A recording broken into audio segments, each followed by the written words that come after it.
Thank you all for coming here today to say goodbye to my Lisa. I never thought I would bury my own daughter, my own blood, my pride, yet I can't do this. God, please say something. I just can't. There. It's all right. What can I say about someone dying so young? Particularly someone as special as Lisa. If I may, I won't dwell on the circumstances of her tragic death today. Instead, I'd like us to celebrate her life. Despite her obvious calling for medicine, when she was little, I always thought she would become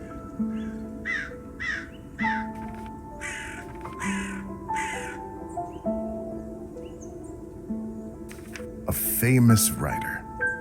You should have heard how she could spin a yarn. She used to tell me her own fairy tales when she was a young girl. The creatures she made up, the stories she told me. The classic ballads were no match for them. Such a bright girl. Always a top student. Always the pride of her parents. By the time she graduated,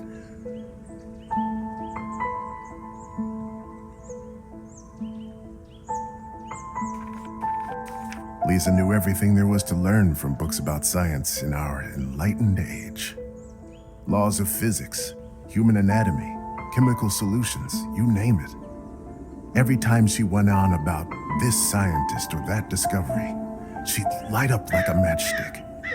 Most of the time I couldn't understand a word of it, but I just nodded along and mused at how bright our girl was. I can't tell you how proud we all were when she was accepted at the medical academy. I had no doubt that she was destined for greatness. But to become a doctor, one of the first women to achieve that in the whole country. If someone deserved that honor, it was our Lisa. But my niece was so much more than a gifted student.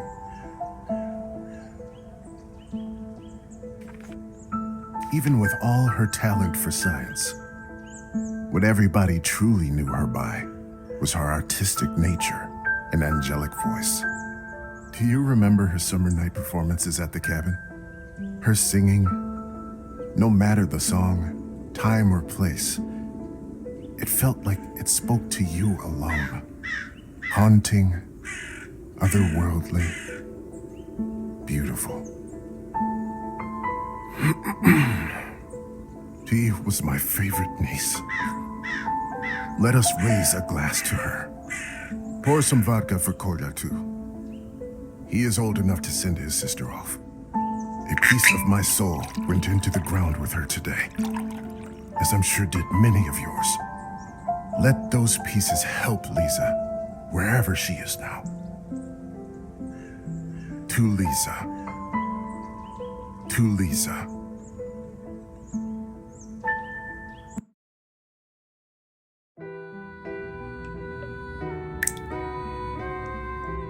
When I was a little girl, I often had trouble falling asleep.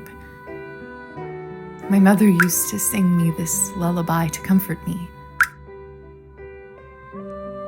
Tonight, I slept deeper than I had in my entire life. I had a disturbing dream that a string was coming out of my mouth.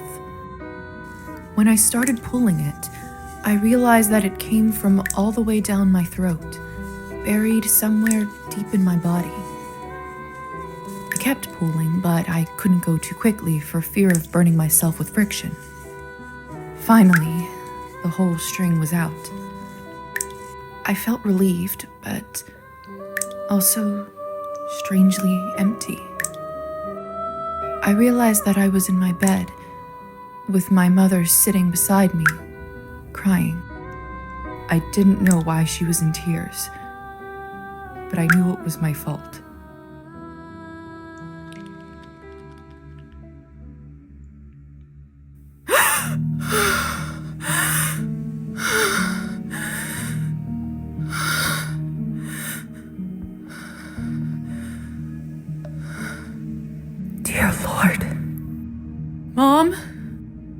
Anna?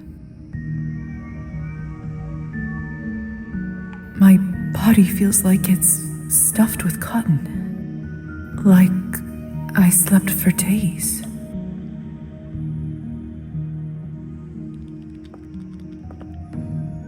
Either this is a nightmare, or I'm in hell. This feels too real to be a dream.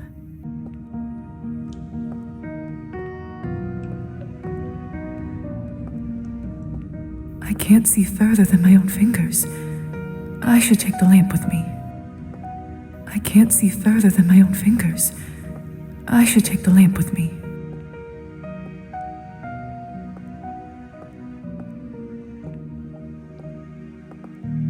Either this is a nightmare, or...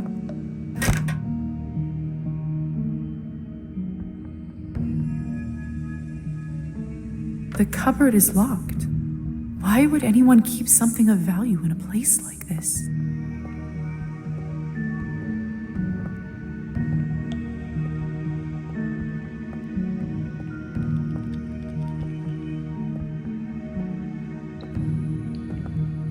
My medical journal from the academy and my family medallion. Who could have brought this here?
Locked. Hello? Anyone?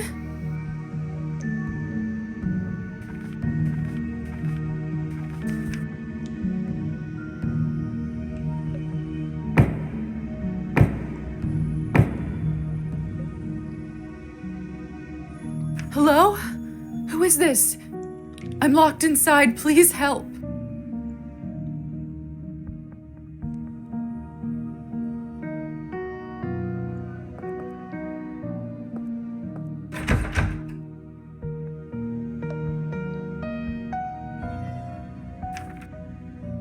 Are you still there?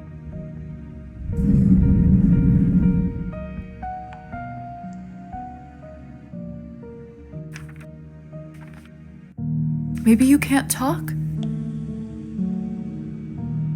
Please knock twice for yes and once for no. Please knock twice for yes and once for no. Thank goodness. Can you help me open the door? Can you help me open the door? Thank you. Thank you so much.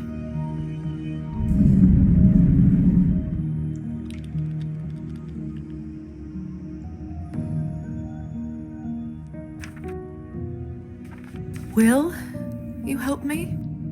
Will you help me?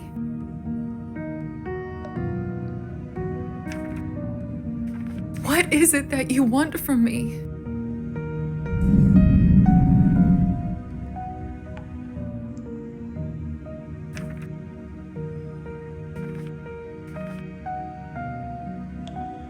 I'm a doctor by trade.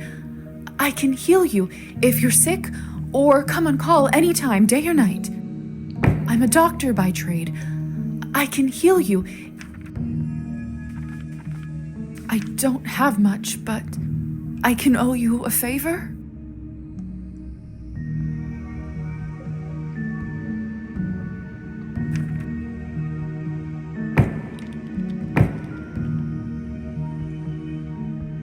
And it's settled. Whoever you are, do you hear me?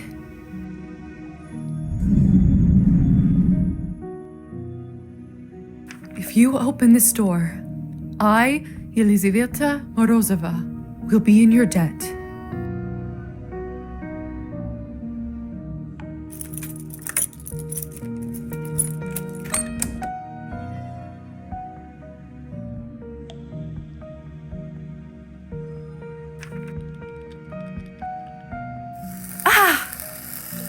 What the hell is this?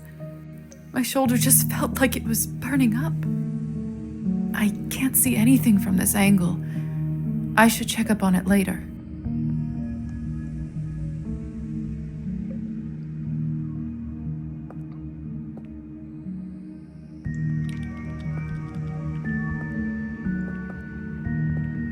It's open. No one. What have I gotten myself into?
Hello? Can anybody hear me?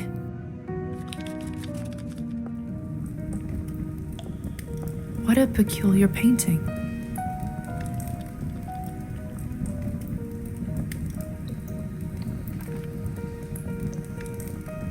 The husband and wife in the picture don't look very happy. If I had to guess, I'd say it wasn't the perfect marriage.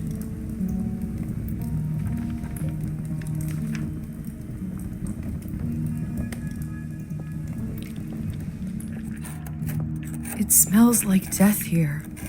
Like in the academy when we left a cadaver out for too long. Only, it's much worse than that. There's someone's money in here. I could live on this for a week.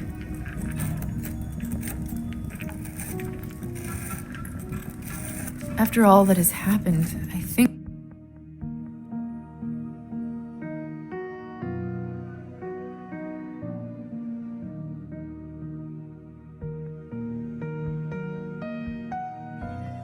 I deserve.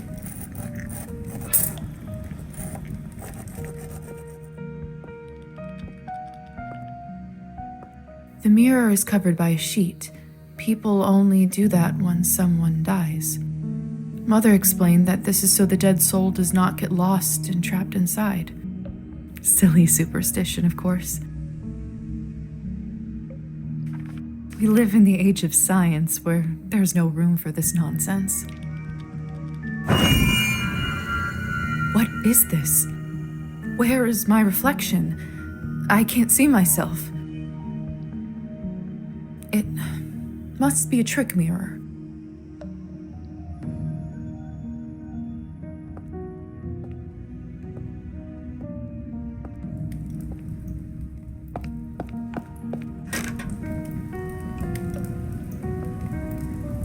Eerie. It's hard to say without seeing the face, but this dress. Could it be the same girl from the first painting? It's hard to say without seeing the face. Could it be the same girl from the...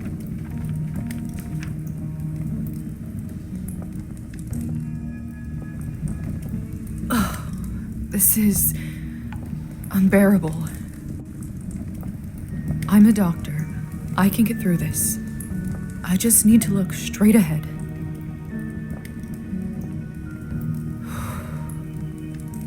Give me strength, no matter what is on the other side.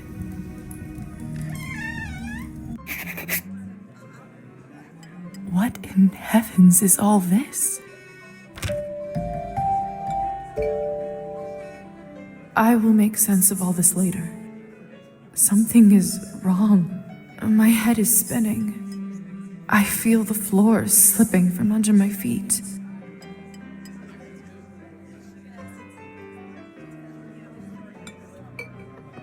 Would you look at her? How does one have the gall to show at the Countess's manor in such a filthy outfit?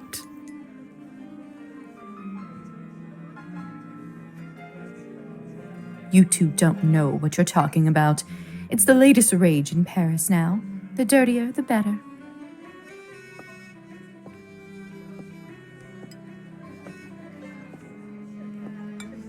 I'm starving, and the food looks so fresh and delicious, but the strangest thing is, I have absolutely no appetite for it.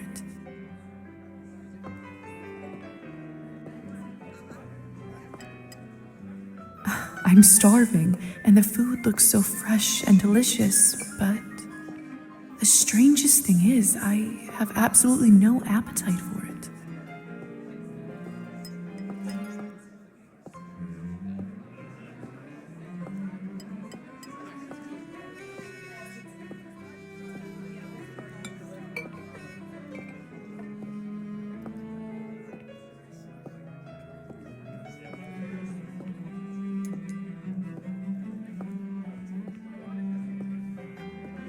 Have you heard? The Countess is sending me on a special assignment to the capital.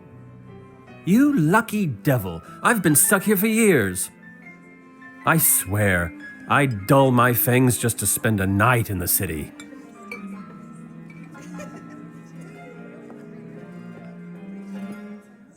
Locked.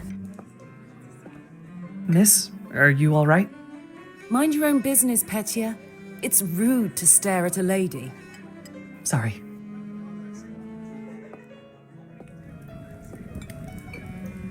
I know it's not ideal, Countess Orlova, but I'm afraid there is not much we can do at this point.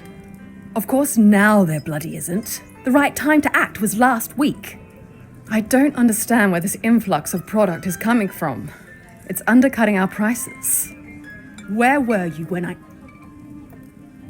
Who is this creature? Darling, you look like a little domovoi.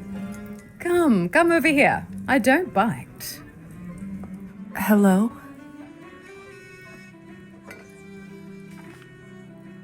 Hello? I'm terribly sorry for it. You must be the doctor's new apprentice. Look at you, poor thing. You must be fresh out of the ground. Excuse me? Ugh, nobody must have actually inducted you. How typical. No surprise with the men around here. Hussar, why is she in such a state? She was not supposed to wake. I'd love to catch you up, dear, but sadly I have some urgent business to attend to, thanks to this gentleman over here. Hussar, be a darling and show this young lady around once she's decent. As you wish, madam. If you'll excuse me, I'll go for a smoke on the balcony. You can find me there. You're excused. If I recall my first day correctly, your head must be killing you. Here, drink this. Thank you. May I ask what this is? If you know too much, you'll grow old sooner. Trust me, it will lift your spirits.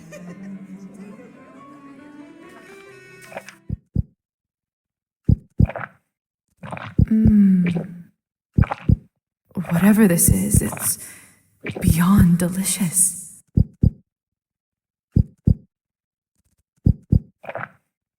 It's sweet and thick and tastes like cherry and wild strawberries.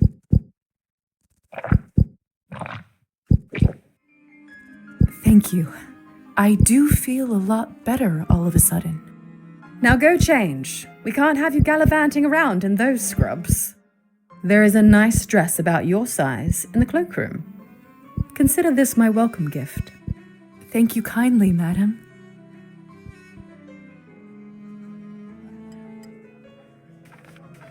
Madam Orlova. You're welcome, child. Now off you go, change and mingle. Time is money.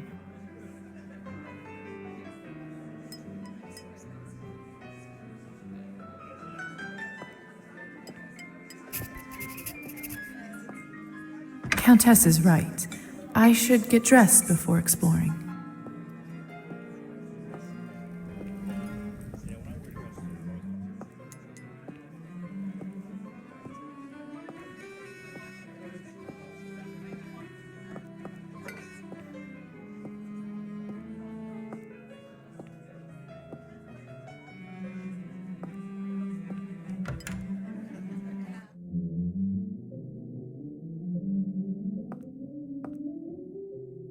Another cloth on a mirror. Something bad must have happened. How strange. This mirror doesn't work either.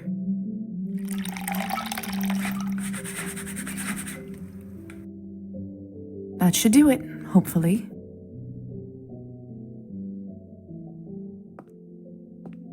The Countess sure has excellent taste in literature.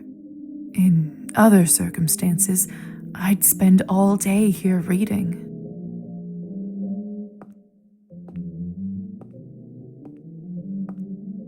Goodness, this must be the dress the Countess was talking about. Such an ornate Western style. It must cost a small fortune. I want nothing more than to change out of this horrible nightgown, but this is just too much.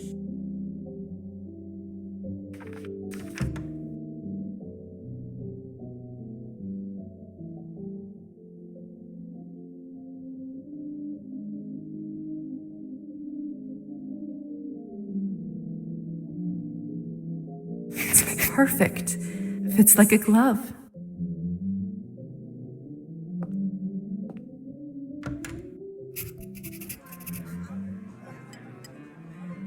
I still don't know what's happening here, or at least I hope I don't. But delaying the inevitable is just tying my stomach in knots. I need to find that young man and learn the truth.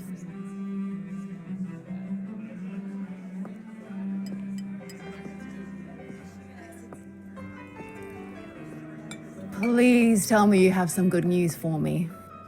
It's been 2 weeks since the last Cabernet shipment. The clientele is very unhappy. I did manage to get in touch with the vendor. He says the conditions for harvesting are getting even worse, thus the interruption. We did reach an agreement though. They are happy to continue. But from now on, it'll be an extra 5 coins per bottle. Thank goodness. At this point, honestly, whatever it takes. Another week and the Countess would have fried me.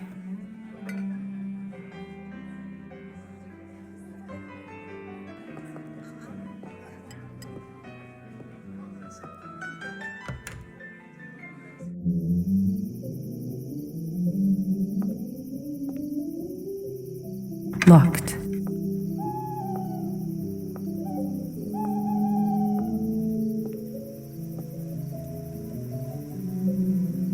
Good evening, Hussar. Ah, there's our belle of the ball. Lisa, right? You actually don't look half bad when you're not covered in graveyard dirt. Graveyard dirt? First the Countess, now you? Why is everyone going on about funerals? Surely an educated lady like you must have put together who we are by now, haven't you?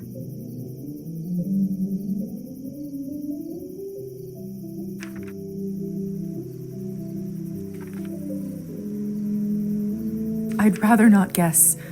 Please, just tell me straight. Who are you? Simply, we are vampires.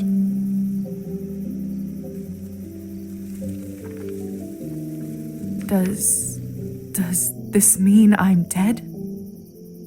Dead, alive, who the hell cares? Trust me, Lisa, you just won the lottery. Is this why I had no reflection in the mirror? If that's what you're concerned about, you look just fine.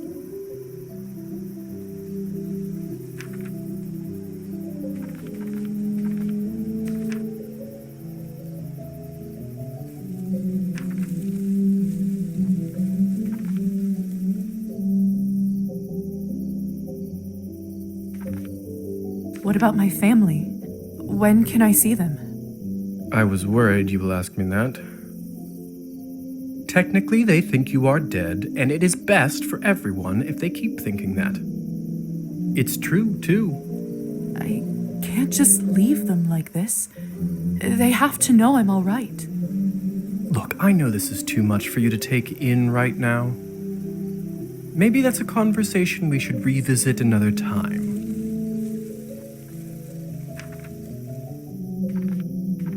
Countess calls you Hussar. What's your real name? At this point, I've been called that far longer than my real name. Just call me that. All right, Hussar it is. I don't even remember how it happened. Must be some sort of a defense mechanism that suppresses a traumatic experience. That actually does happen quite a bit. That memory usually comes back soon enough.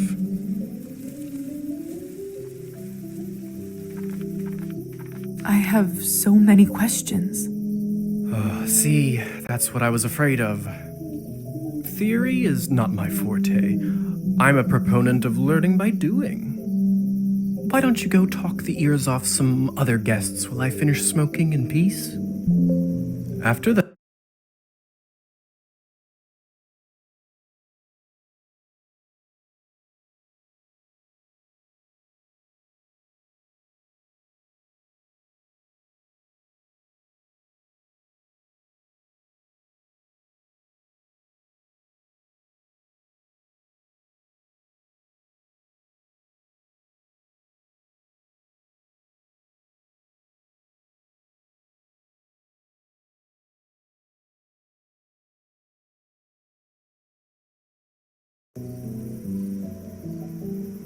I suppose I can do that. Could you at least tell me a little bit about the people, the guests in there? Oh, come on. Where is your spirit of adventure? I'm sure you'll figure it out on your own.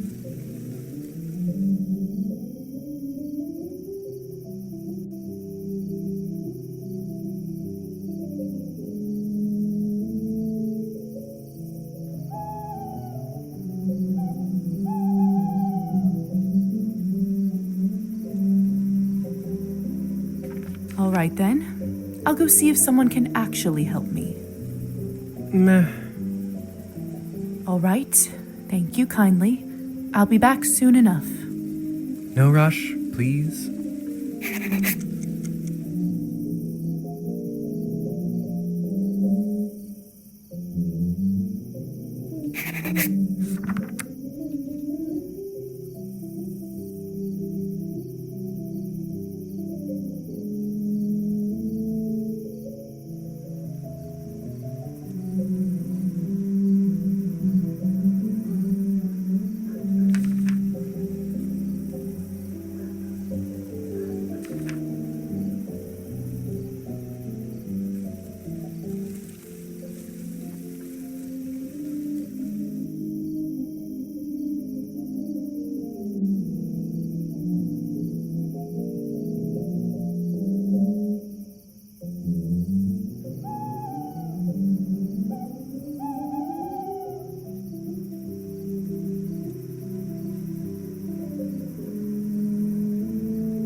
I do actually have a model right here with me.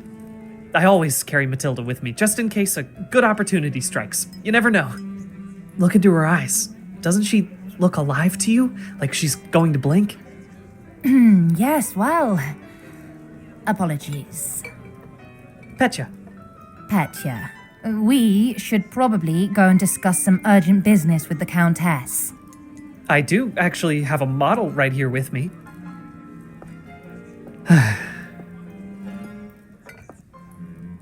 I don't know how, but I can just sense that he is not one of us.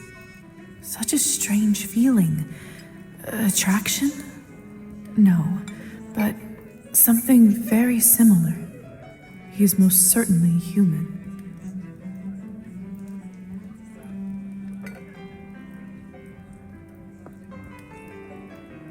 Oh, hello. It's you, lady in the nightgown. How are you feeling? I was really worried. Much better. Thank you. I'm Lisa, by the way. Of course. Where are my manners? I'm Petya. It's a pleasure. You were the only one who seemed to care about my illness. Oh, nonsense. They are a lovely bunch around here, just all very busy. The third group I'm pitching my dolls to, and everyone keeps running off for urgent business. Did you say you're selling dolls? And making them, yes? I see you have one with you. May I take a look? Of course. Matilda here is my favorite. I'd love to get some honest feedback. Well, what do you think?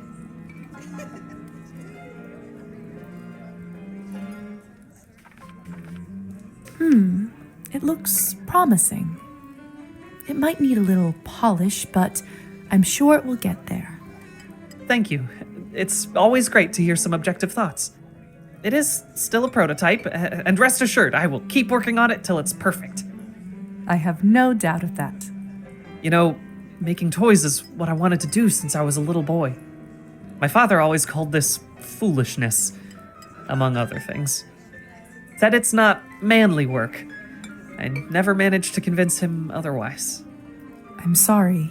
That must have been tough. Well, here I am, still at it. I do have a feeling that I'm onto something with Matilda. Just you wait. My gut tells me that tonight is going to bring something special, and it's never wrong.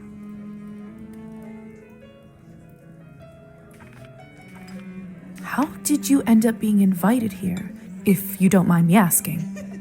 Oh, that's all thanks to Elisa, the lovely young woman in the yellow dress. She saw me at the town market and saw some real potential in my work. She said that the people in the manor might be interested in seeing it, and you didn't have to ask me twice. I see. How is pitching going so far? I'll admit, it's a little slow, but the night is still young. You are an optimistic guy, aren't you, Petya?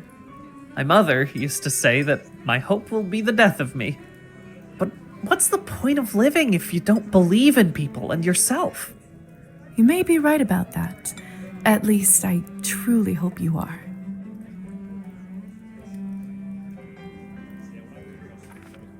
Best of luck with everything, Petya. Hope everything works out with the Countess. Thank you, Lisa. You're very kind.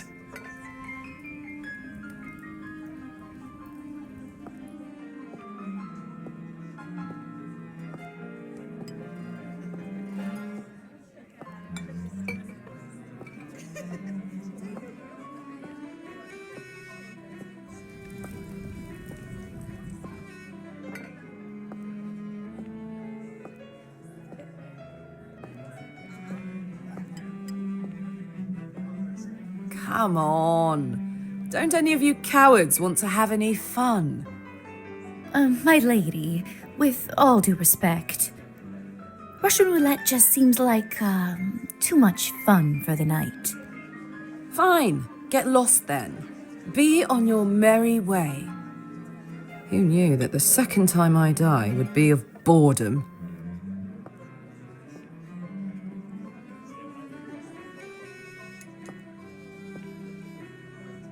Now, would you look at this pretty picture?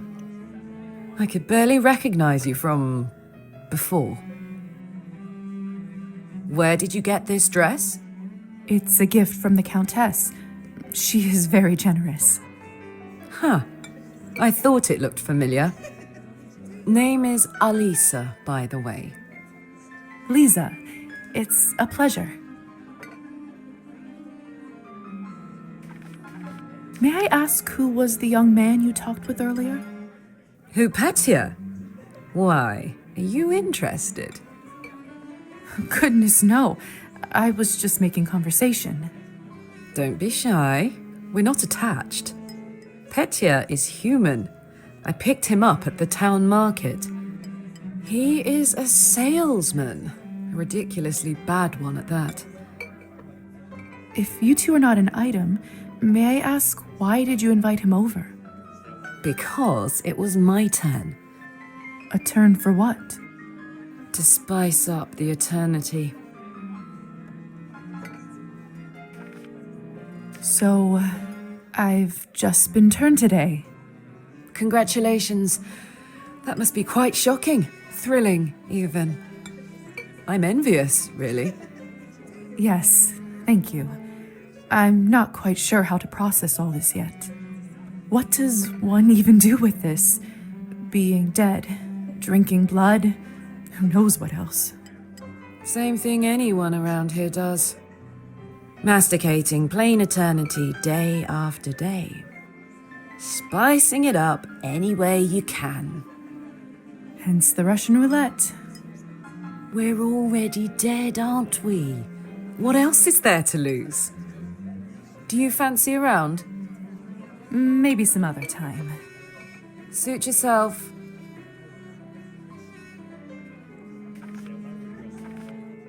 So, it's true what they say? Vampires live forever? We exist forever. We don't live. But then again, few do. Does this mean that we can't die? I mean, stop existing? Oh, sweetheart, there is nothing easier. Just stop drinking blood for a few days, fall from a high roof, or just step into the sunlight. I should probably be writing this all down. So, now that you have eternity on your side, do you consider your existence more valuable?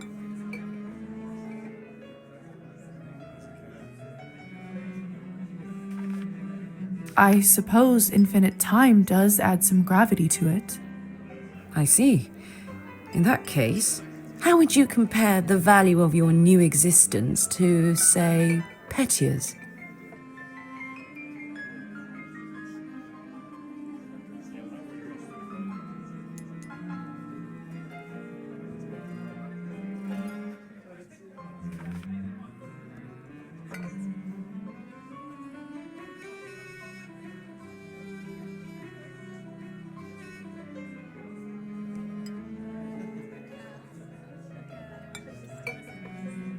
What a strange question. They are equally important, of course. Fair enough. Still, it's an interesting thought experiment, isn't it? Indeed.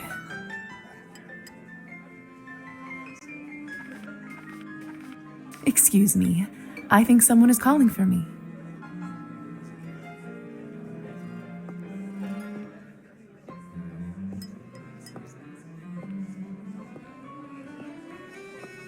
Have you tried the Countess's Cabernet?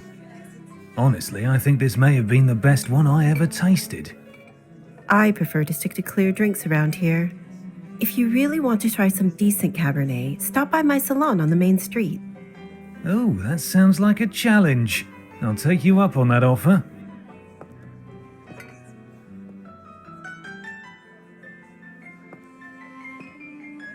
Hello. I don't think I've seen you around here before. I'm Arbin. I'm Lisa.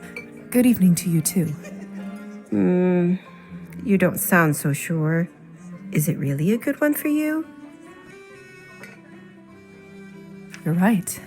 If I'm honest, it hasn't been the easiest night. That's what I thought. My advice is always be honest, unless you absolutely can't be. In the end, it does make everyone feel better. That's a good piece of advice. Stick with me, lovely. I'm chock full of them. I couldn't help but overhear that you are a wine expert. I dabble. I run a literary salon in town and serve drinks there. How exciting. All kinds of interesting people must come by. You'd be surprised, my dear, and mildly disappointed. I'd love for you to stop by one day.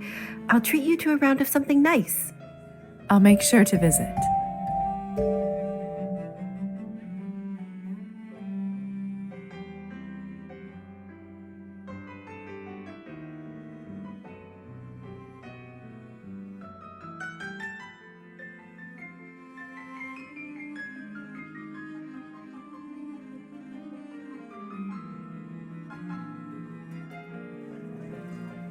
Since you're an expert, may I ask you about the wine that the Countess gave me?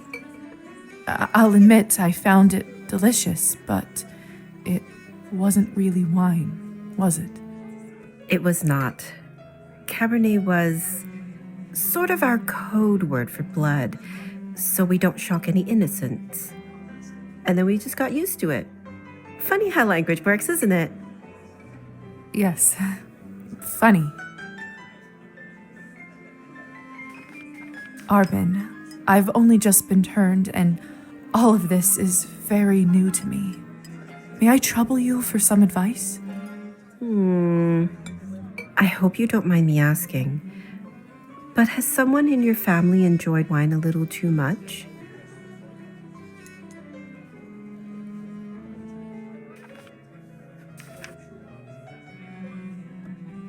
Yes.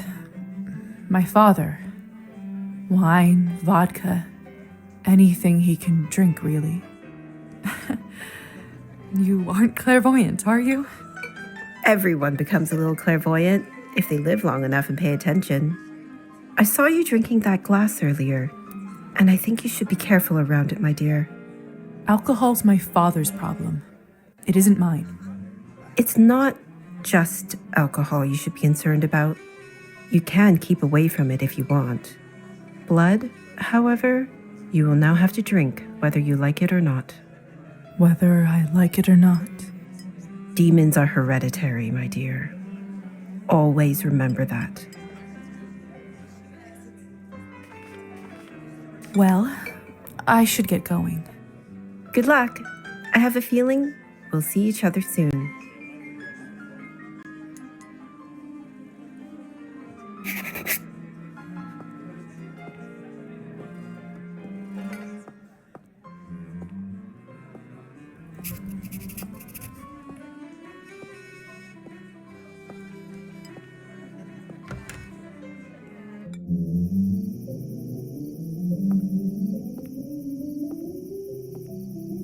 Good timing. I just finished up. Yes, how lucky. Don't be snappy, Lisa. Smoking is an important routine for a soldier. Can't be interrupted. So, are there any other questions you have left for me? Who ended up letting me out of the chamber? If I'm honest, I haven't the foggiest idea. I thought you knew. Well, I don't. And whoever it was gives me the goosebumps. On top of everything, I ended up promising them a favor and felt a bad burn on my shoulder right after that. Do you know what it could possibly be? Let me take a look. Oh, brother. What? What is it? It could be nothing, really. No need to worry. Just make sure that you show this to the doctor when you see him, all right? All right. So, are there any other questions you have left for me? What is going on in the basement of the manor? It's absolutely terrifying down there. Oh yes, the basement. If I were you, I would just forget all about it. Excuse me? All I know is that Countess conducts her business and she doesn't enjoy people meddling in it. If it's so confidential, how come I ended up there in the first place? minor oversight. You were supposed to be moved upstairs before you were up, but appears that you are an early riser. And whose oversight was it, may I ask? Let's not focus on casting blame, shall we? I say all's well that ends well. So, are there any other questions you have left for me?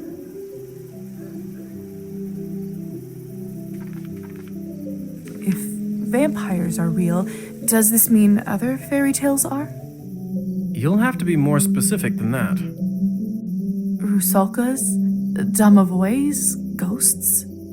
Yes, no, yes. We'll spend all night here if we keep talking about flora and fauna. If you want my advice, focus on yourself first. That always ends up working for me. So, are there any other questions you have left for me? I suppose that's it for the time being. Perfect. If you don't mind me asking, what do you make of all this? I take it you've done a couple laps around the ballroom, learned a little more about what it's like to be one of us.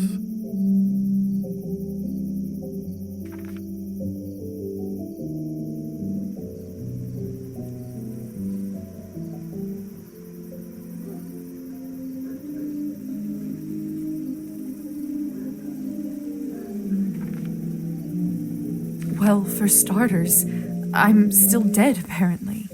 Dead. Oh, get over it already. What's even the difference between being dead or alive? You can walk, you can talk, what else do you need? What about my immortal soul? See, I know you're that type, getting all bogged down in the details. It's a minor inconvenience, really, for everything that you get in return. And what do we get in return? All right. Have you read Thunderstorm? I'm not so sure. Why? Well, unlike Katerina in the play, you no longer need to wonder why people can't fly.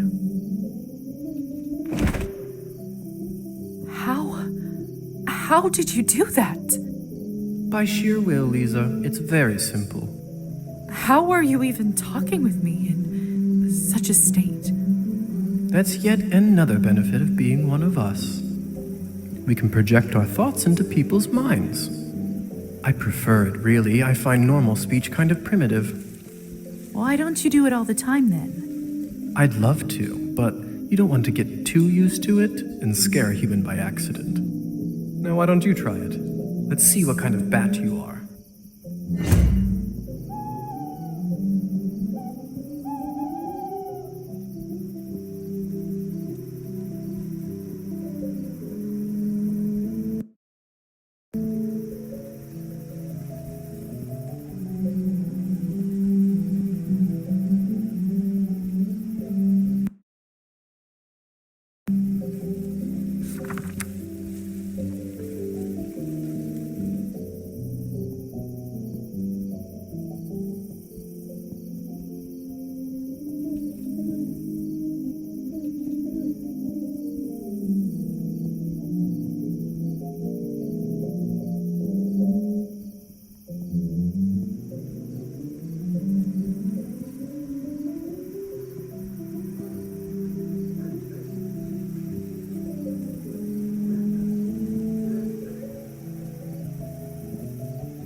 goodness! Isn't this a hoot? Come on, I'll show you around.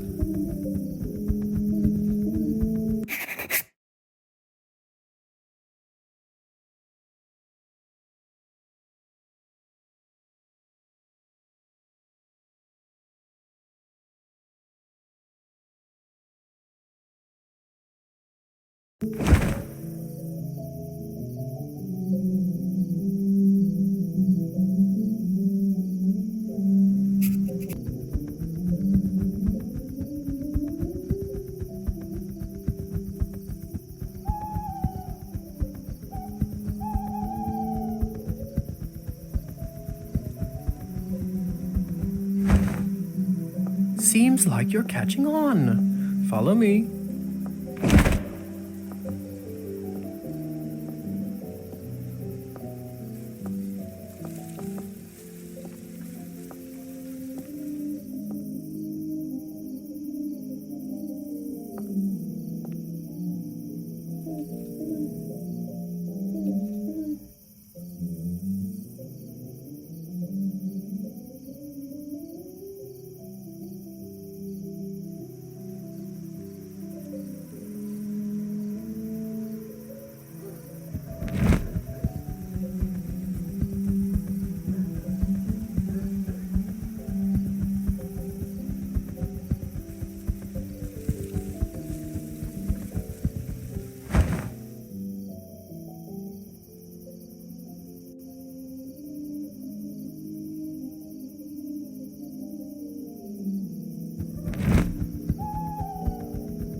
I can't believe I'm actually flying.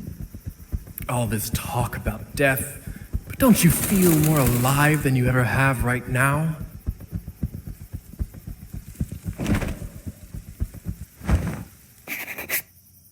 Shh. There. Look. If only I have 3 coins to my name, then I'd show 'em. They'd all see. Is this what you wanted to show me? A drunk peasant? What I wanted to show you is how to use your new powers.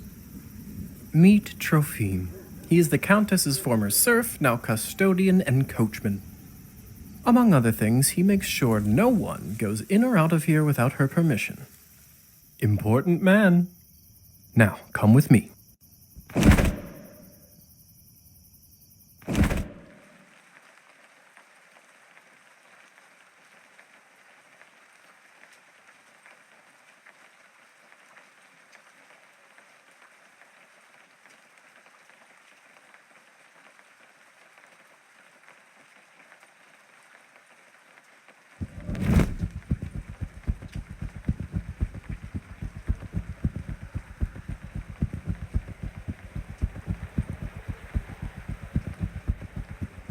How is life, Trophime? My lord, is that you? Oh, the bottle you gave me. Highest quality. Much obliged. I can see that. It's nearly empty already. All right, enough pleasantries. Watch this.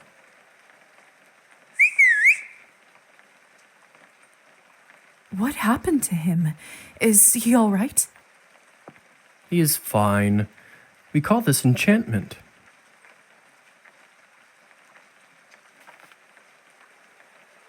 What does enchantment do exactly? It makes people tranquil. While they are in trance, they don't feel pain or have a clear memory of what happened.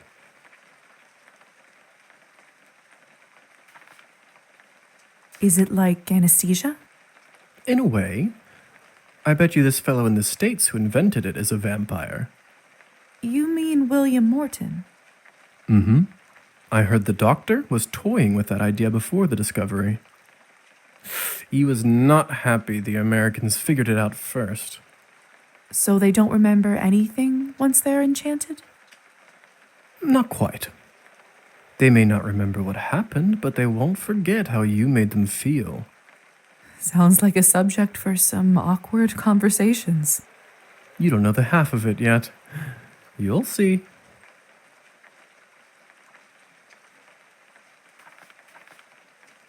So, how do I enchant someone? I don't know if I can whistle like you. Don't worry, whistling is just for me. It's like a cure for the hiccups. Everybody has their own way.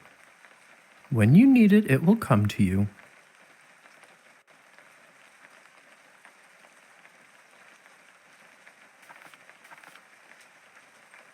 Does this mean you can just come up to anybody and make them tranquil?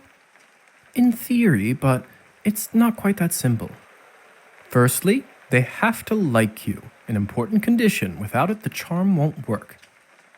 Secondly, you should only do it to humans. So it doesn't work on other vampires. I didn't say that. There are rumors that the best of the best can indeed enchant their own kind. But I don't even know if the Countess has that kind of power. Besides, this would certainly not be considered ethical by our vampire brothers and sisters. I bet they wouldn't mind to have that power, though. Oh, without a doubt.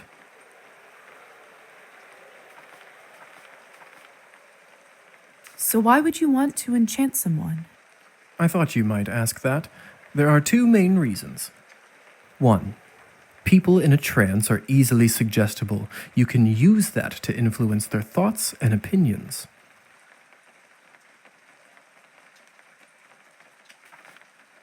That doesn't sound right.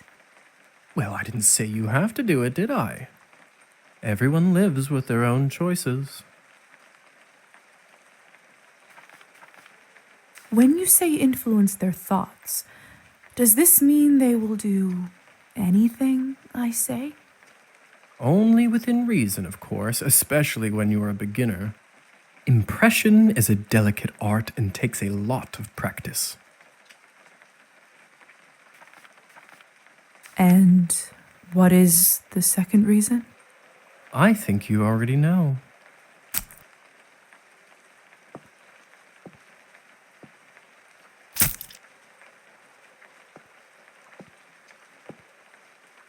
What have you done? I just opened him up for you. Don't worry, he'll be just fine unless we bleed him dry. Come here. It's time for you to learn how to feed. I don't know if I'm ready. You're as ready as you'll ever be. How do I turn? Just relax and let your instincts take over. It will come naturally.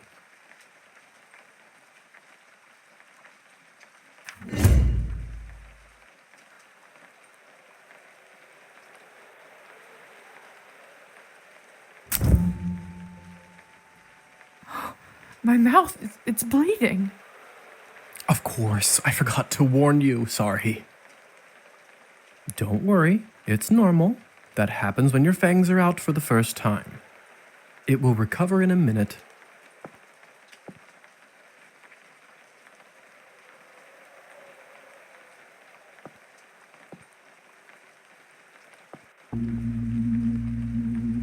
His skin smells like wild berries.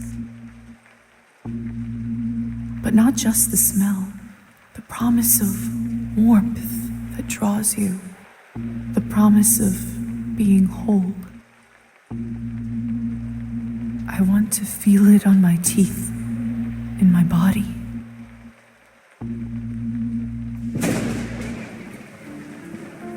No, I can't do this.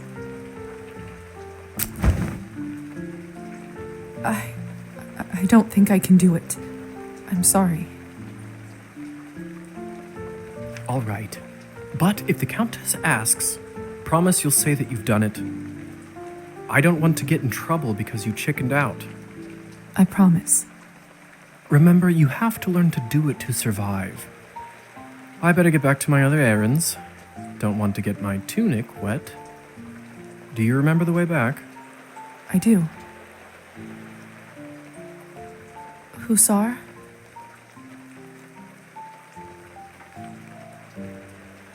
Thank you for your help. I had a rough day and it means a lot to me. Don't mention it. I ended up having a decent time myself. I'll see you soon. I should get back to the manor and talk with the Countess. I'll process this all later. Where will I live? What's next? There's so much I have to sort out first. But first, Hussar said I can influence someone who is enchanted.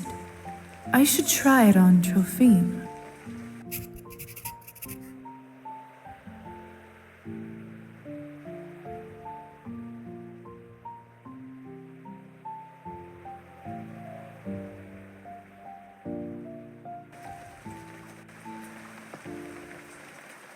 Can you hear me, Trophime? Here is something I'd like you to do.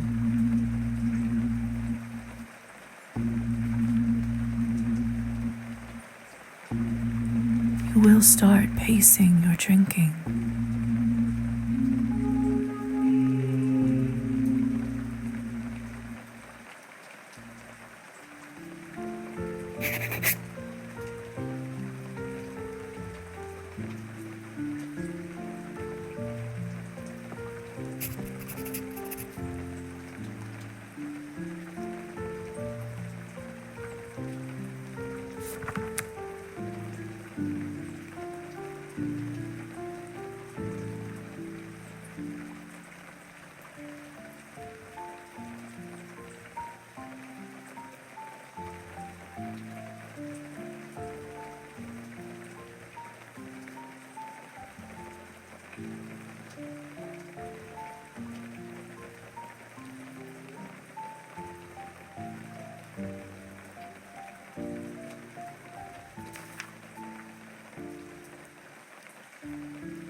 What was that?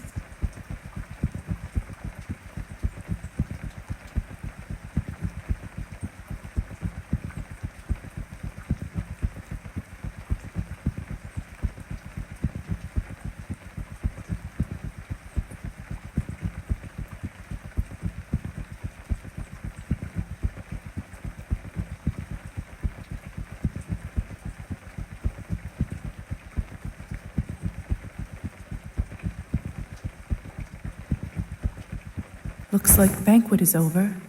Someone is still inside, though.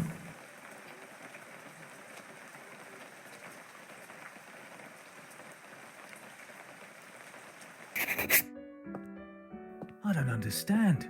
How could this even happen? Do you have no self-control at all?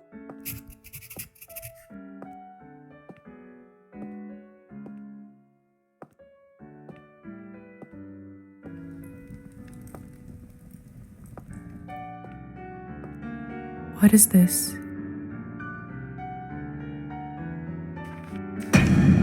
My God!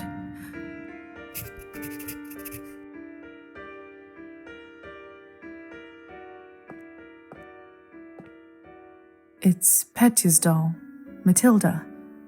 This is so unsettling.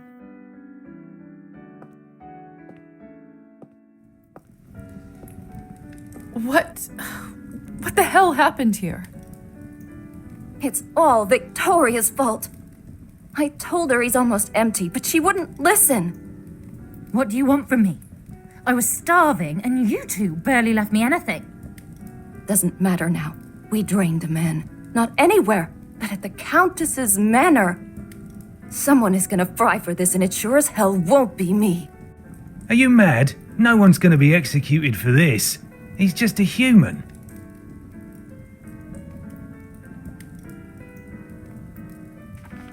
You monsters! How could you do this? And who are you exactly? That's right. Hasn't been a vampire for 5 minutes and thinks she knows everything.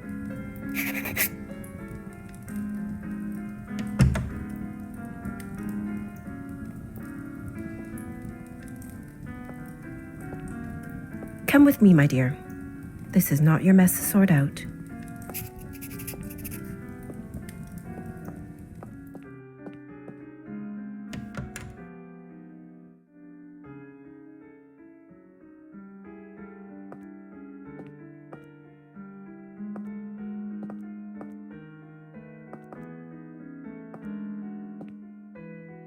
Those morons.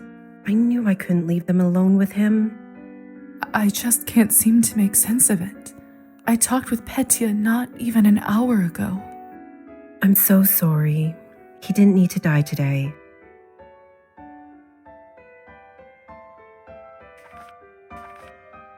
What do you think will happen to those three outside? Murdering a human, sadly, isn't a big crime in our community. I don't think it will come to that. If I had my guess, I'd say they will get their fangs dulled for troubling the Countess. What if they can't afford it? They will just have to find a way. Some take loans, some steal. Without blood, we are like humans without water.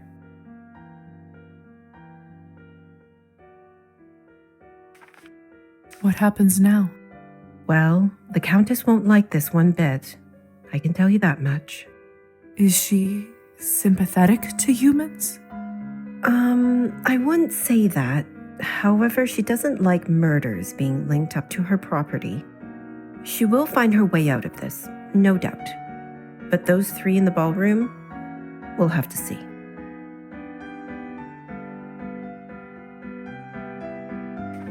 Back in the room, they said someone will be fried. What does that mean? I don't know if you've heard this yet, but we can't be in the sun. It destroys us. I did read about that in the folk tales. The stories are true. Sometimes it's used as a form of capital punishment for our kind. Arbin? Yes? Do you know what will happen to me now? I don't even know who I am anymore. What do I do? Where do I live? I understand it's not an easy day. We all went through this at some point. All the answers will come at the right time. For now, you just need to wait it out till someone sends for you. I must admit, I feel quite restless. Listen, not many of us might say this to you, so I want to do it. Being one of us doesn't just mean hurting people for your own benefit. It doesn't have to be. To me, it means that I have an eternity to become better, learn from my mistakes, absorb the knowledge about the world. I suppose that's one way to look at it. You know, the Countess has a wonderful library over here. Why don't you grab a book and use this time to learn something new? Perfection comes in little steps. Thank you for all your help and kindness, Arbin. It feels really good to have a friend around here. I know it can't be easy for you right now in all this madness. It's hard to adjust. I learned that the hard way, trust me. Here, I want you to have this.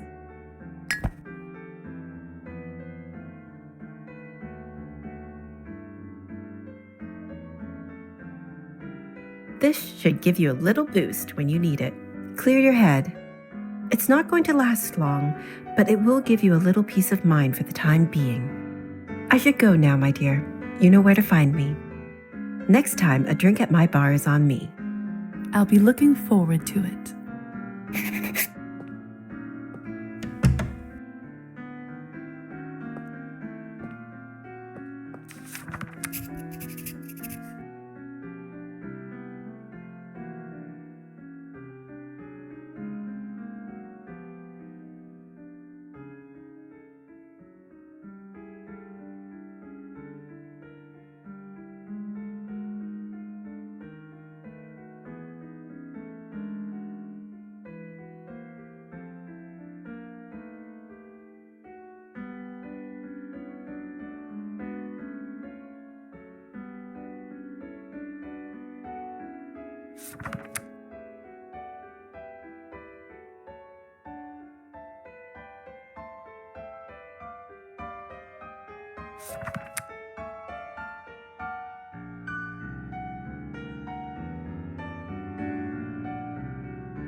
My fault. Stop blaming me for everything.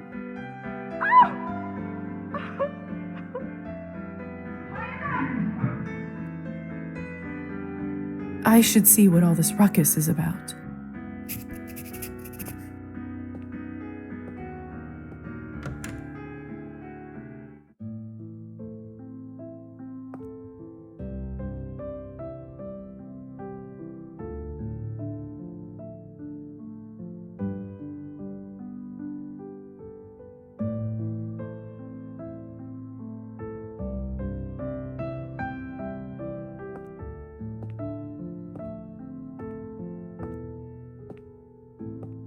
They must have taken Petya's body away.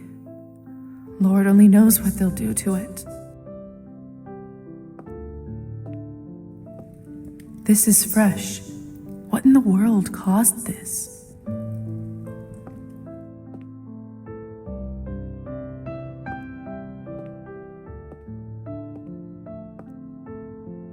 My God, what happened here? Idiots being punished for their own stupidity. Did you kill them? I took that snake's fangs out. We'll see how she does now. I wasn't sure what to do when I saw him. But then I thought about something you said earlier. Really? What was it? That mortal life has the same value as eternal existence. I don't know if it's true, but it certainly helped me find my rage. Still, this isn't going to bring him back.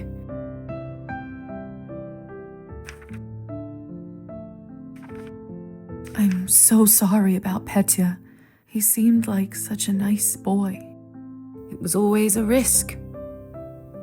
Life goes on, or whatever it is we have. But thank you.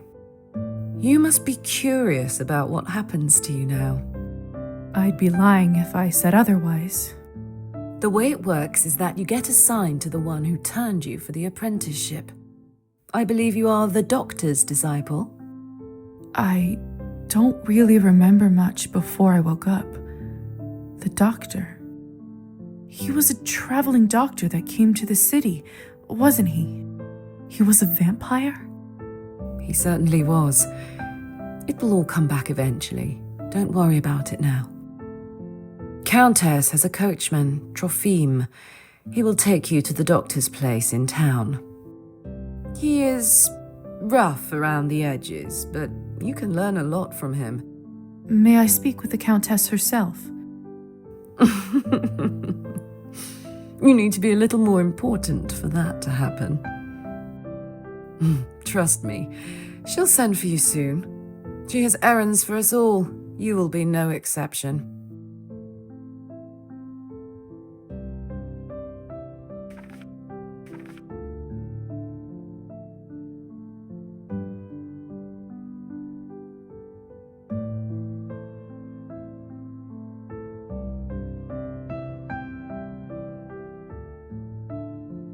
I understand. Good girl. You should go. Trofim will be waiting for you, and the sun is not getting any lower. I've unlocked the door by the balcony. It'll lead you to the stairs and outside.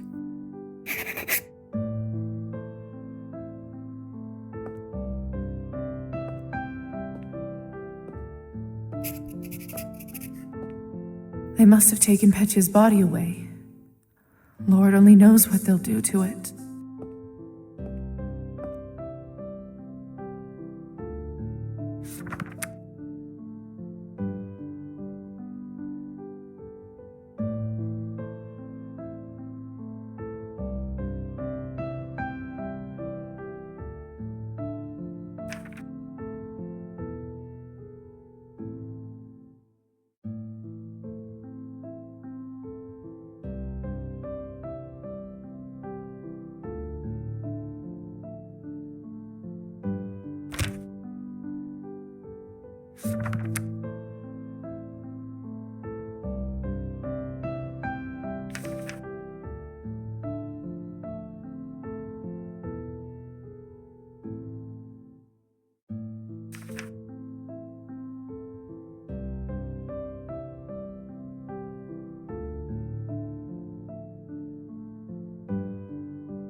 Hey, Lisa? Yes?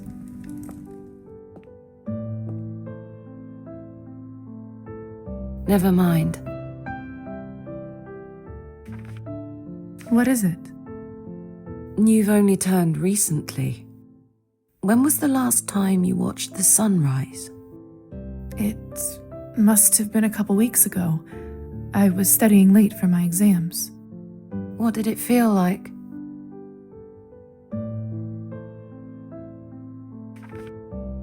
Well, I was worried about the day to come, and when a ray of sun fell on my face, I don't know.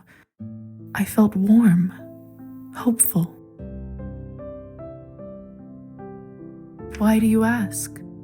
No reason. It's just... been a while since I've seen one. You will hear from the Countess soon. I'm sure I will. By the way, I've been meaning to ask you, could you please take this ugly doll with you? I can't keep looking into its dead eyes. Does it remind you of Petya? Just take it with you, please. All right, I will. Thanks. I'll see you around.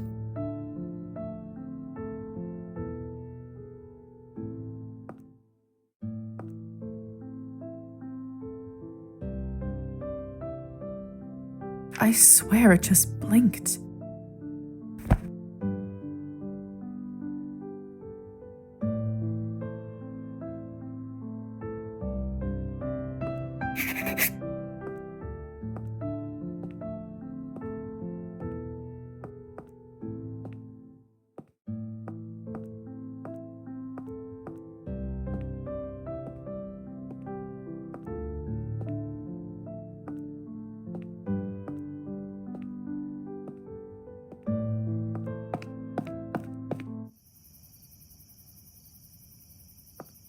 Hello again, Trophim.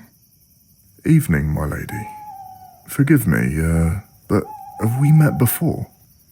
Oh, that's right. He must not remember me because of the enchantment.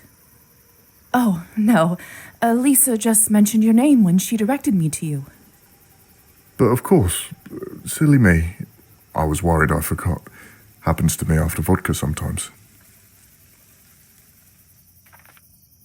Are you fit to drive? I am, my lady. Truth be told, I had a drink or two earlier tonight, but then the strangest thing happened. I must have fallen asleep and woke up not remembering a thing, but sober as a judge. Must be the fresh air. Yes, must be it. In any case. Shall we head out? Of course, my lady. Your wish is my command.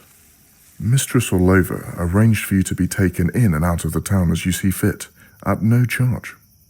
Whenever you need a ride, myself or another driver should be ready to pick you up. That's very kind of you. Thank you.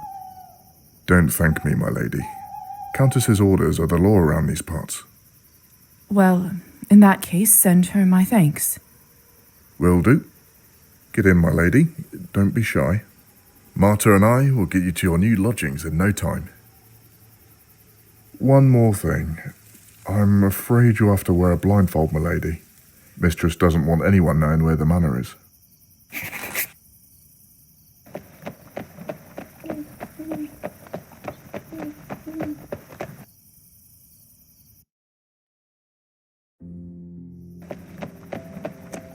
We're here, madam. You may take the blindfold off.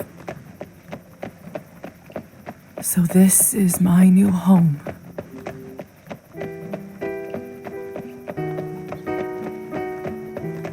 Whoa, Marta.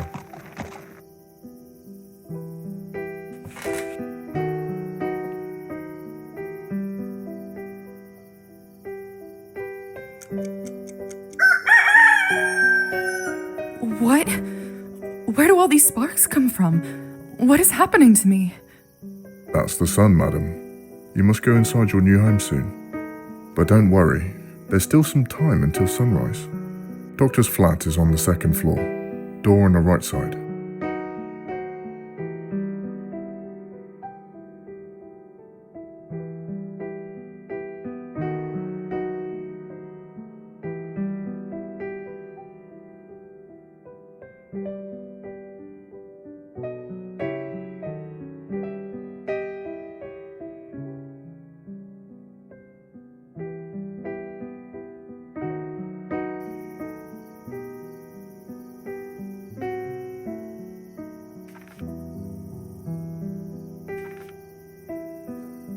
Thank you, Trophim.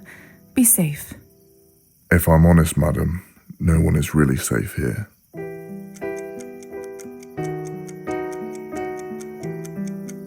Go, Marta.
travel, dear. You shouldn't bother with an old bag like me. Surely you have better things to do. Nonsense. I always have time for you. Besides, ticks are no joke. Good thing I noticed it when I did. One more day and the parasite could have dug itself fully into your body. My goodness. Well, thank you kindly, Doctor. Once again, you are my savior. I'll check up on you in a couple of days to make sure the bite area doesn't look infected. Lisa, is that you?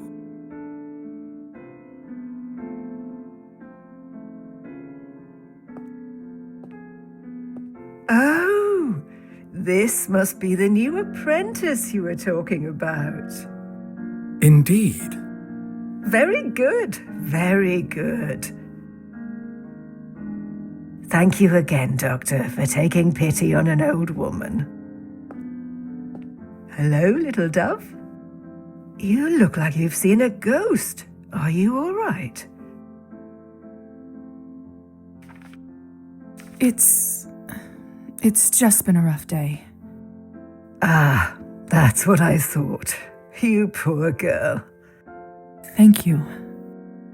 As we are neighbors now, call me Fahina.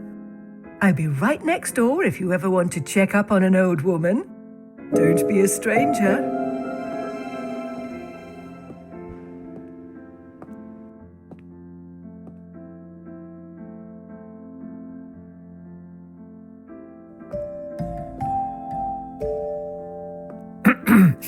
Welcome, Lisaveta. I've been looking forward to your arrival. Good evening, Doctor.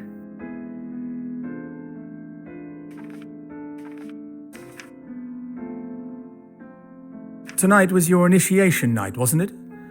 I trust everything went smoothly? In all honesty, it was a rough start. A lot of things didn't go as planned. In my experience, they rarely do. Perhaps it was a better introduction to our way of life than it seems right now. I know it's been a lot to take in. I also know that I am partially responsible for your condition. I turned you into what you are now, and I will guide you through it. I have so many questions. I can only imagine, dear. Sadly, time is not on our side right now. The sun will come up shortly, so we'd be wise to leave them till later. Could have happens now. Starting tomorrow, I would like you to work with me as an apprentice and help me with my research. In return, you'll have your own room here in the apartment. I'll be looking forward to it. I was worried that with all of this, I wouldn't be able to continue my medical work. I would never let that happen. You're far too valuable to the field, dear. Would I have a room to myself? Of course. A bright mind needs space for work and contemplation. It's not much, but I hope you grow to feel at home there. Your vessel is already inside. My vessel? Yes, the coffin that you were buried in. Goodness, but why? When the sun is up, you can only be safe when you are near it. An obscure rule, but life of our kind is riddled with those, I'm afraid. Now, go and have some rest. Isn't that what they say? You'll rest when you're dead?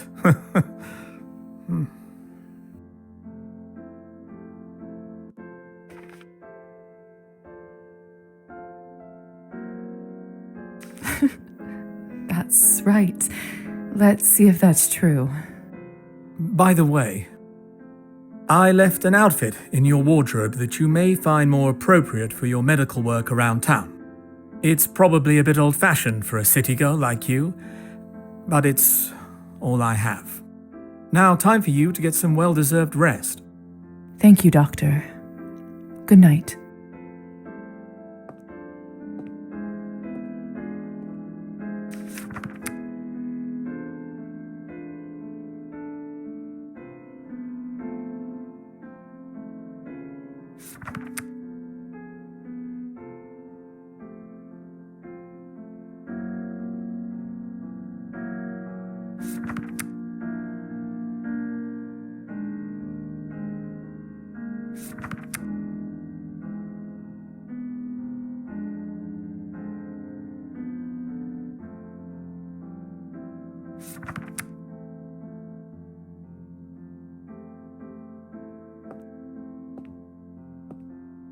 Doctor's medical bag. It holds everything I need in case of an emergency.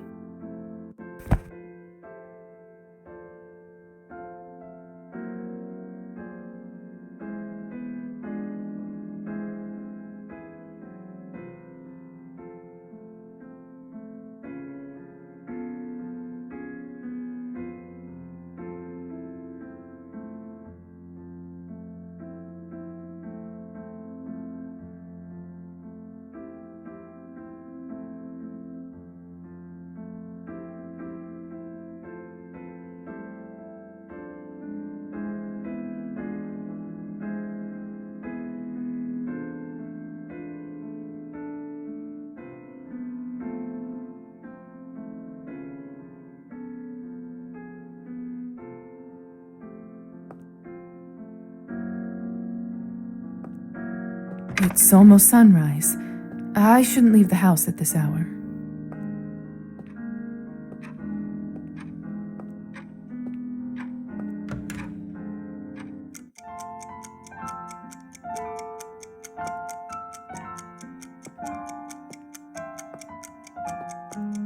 What should I work on today?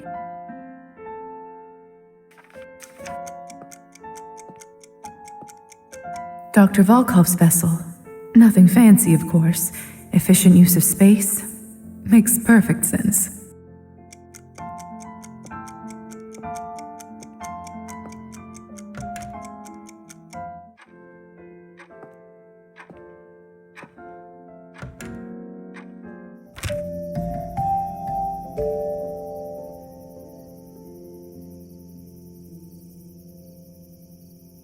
After passing that threshold, I feel so safe all of a sudden. I think it has something to do with the coffin, the vessel.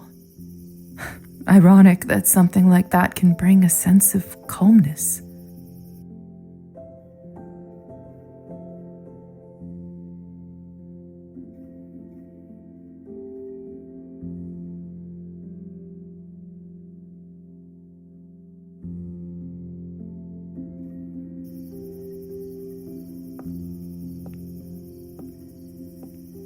I want to look around more before I go to sleep.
This place sure looks grimy, but not without its own kind of charm.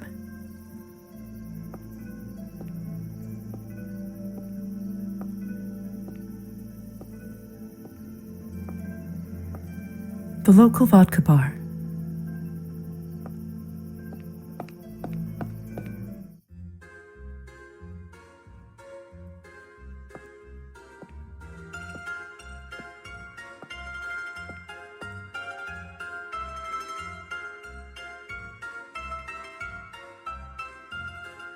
How do you know my name?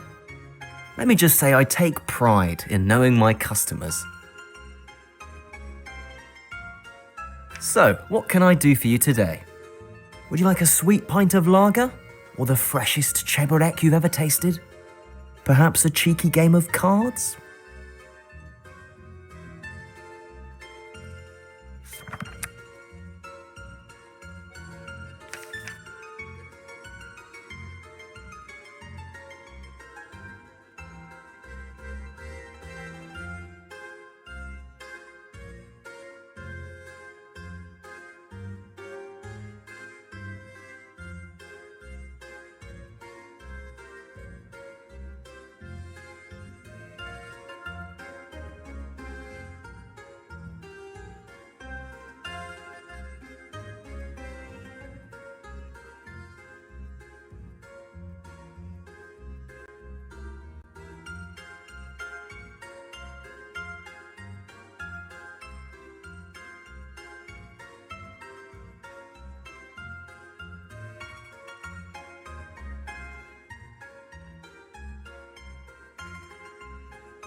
What are you having?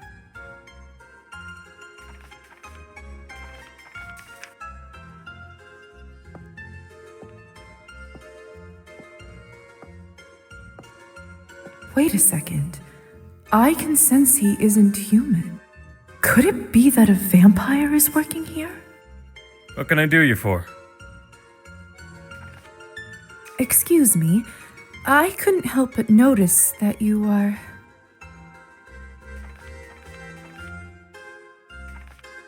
not quite like the others around here.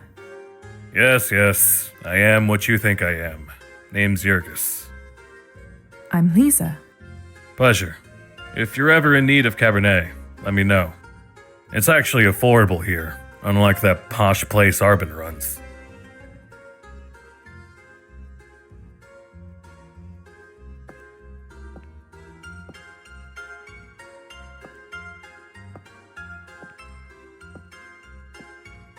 You have to be quite drunk to dare to eat here, but then again, that's what this place is for.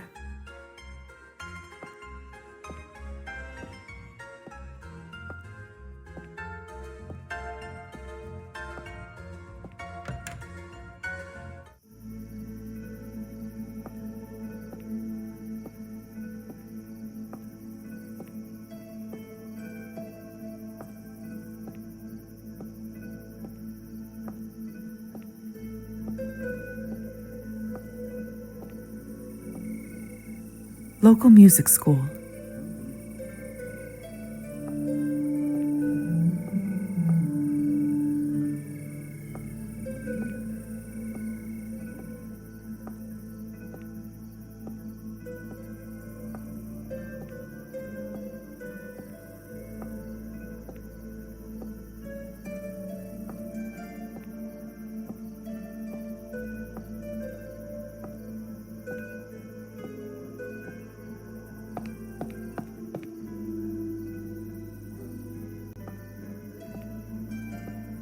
The scales of stability, the symbol of our country.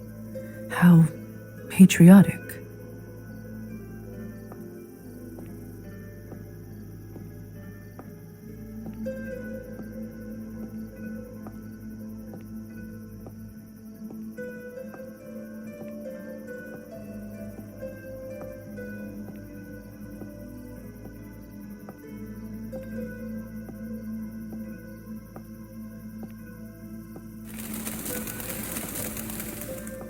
The lights are on. Someone must be at home.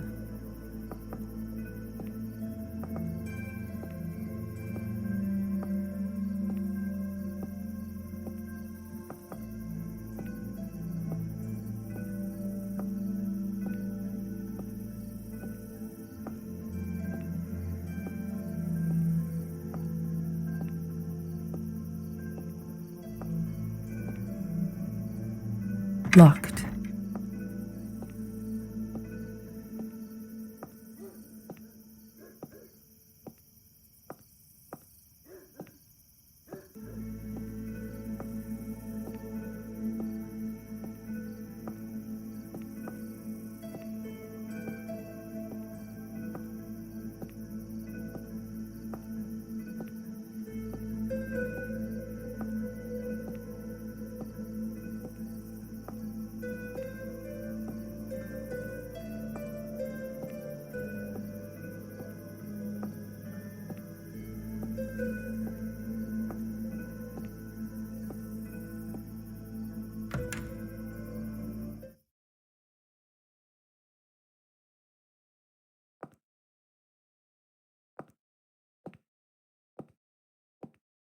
I think there are only a few dozen of these left in the world. Can't believe they have such a collection here. The craftsmanship is stunning. I wonder how they managed to acquire it.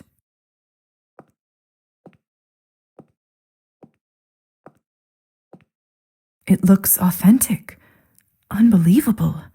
Was this shipped here all the way from Greece? The craftsmanship is stunning. I wonder how they managed to acquire it. I think there are only a few dozen. Town's founding merchants. Those faces look familiar. Have I seen them somewhere before? Of course. The painting in the Countess's basement. Could it be?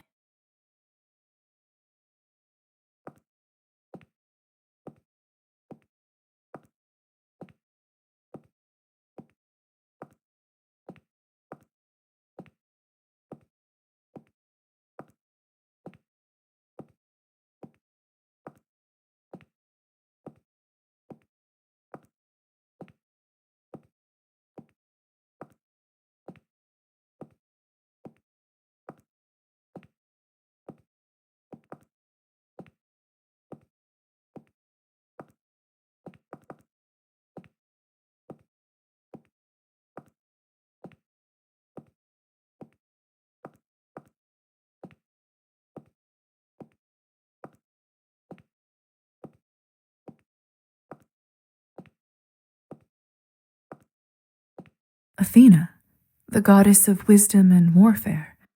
Intimidating, but stunning nonetheless.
Hi there.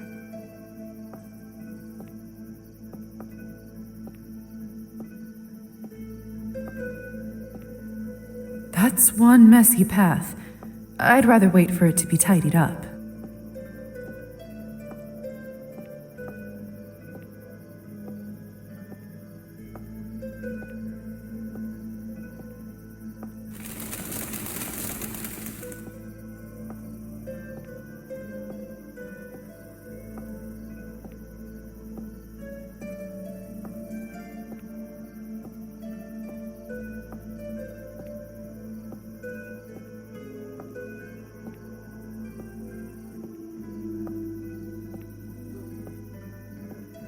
Good evening. Evening.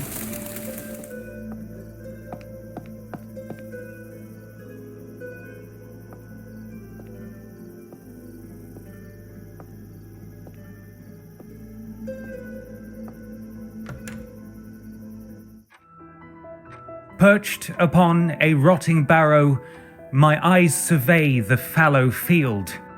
Where once the wheat grew tall and narrow, now crops bestow a paltry yield. The bitter wind turns lakes to stillness, no saplings in the frozen earth. The farmer's wife now writhes with illness as embers die upon the hearth. See how in the forest hollow the firewood it gathers moss, while in the tavern, ripe with sorrow, the farmer drinks to his great loss. Now raise a toast to her, my brother, nature shall we never scorn. Though often a tempestuous mother, we may yet see the summer's dawn. Bravo!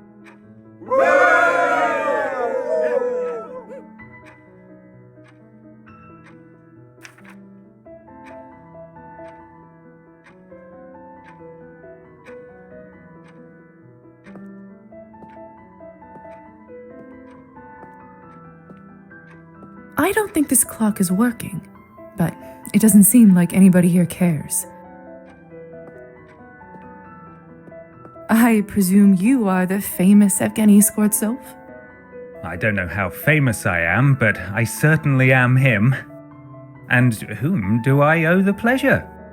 I'm Lisa, the doctor's new recruit. I was looking around and came in here just in time for the poem. Is that something new? Enchanté, Lisa. The poem is actually from my old book. I'm having a bit of writer's block recently. I'm sorry to hear that. It's nothing that a nice drink won't cure.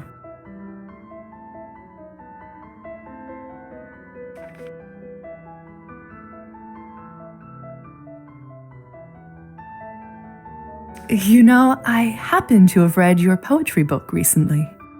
Have you? I am honored. And what did you think?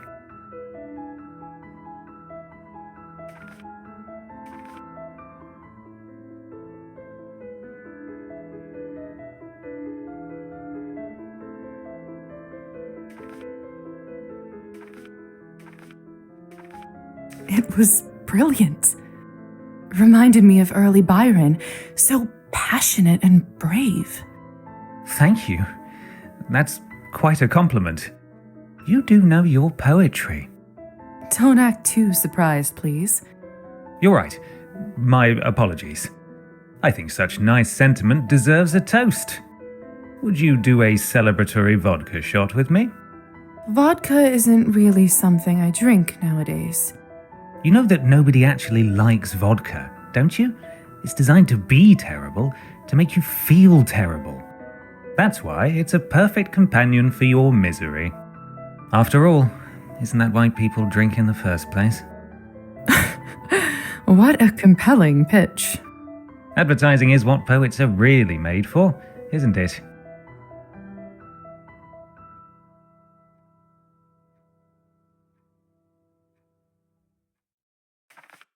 Still, perhaps another time. Suit yourself, my lady. To the art of poetry, may it continue to shape minds and move the human spirit. Whew, that went down easy. Say, Lisa, perhaps you've rescued me from my writer's block. I just might have a stroke of inspiration. Delightful news, although I'm not sure I can take credit for it. Nonsense. That's what muses always do, inspire naturally, without even realizing it. Why don't you come back another night? You'll be my first audience and judge. I'll be looking forward to it. Well, you know what they say. The break is short between the first and the second shot. I'll go chat with Arben and get some more.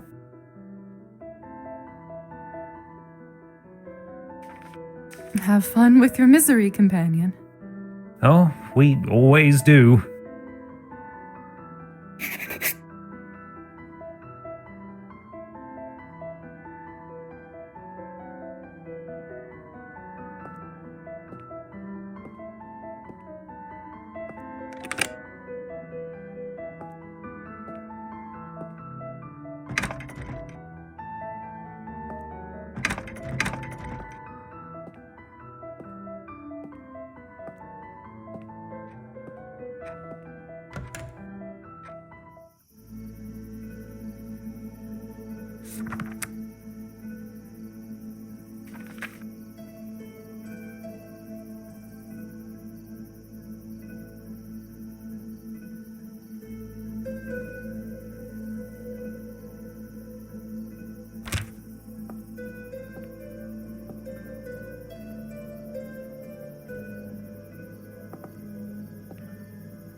The community board. Let's see. Politics, local events, lifestyle columns. Quite a lot of missing people listings. Interesting.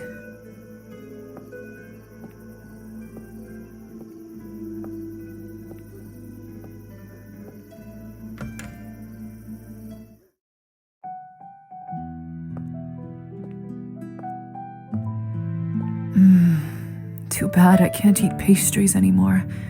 At least I can still enjoy the smell.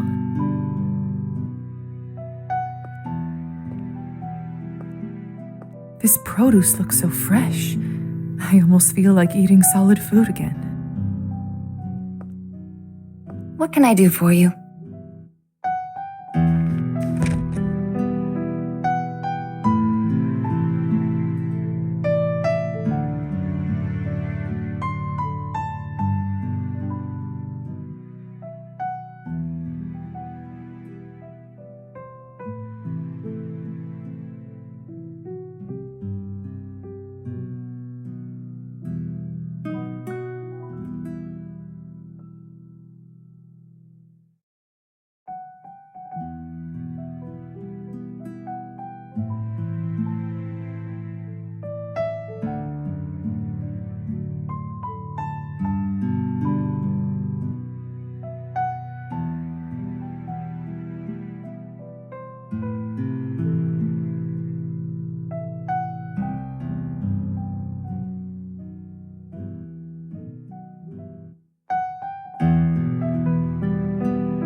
There you go.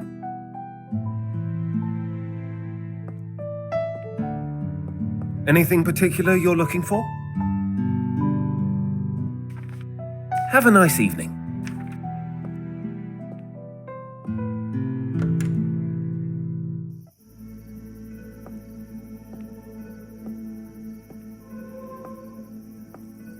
If I ever need to send a letter, I can drop it off here. This must be Anastasia. I should come up and introduce myself. Good sermon today? More or less the same one as always. But then again, people don't usually go to the church expecting plot twists. Well, at least it's good enough for someone to come more than once. I suppose that's true. Forgive me. I don't believe I've seen you around here before. Are you new in town?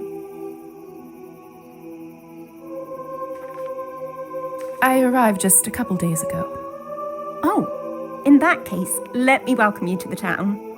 My husband and I are relatively new here ourselves. My name is Anastasia, by the way. I teach at the quaint little music school down the road. It's a pleasure to meet you. I'm Lisa. I work as an apprentice under the doctor.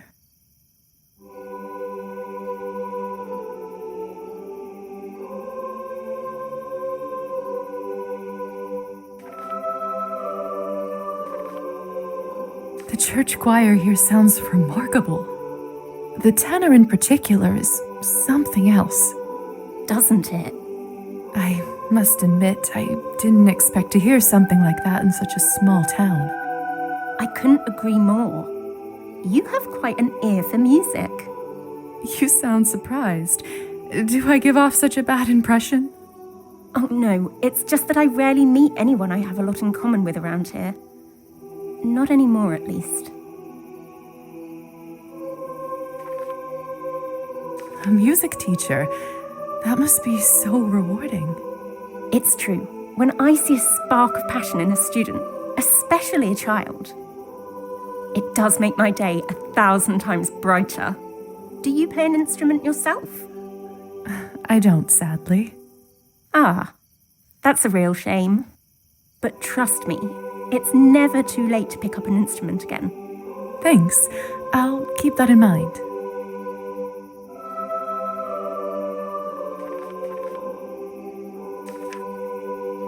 I'm sorry, it's time for me to head home. My husband is waiting. I hope. But perhaps you'd like to keep me company on the way back. Who would refuse a stroll on such a nice summer evening?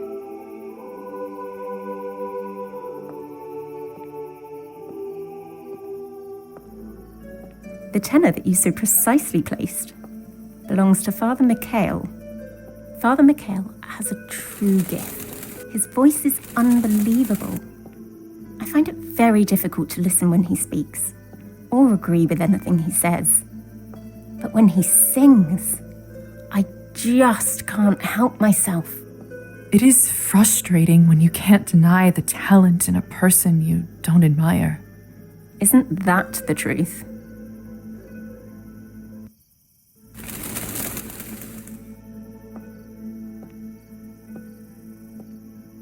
So, are you planning to come visit the church yourself?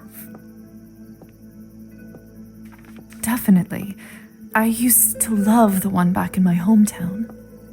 It was much smaller than the one here, but I still remember how huge it seemed when I was younger.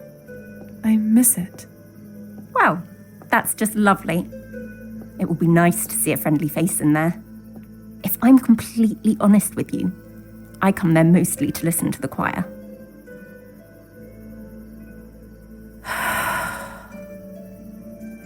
The lights are off. Is something wrong? Nothing really. My husband. I don't think he's home yet. Well, it was such a pleasure to meet you, Lisa. Would you stop by my school when you have a moment? I'd love to hear your thoughts. Of course. I would like nothing more. Splendid. We are open from Wednesdays to Saturdays. I'll make sure to drop by. Have a good night, Anastasia. Good night, Lisa.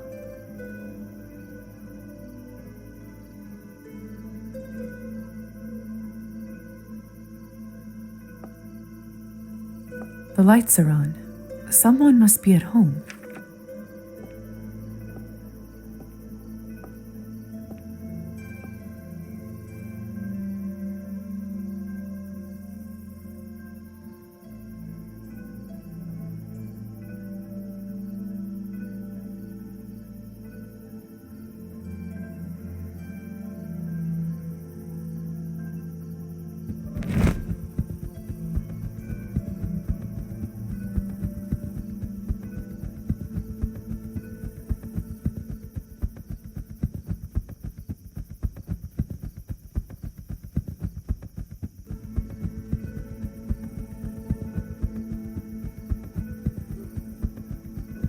Locked.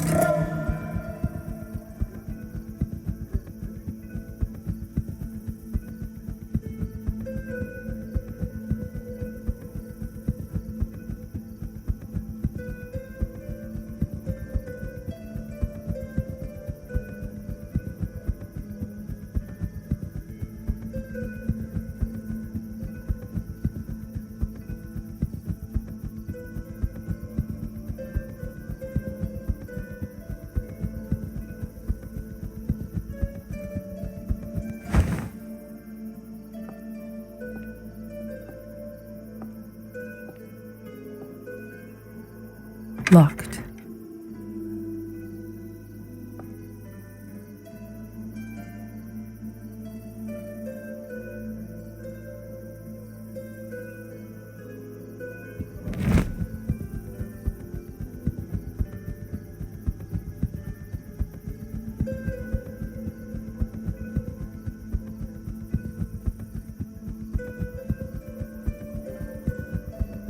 That's one messy path. I'd rather wait for it to be tidied up.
This must be where Faina lives.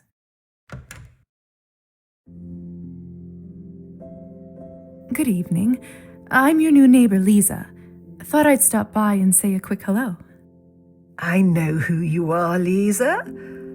Of course, come have some tea with me. I always brew too much. Eyes bigger than my stomach, I guess.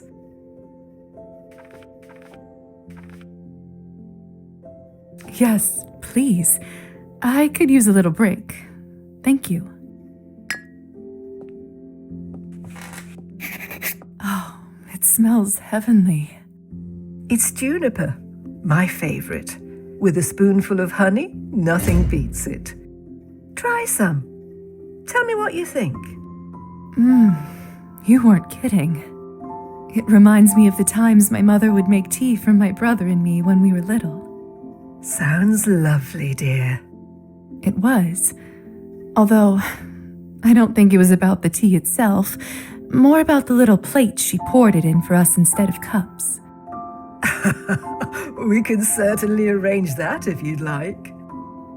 That's all right, thank you. Otherwise, I'm afraid I'll start missing them even more. Poor dear. Did the work take you far from home? Further than I expected, that's for sure. For some reason, I just feel like telling her everything. I should change the subject before I say something I shouldn't. Is that your cat over there? What's his name? No, I could never tame that one. He's too much of a free spirit. Comes and goes as he pleases. Always a surprise. How rude of him. He's so handsome that I don't mind. Never gave him a name, though.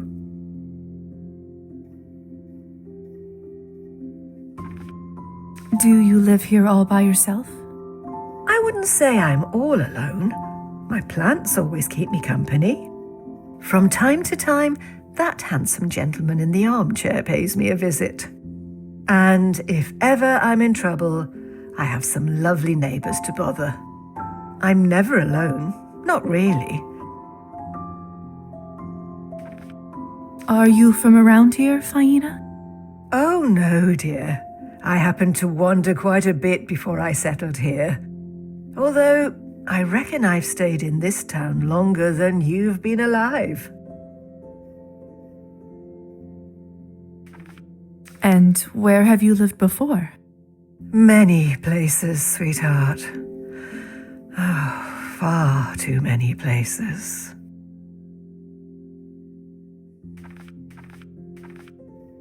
And where have you... Many. Anything I should know about life here? Let's see. For one, the townsfolk tend to be up quite late around these parts. Sort of a local quirk. They say it goes way back. Not sure how it started, but most places tend to stay open well into the night. I was always a night owl myself, so that never bothered me. But darkness and danger go hand in hand. Danger? Lots of temptation, whether you seek it or not. It's like my mother used to say, little dove. Keep your heart open, but your mind sharp. She sounds like a wise woman. Oh, she was, dear. Much wiser than I'll ever be, anyway.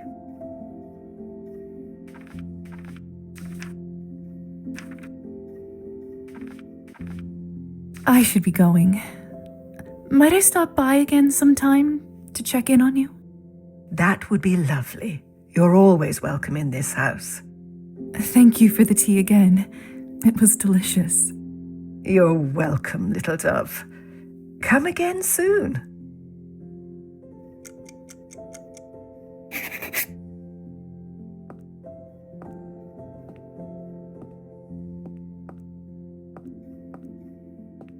The air in this flat smells different, fresher than in the rest of town. I think it must be the plant's way of paying Faina back for her devotion. Faina's plants are so well kept. She almost treats them like they are her equals.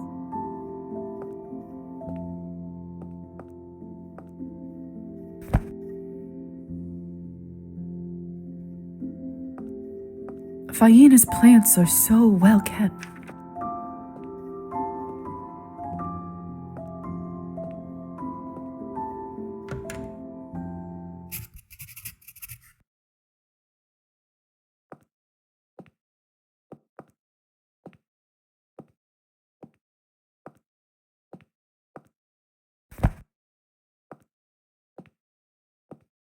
It's a storage room for the building. That's also where packages are delivered for tenants to pick up. Faina must be the one that keeps things looking nice around here. I bet Dr. Volkov wouldn't remember to take care of flowers to save his life.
What is this?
Hello there.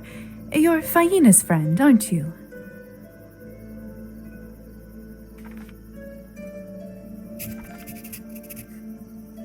Maybe I should give you a name. Who do you look like most, huh?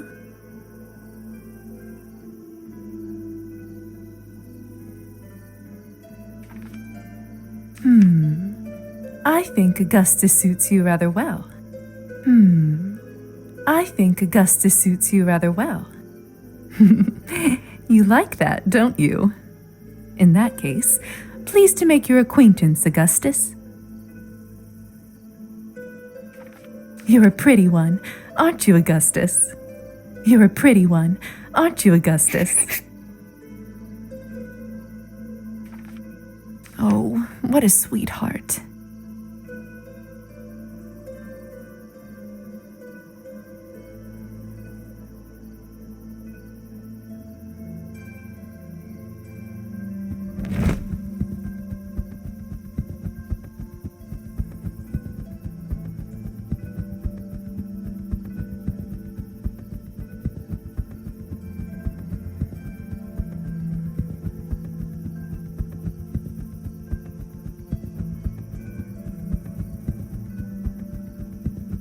Locked.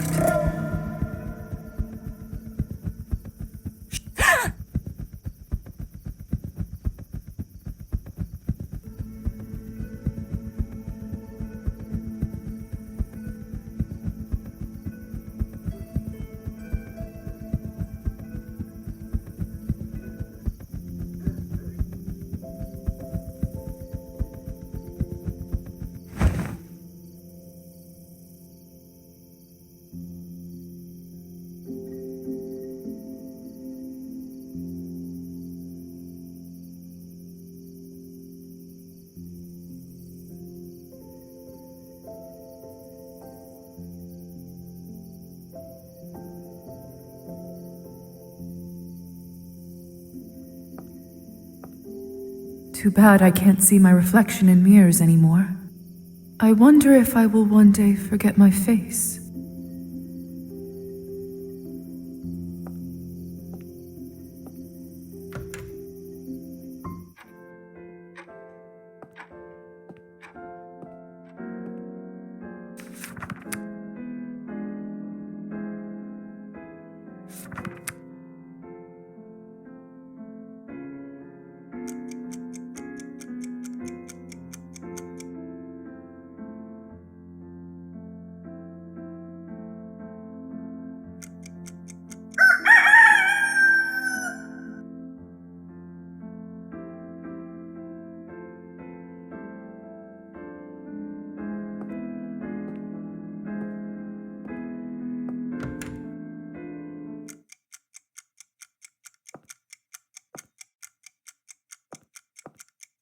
Can't put a cloth on this one.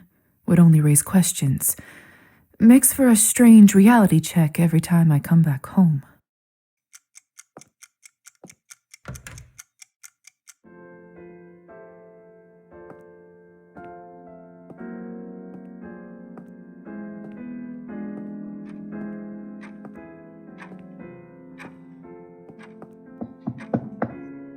Dr. Volkov, may I have a word? Come in.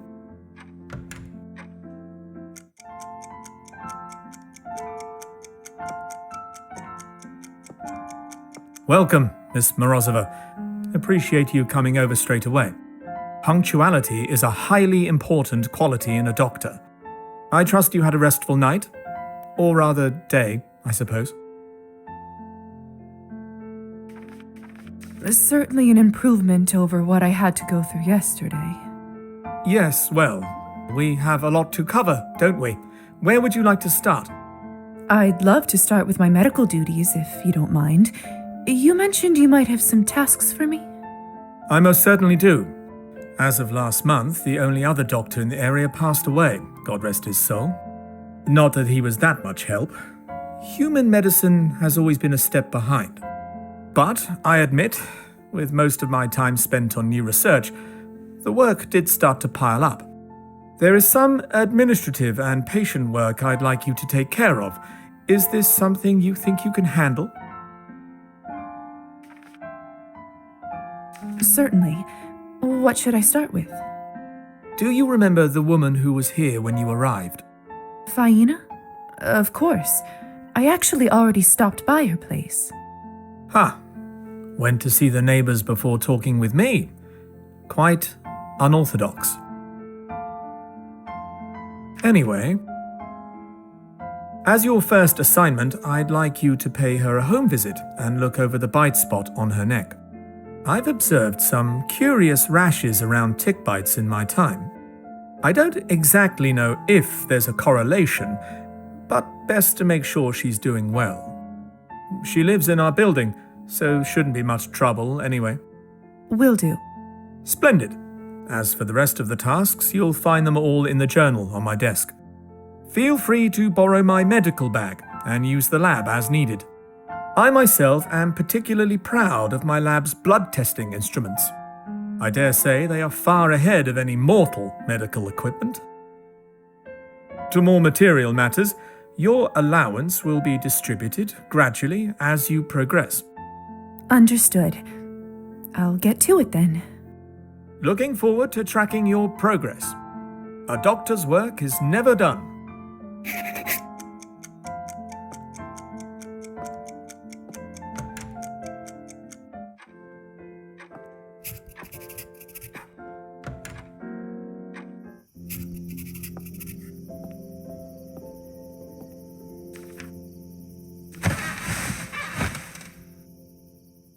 Mama?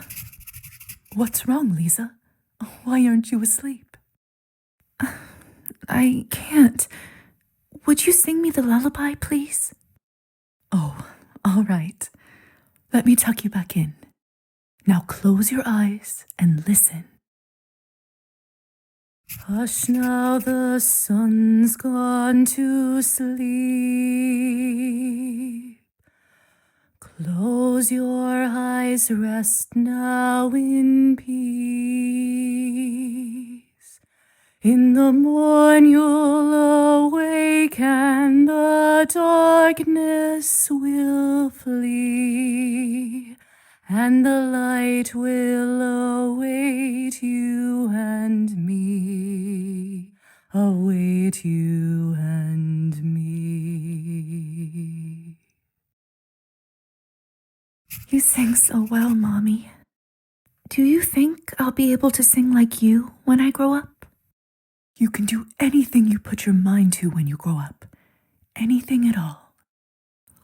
Oh, really? I hope everyone will like it when I sing too.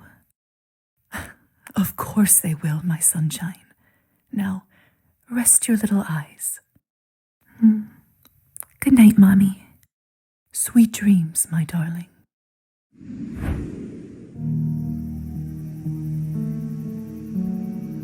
Lisa. Lisa. What? What's going on? Why is the window open? Oh, the pastry isn't fresh anymore. Better get rid of it.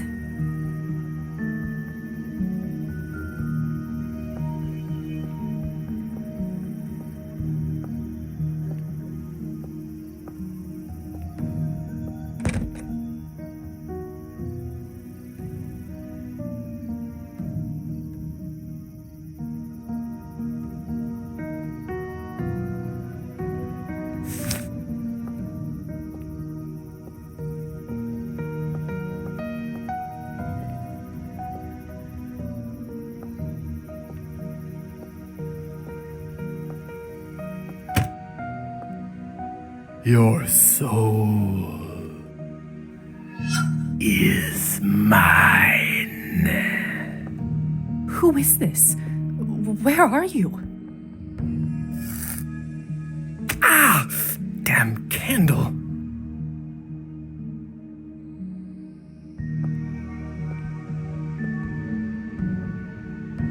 Hussar? What are you doing here? I got you, didn't I? Was this all a prank?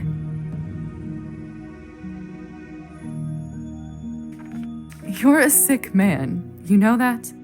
Do you think? I don't know. I just don't see it.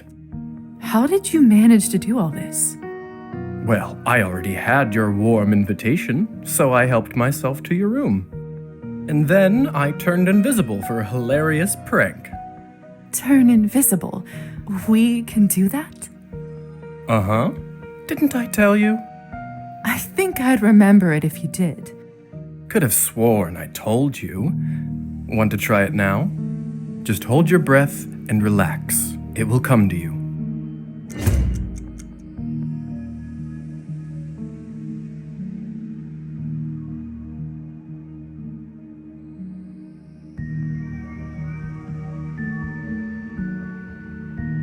There you go.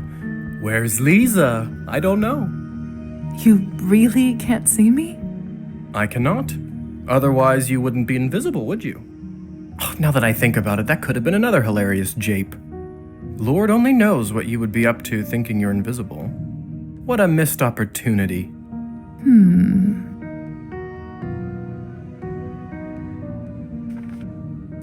Ah!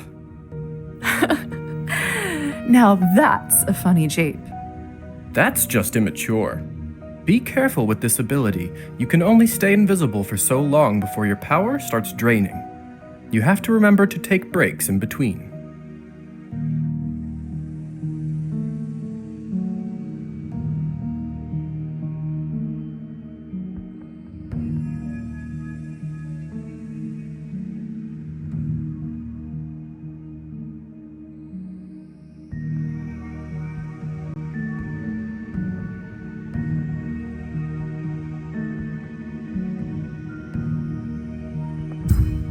Now that we've all had our fun, how are things going with the happy couple?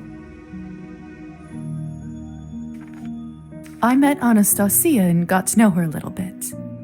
She sounds like a nice broad. I thought you two might hit it off. Do you think this is who you will use to get the invitation? I don't see why not. We seem to get along.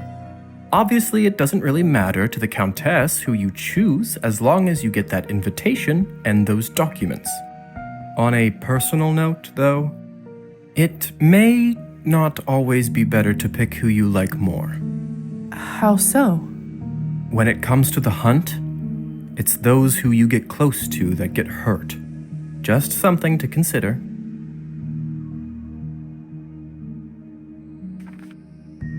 I haven't thought this far ahead. Thanks for the tip, Hussar. Just something to consider. Anyhow,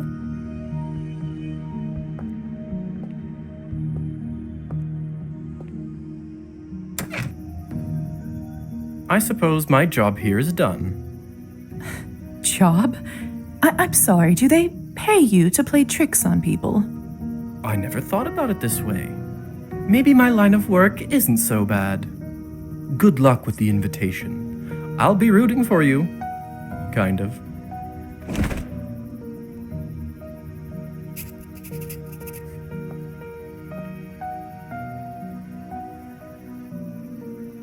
Too bad I can't see my... I wonder if I will want...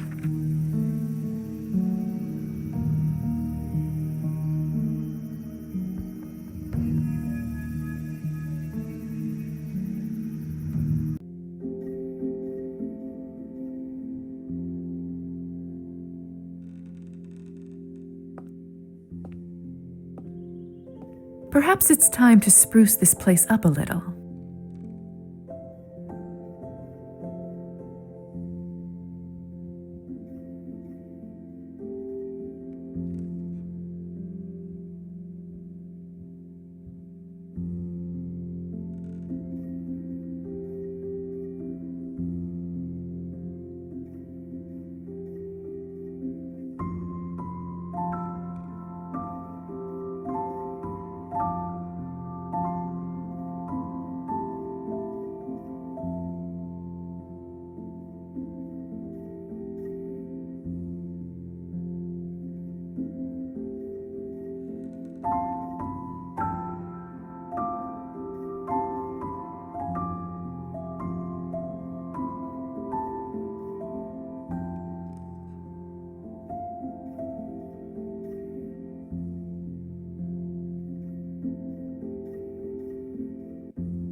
These books are written in a foreign language.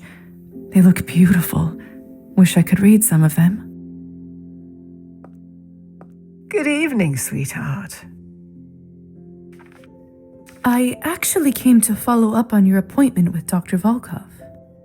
So, how are you feeling? Any noticeable rashes or discomfort? Oh, I feel just fine, dear. Thank you for asking. The heat's been getting the best of me lately, though. Didn't think it was that warm outside. But then again, maybe I just haven't spent enough time in my new body. Anyway, I say there's no such thing as bad weather.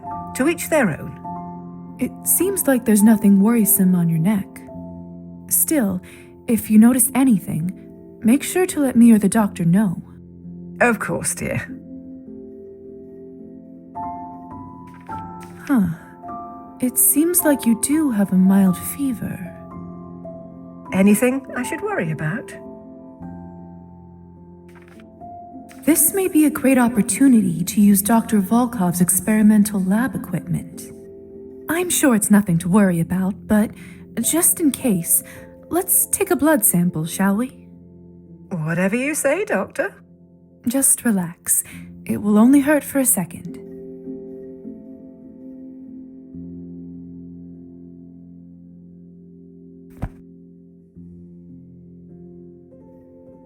Perfect. Now, have some more tea and a nice rest. I'll take this to the laboratory. Thank you for stopping by, dear. I should be going. Might I stop by again sometime to check in on you? That would be lovely. You're always welcome in this house. Thank you for the tea again. It was delicious. You're welcome, little dove. Come again soon.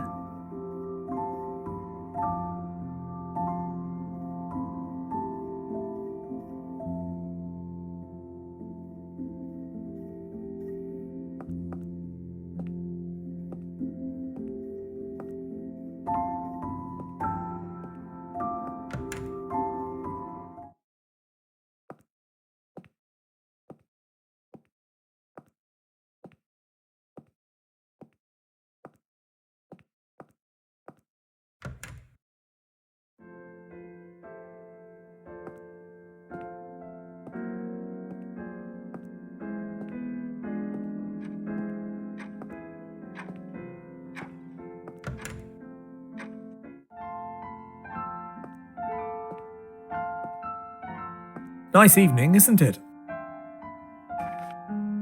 May I ask how you were turned? As your sire, I do owe you my story, but I have to warn you, it's a rather gruesome one. Are you sure you'd like to hear it? After my time in the Countess's basement, I don't think much could shock me. Well, if you must know.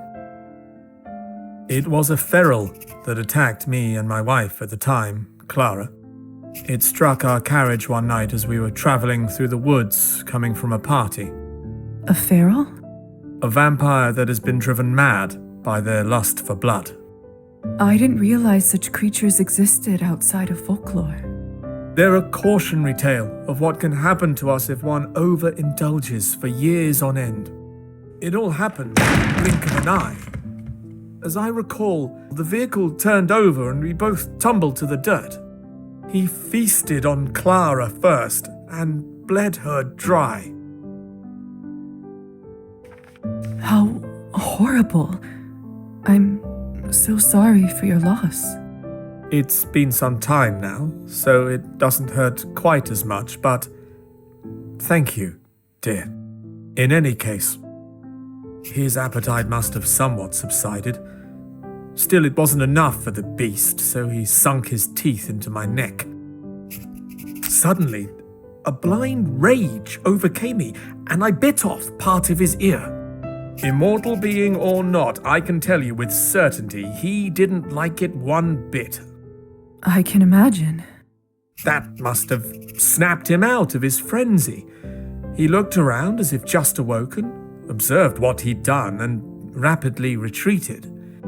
Somehow, I managed to get home by morning, but the nightmare didn't end that night. You must have swallowed some of his blood when you bit him, and... Precisely. You must have read about the turning ritual in human folklore. Well done. All kinds of knowledge tends to come in handy from time to time, even silly fairy tales. So, what happened after you returned? We'll talk more about this some other time, perhaps. There's much work we must attend to now. Of course.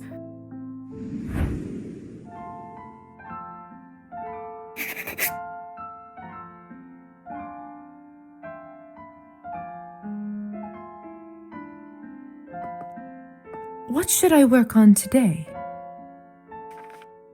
What incredible lab instruments! It's as if I'm looking into the future or reading a Jules Verne book. Let's take a look at the doctor's notes. I'm sure I can figure it out.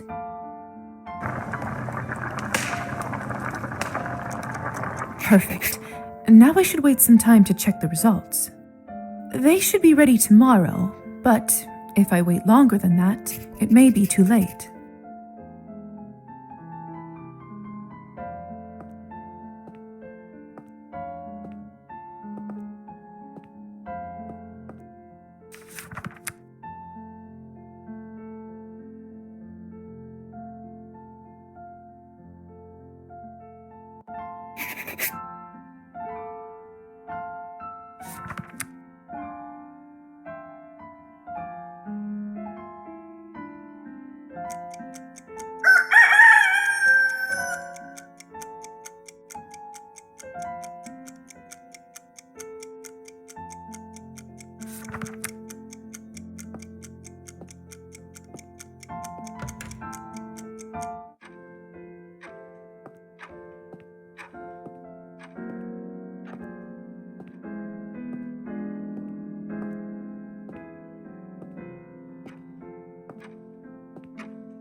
I wonder if vampires' eyesight deteriorates the same as humans. If so, the doctor is a prime candidate for thicker glasses with such dim lighting.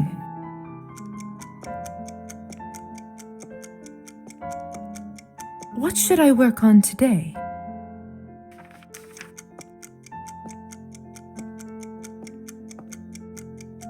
To what do I owe the pleasure?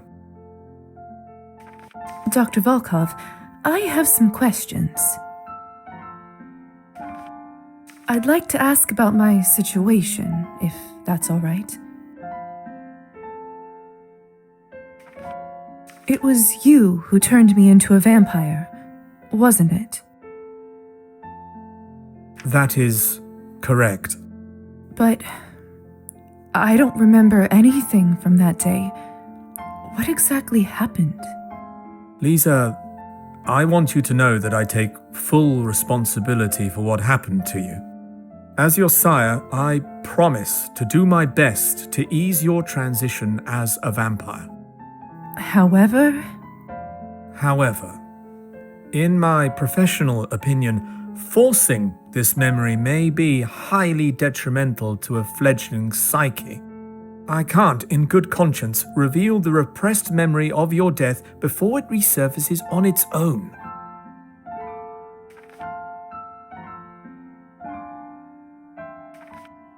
all right. I understand. Trust me, this is for your own good. I will tell you one thing, though. In your case, it was either this or death, and I didn't make that choice lightly. I hope that eases your mind, even if only a little.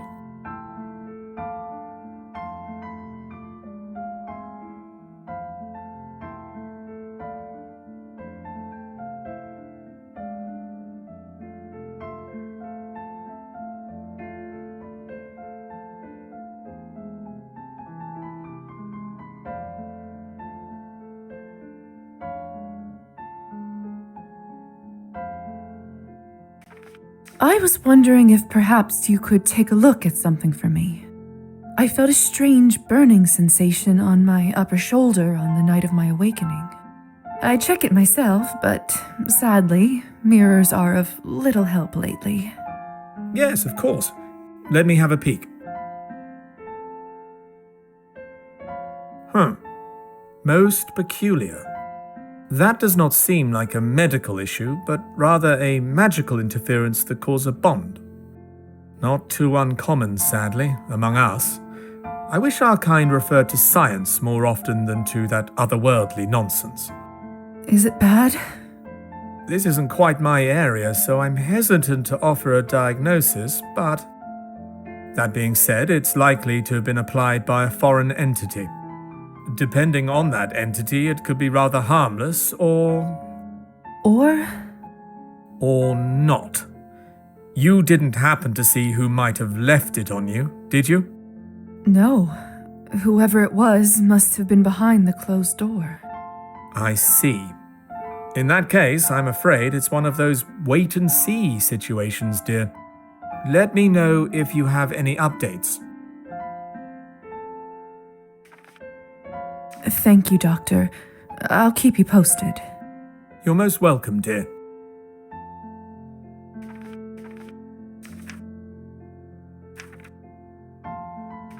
Well,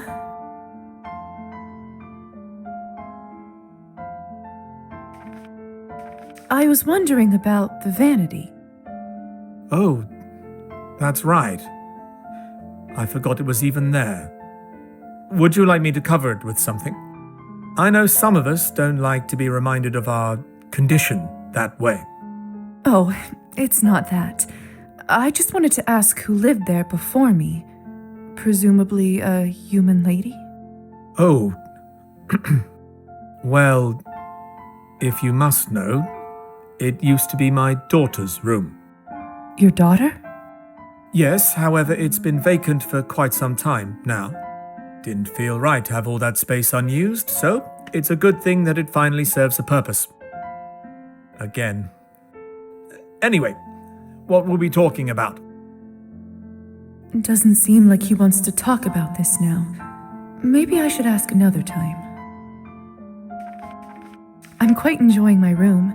Thank you again for your hospitality. I've never had a space to myself before. Very pleased to hear that. Since it seems that I'm here indefinitely, would you mind if I maybe decorate it a bit? Make it more my own? Yes. Yes, of course. Perhaps the room could use a caring touch after all these years. There's a general store between the church and the salon. You can try ordering some new items there. Make yourself at home. Thank you. I'll make sure to stop by. It must be an interesting position, being a vampire doctor and treating humans. I suppose it is. But like with everything else, give it enough time and you'll get used to it. In a way, I'm sort of a link between the two groups. I have insight into humanity that our kind tends to lose touch with, as well as knowledge that humans don't accumulate due to, well, death. What do you do when you have to explain fang marks on bodies? Ah, that's not nearly as much of an issue as one would think. Tell the humans it's a snake bite and nobody bats an eye. Oldest trick in the book. Huh. Creative.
I should remember to pick up Faina's results from the doctor's lab today, otherwise they may expire.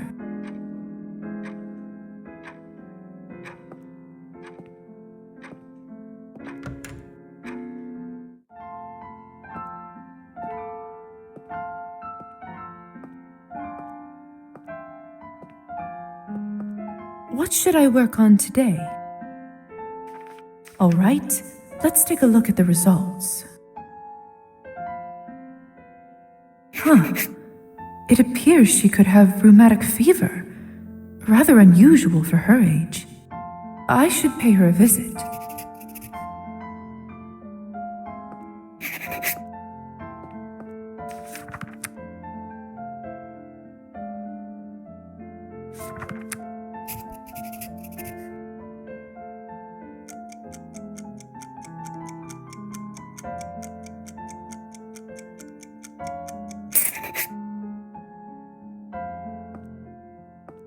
Greetings, Lisa. Dr. Volkov.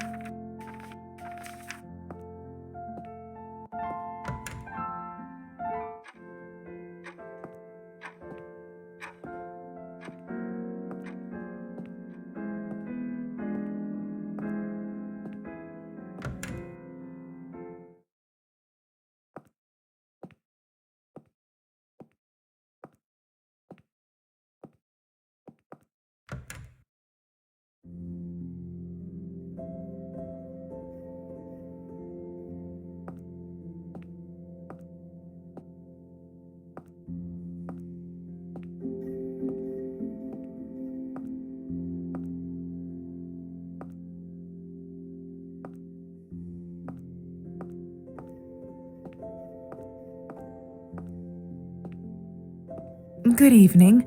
How are you feeling, Faina? I'm all right, dear, thank you. Just feeling a little weary today.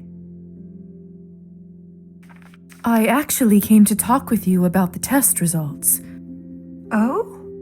I believe you may have rheumatic fever. It's much more commonly found in children, so this would be a rather rare case. Well, people always tell me that I am still a child at heart. Perhaps they are more right about it than they think, huh? Is this something I should be concerned about? If it is what I think it is, with the right treatment, we should be able to fix you in no time. I am glad we caught it at this stage, though. Otherwise, there could have been some rather unpleasant complications. Here is something to help with the inflammation. Take it regularly, and you should feel better soon enough. Thank you, little dove. What a lucky crone I am to have an angel like you next door. I don't know if that's quite true. Don't be shy, dear. You deserve it. Smart as a whip, pretty as a picture. If you stay true to your heart, I can just tell you will go far. This town needs someone like you. Now, more than ever. Thank you. I'll see what I can do. That's all one can do anyway, isn't it? Would you like some help with the plants? How sweet of you to offer. But I'm all right, dear. Taking care of them brings me joy. That will be my one good deed for the day. One good deed? Oh, that's just a silly rule of mine. Every day, no matter how small, I like to do at least one good thing. Helped out a stranger with directions. Great. Baked some cookies for the neighbors? Even better. Feeding the plants will do just fine for today.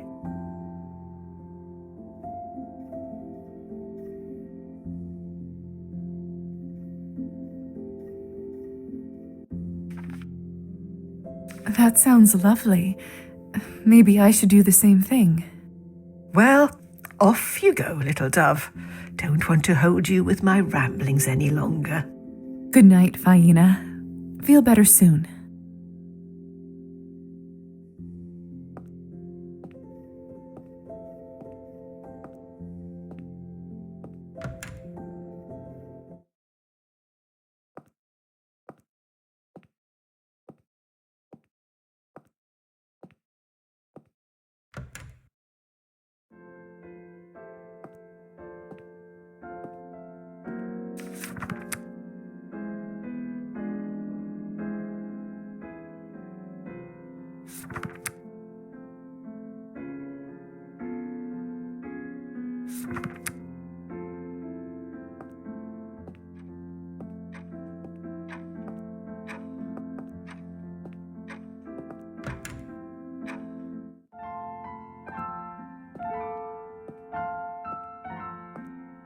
Lisaveta?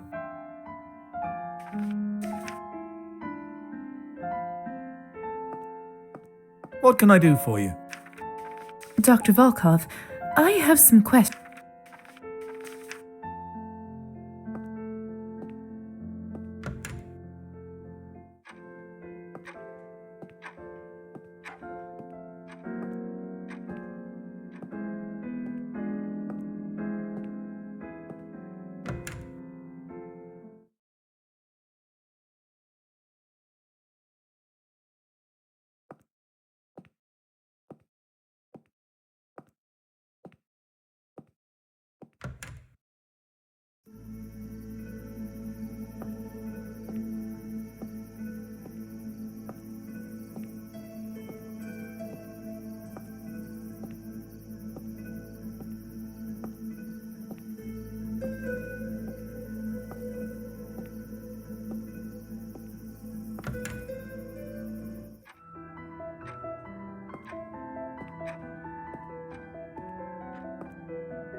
What would you like?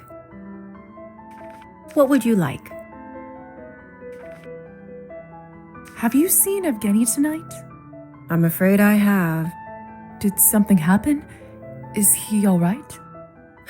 Nothing out of the ordinary, sadly. He got too drunk, and I refused to serve him, so he left. Oh, do you think he went home? I'd say chances of that are slim to none. Does this kind of thing happen often? It's not getting better, I can tell you that. Where do you think he went? I'm willing to bet that he's at that vodka bar on the other side of town. Real nasty place. And I'm not just saying that because they're my competition. Thank you. I'll take a look there. Hey, it's none of my business, of course. But I wouldn't drink their Cabernet if I were you. Just a friendly piece of advice. Understood.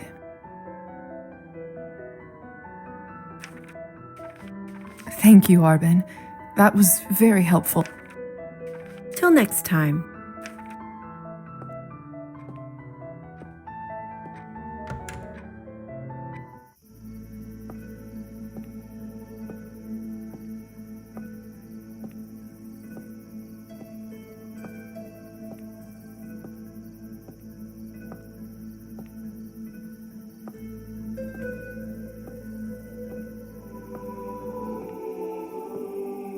Hi there.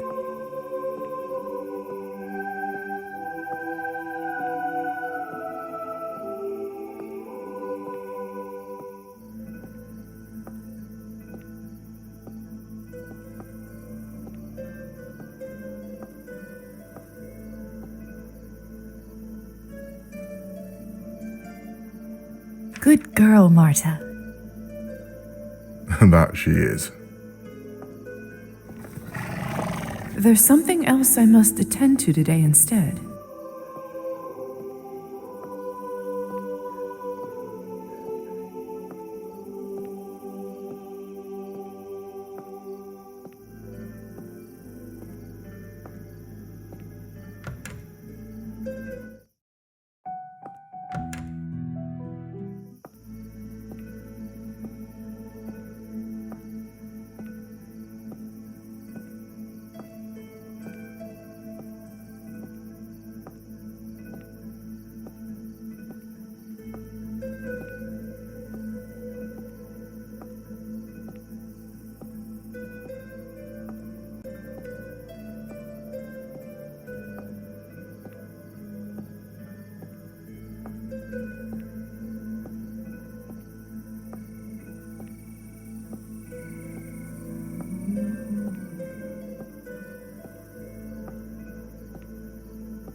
Kirill, you beady-eyed scoundrel, give me back my book.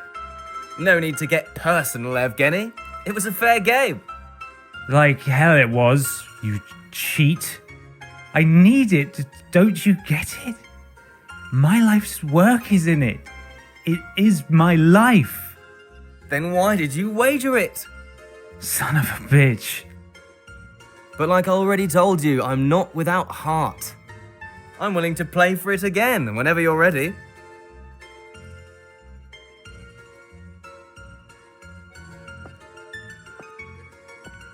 That scum. My book.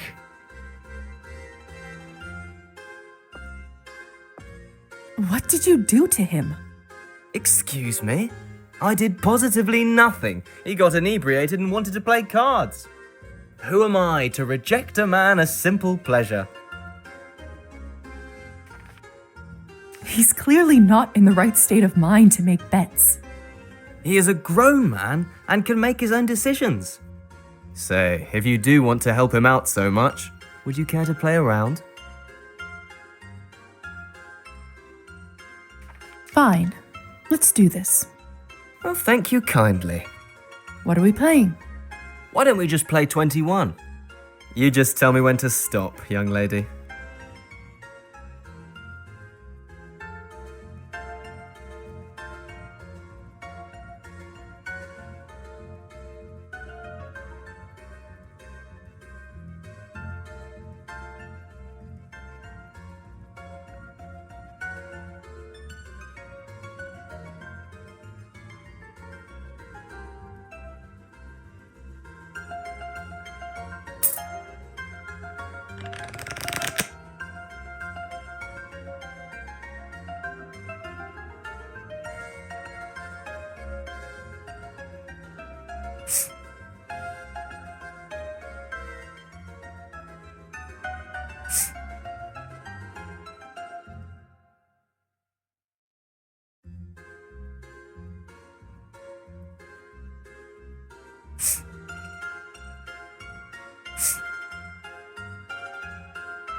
Damn it.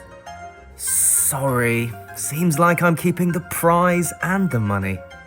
Look on the bright side. Unlucky at cards means lucky in love. I don't believe this. You are a cheat.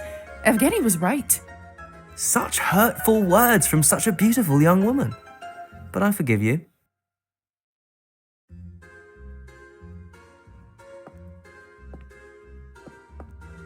Booze here smells just like surgical spirit. Apology. Evening. Are you all right? Never better.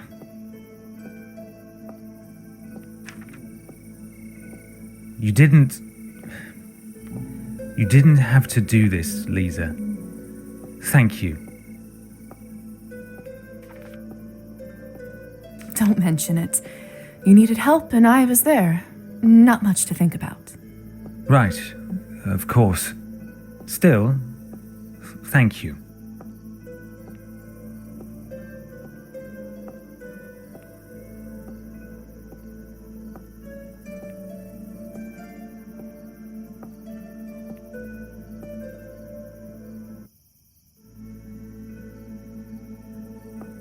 Evgeny?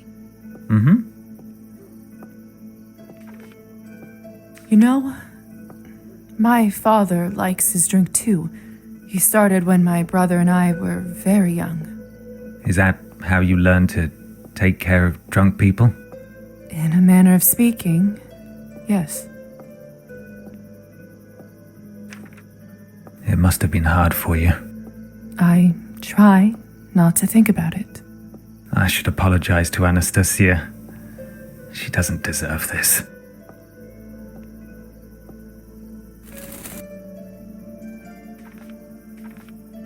How often does this happen? Whenever I can't write. I see. I remember you mentioned a writer's block. How long has it been? A while. I sense it's not a good time to probe further on this. You must be in a lot of pain. Why do you think that? My father says that when he drinks, it helps dull the pain. I feel dull when I'm sober. When I drink... We're here. Good. You sound a little better. I do feel better. Thank you again, Lisa. You're most welcome. Would you please come over for tea sometime? And what would your wife think about that? Anastasia, I'm sure she'd love to get to know you. Come anytime. If the lights are on, that means we're home. Thank you for the invitation, Evgeny. I'd like that. That's great. Now I just need to get my book back. I can help you with that. I'd love to teach that bastard a lesson. You are the best. I'd hug you, but I don't want to breathe near you in, my condition.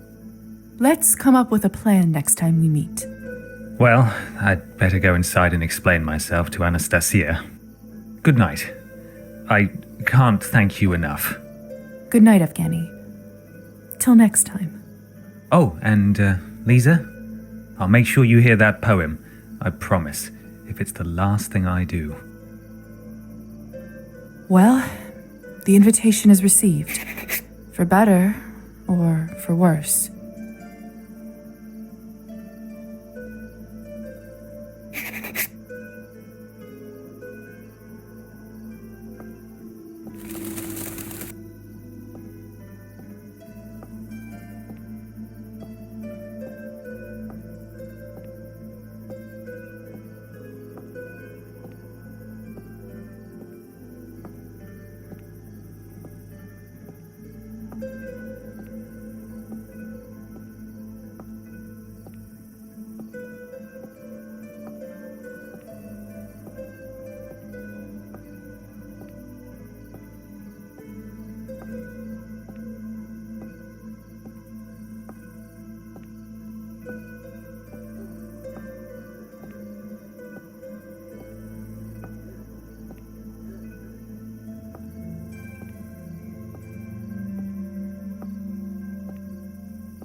The lights are off outside.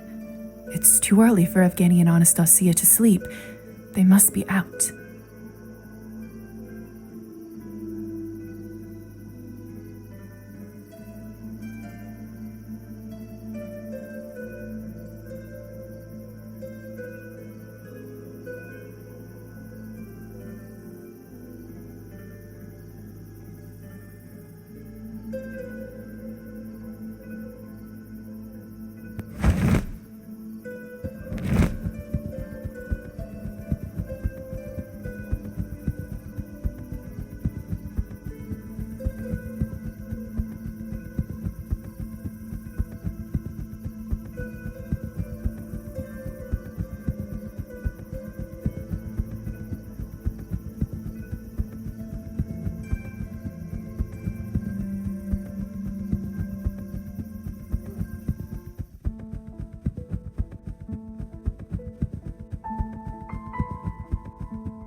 That's Evgeny and Savelli in the Skvortsov family photo.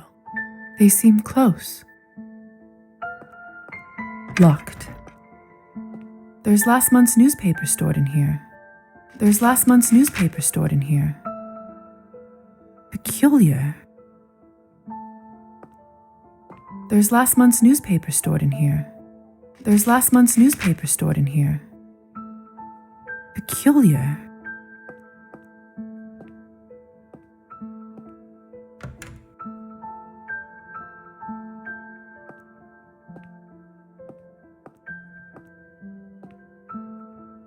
Huh. With a house like this, I imagined Anastasia owning a larger dress collection. Although she certainly has good taste, one of the outfits here is just stunning.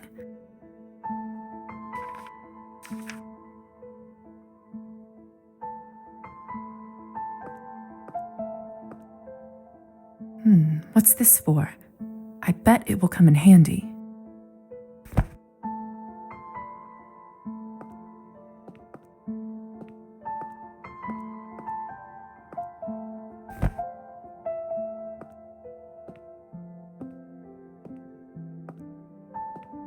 Glinka, Chopin, Bach. She really does have wonderful taste in music. Must have been next to impossible to get these cylinders. Some dusty sheet music.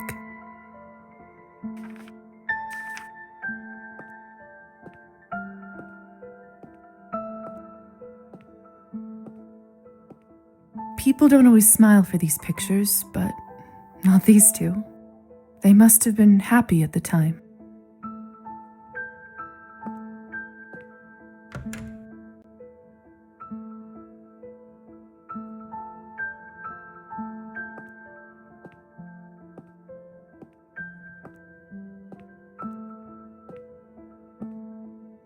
I'm quite certain that the envelope is hidden somewhere upstairs. That's Evgeny and Savelli in the Skvortsov family photo. They seem close. So that's what this key is for.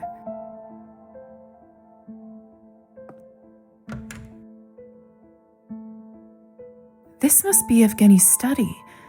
Honestly, it looks exactly how I imagined it. Author's copies of Evgeny's poetry book, Dead Winter. Maybe I should give it a read at some point.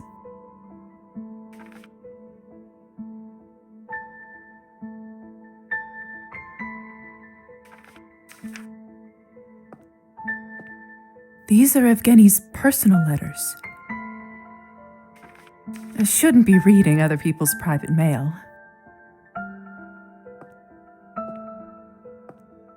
A lot of thrown away scribbles. Must be Evgeny's poetry drafts. What the hell? I swear I locked it. They're back, and sounds like they're coming here.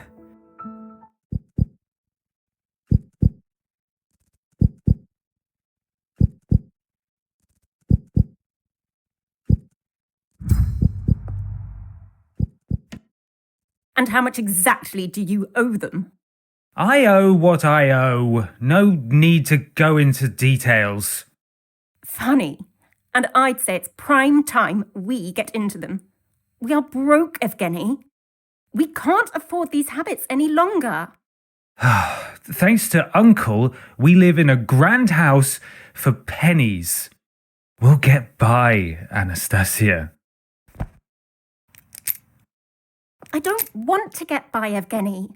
I want a normal life with a normal husband. I meant... That's it. I don't want to hear another word of this. Have you been drinking again? No. Don't lie to me, Evgeny. You're drunk. Every day this week you have been drinking. I am not drunk. I just had one glass. That's it. I can't take this circus any longer. I need to get some air. Where do you think you're going?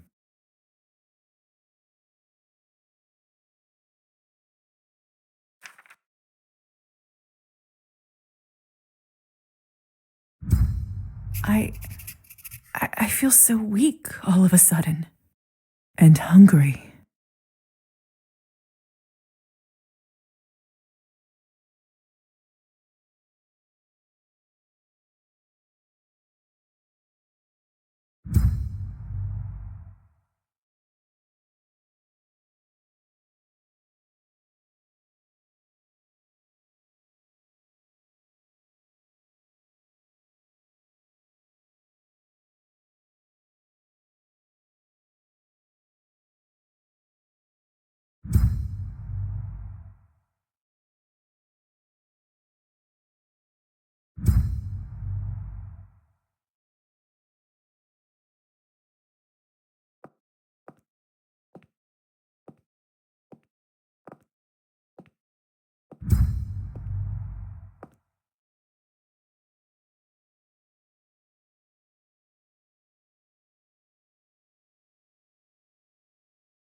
These are Evgeny's personal letters.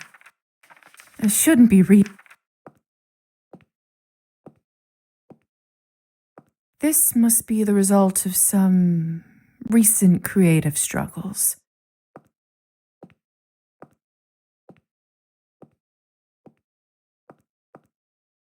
A lot of thrown away.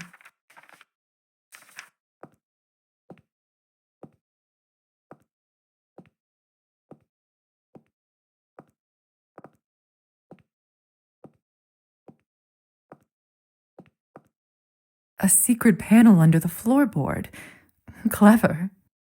There's an envelope with a City Hall seal. This must be what the Countess is looking for. Hold on a second. What's this? 50 coins. Now, that's a lot of money.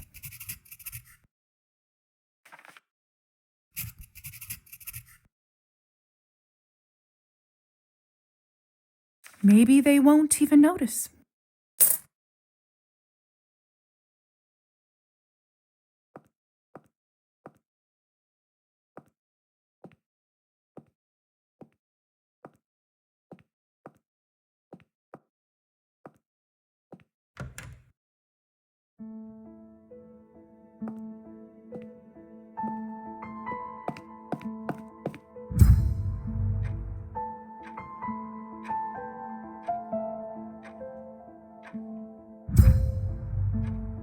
I'm starving. I can't delay this any longer. If I don't eat now, I just know I will die.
What the hell?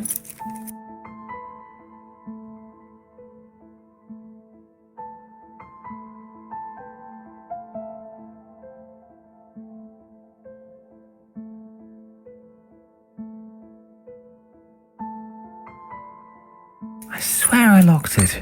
They're back, and sounds like they're coming here.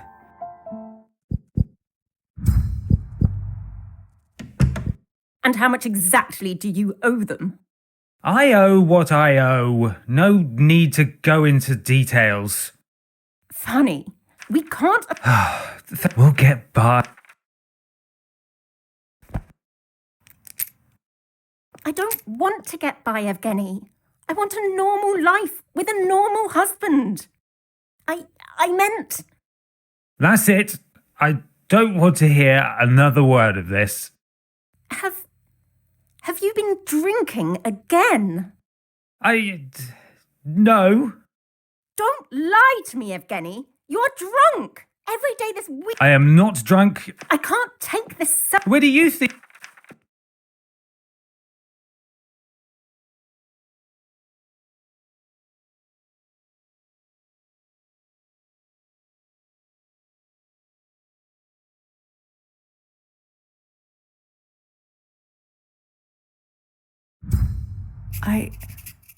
I feel so weak all of a sudden. And hungry.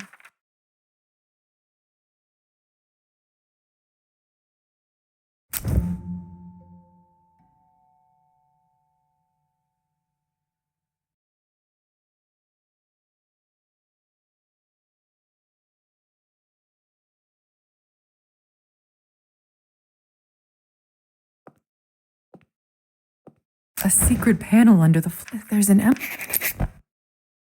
Hold on a second. 50. Maybe they won't.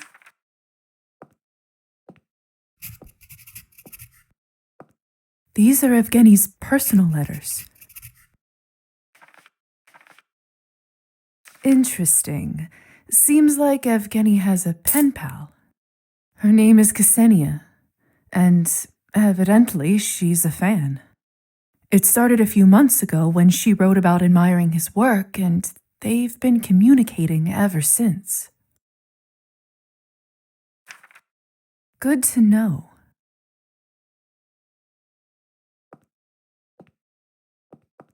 Author's copies of Evgeny's poetry book. Maybe I should give it a read.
I'm starving.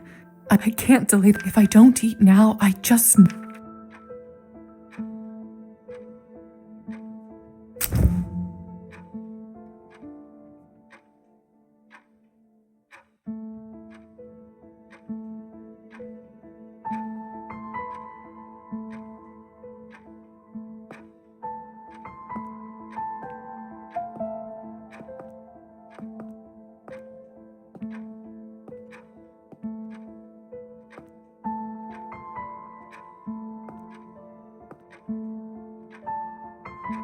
We had a samovar just like this in my old home. How I miss...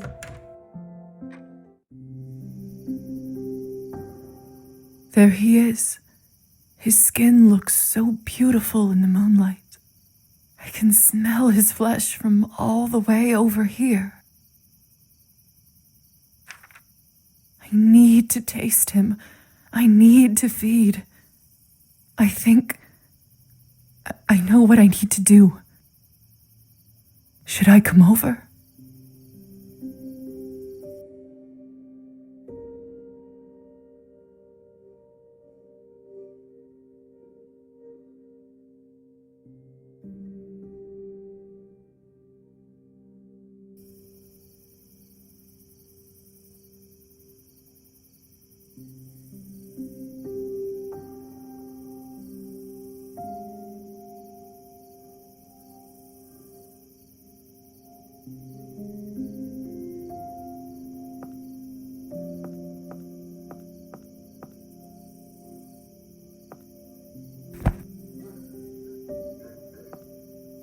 Evgeny?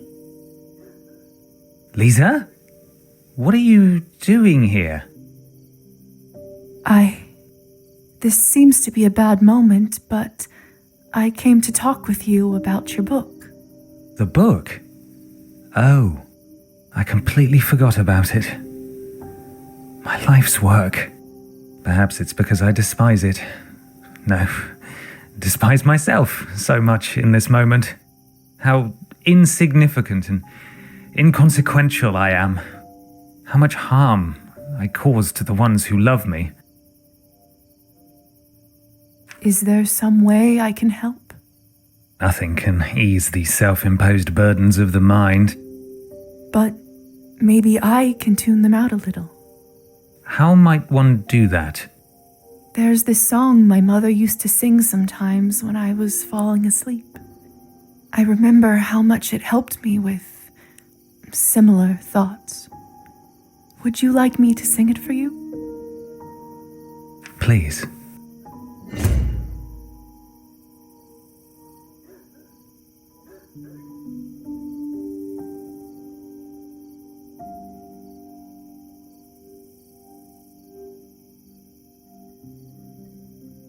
Hush, love, the sun's gone to sleep.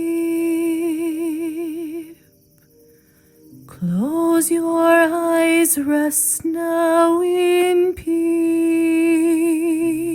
In the morn you'll awake and the darkness will flee, and the light will await you and me, await you and me.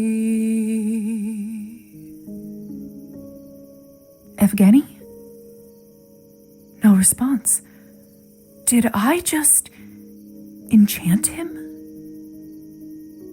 Truthfully, I meant no harm, but I sense my time is running out. I have to use this opportunity. I'm sorry.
Good Lord. Lisa? Is that you? What have you done to my husband? That's not how this was supposed to go.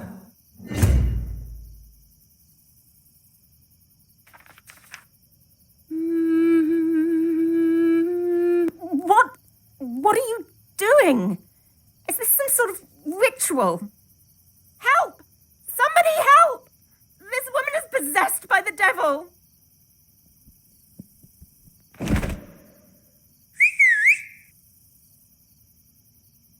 I'm not a petty man, but I think it's safe to say you owe me one.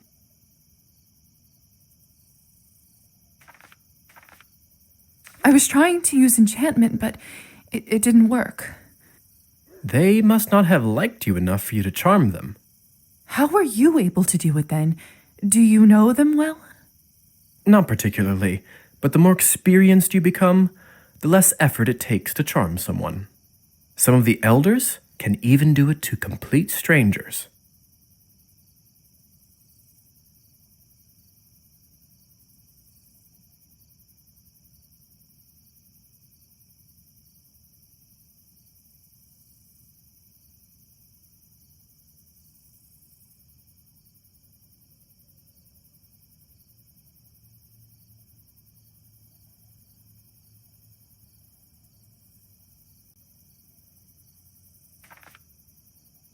Hussar?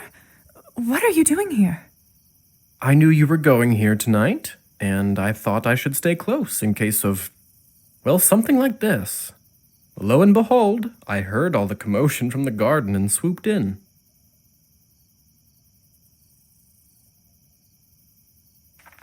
Don't you need an invitation to come here? Only inside the house. Gardens don't count. People have this weird notion that they can own the land itself. I guess nature doesn't feel that way. What do I do now? Relax. First thing you do is hand over what you found in the house. I trust that you have something for me. Here are the documents Savelli kept in their house. Countess will be very pleased. I'm delighted to hear it. The broad will wake up soon. She won't have any memory of what happened in the last few minutes, but she won't feel good about you. I can tell you that much. She will, of course, immediately go to check on Evgeny, who should be back at it in a few days. Needless to say, if I were you, I'd let the doctor handle that one. I'm sure he will just blame it all on snakes as usual. I should go warn him. That might be a good idea. Best to be done with this dreary business before sunrise. Oh, and if you ever get so ravenous again, might I suggest hunting rabbits in the forests and fields instead? Might not be the most nutritious nor pleasant of business, since you won't be able to enchant them. However, it'll work as a last resort if you haven't managed to enchant a human under more private circumstances than tonight. I should get going too. Must have been a hell of a week, huh? Hang in there, sister. It gets easier. Thank you, Hussar. Good night, Lisa. Not a day without drama. I should get out of here before it's too late. Time to head home.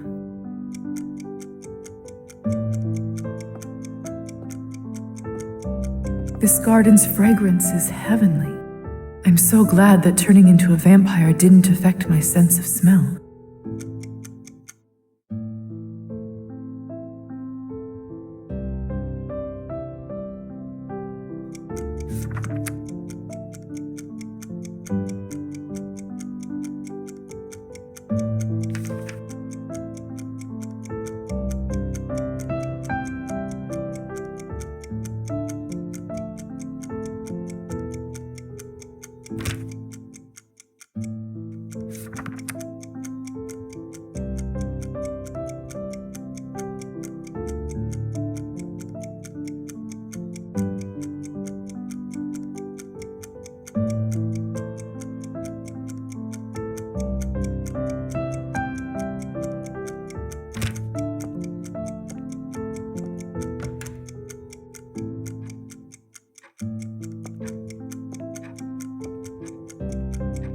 Such a big table for such a small family. Must be lonely.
evening, Doctor. Are you all right? You don't look so well. Yes, yes. Would you like some tea? I wouldn't want to bother you.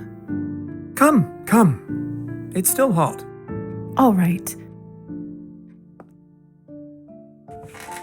I'd offer you some sushi and candy, but to eat solid food in our condition, you'd need a special pill. I assume some kind of a digestive enzyme? Precisely. Sometimes I forget how smart you are. So, how did you enjoy your first week as a parasite? Excuse me? Well, by the blush on your face, I assumed you'd fed on your first victim, have you not?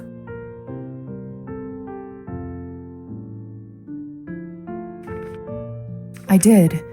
Tonight I fed on my first victim. Honestly, this is nothing to be ashamed of. It's just what we are. We are forced by nature to survive by leeching on the weak and vulnerable. The sooner you accept it, the better. I learned it the hard way myself. It's not that simple. I didn't choose this life myself, you know. That's true, although neither did tapeworms and leeches. They are simply the way they are. Not only that, but unlike all the other parasites of the world, we don't even have the common decency to die. At least they decompose and give back to Earth in a circle of life, but we live forever. We are the ultimate parasite. Let's say that's true. There isn't all that much you and I can do about it, is there? That's where you're wrong, Lisa. We can still contribute to this world with our minds. We can still help science. We can do some real good here, Lisa. Trust me. That's why I converted you. This is why you are here.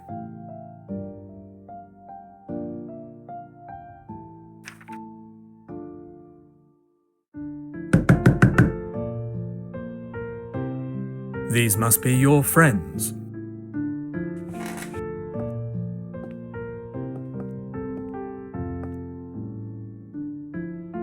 Go and have some rest. And don't worry. I'll take care of everything. Thank you, Doctor. Good luck. It's all going to work itself out.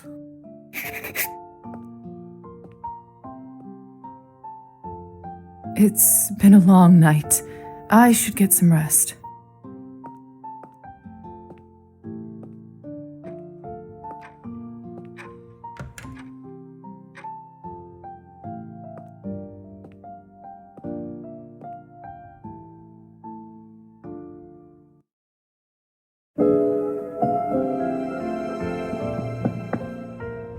Lisa?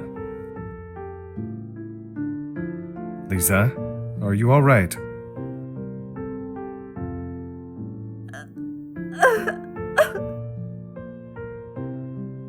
Yes, Father.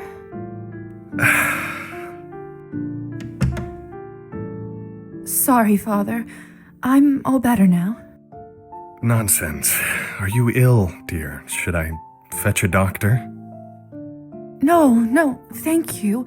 It's just, I don't think I want to go tomorrow. What? Why not?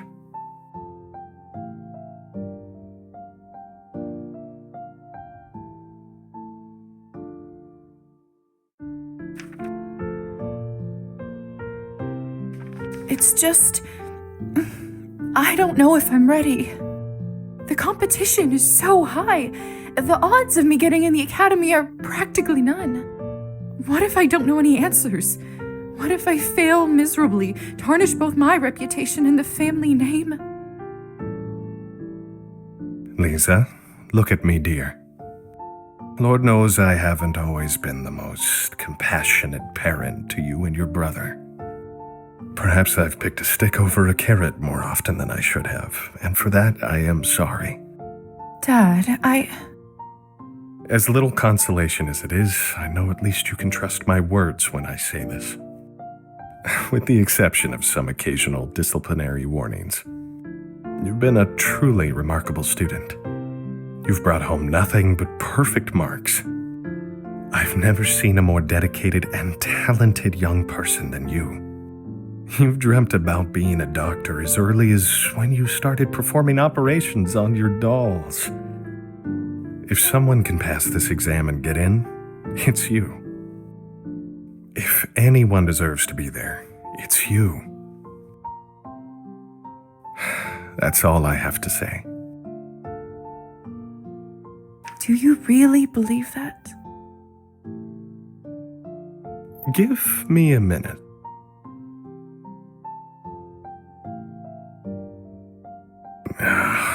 Where the hell did I put it?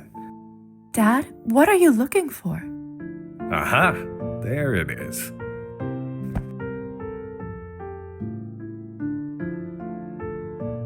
There.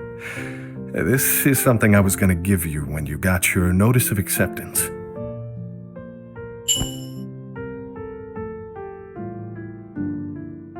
Dad, it's so beautiful. It must have cost a fortune. But what if I don't get in? I can't accept this. I always knew that you'd pass with flying colors. That's why I bought it early.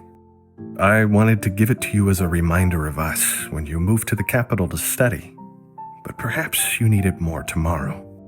This way, you will always have your family to support you.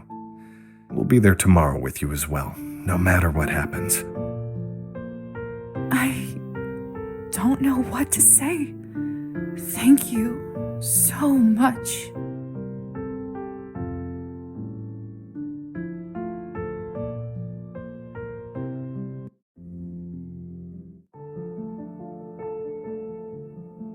Something's not right. Hussar? This wasn't even funny the first time.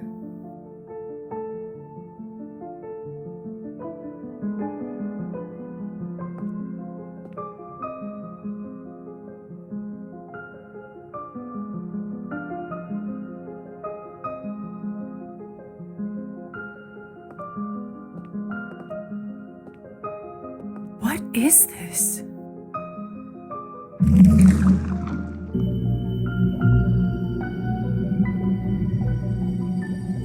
What are you? How are you doing that? The time is nigh. The debt's at you. What are you talking about? Ah! Kupala's night we will meet again. What you owe will be returned.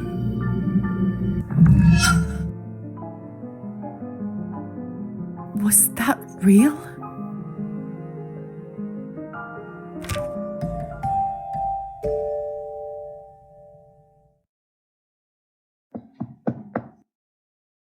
Lisa?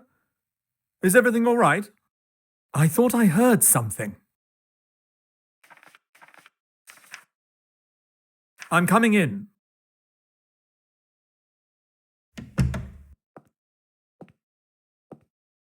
What happened?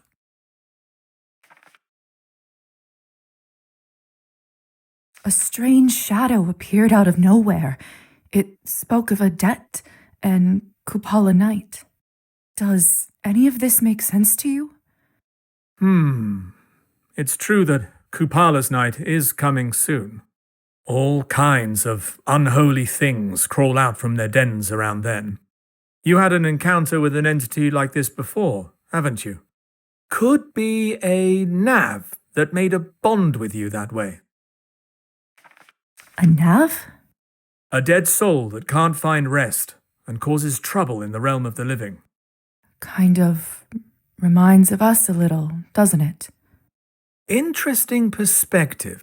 I am hardly an expert on the supernatural, which is ironic in my current state.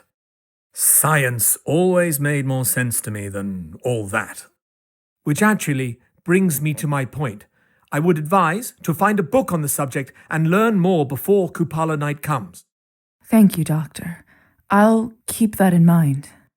I heard that Roman in the bookshop just received some new papers on hematology from Germany. I believe they should be able to push me over the fence.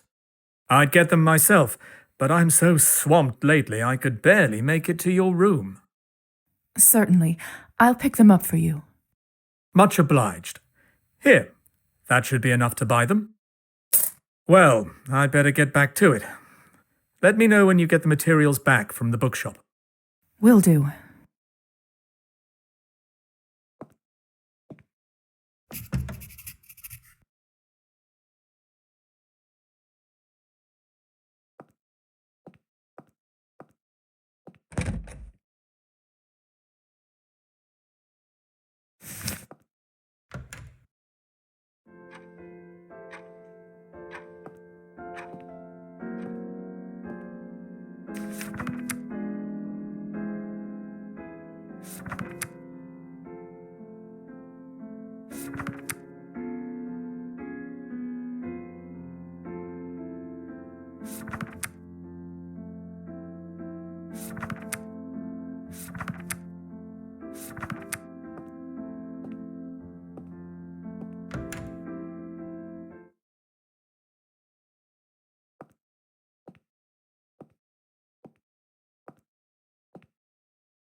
Hi, Lisa.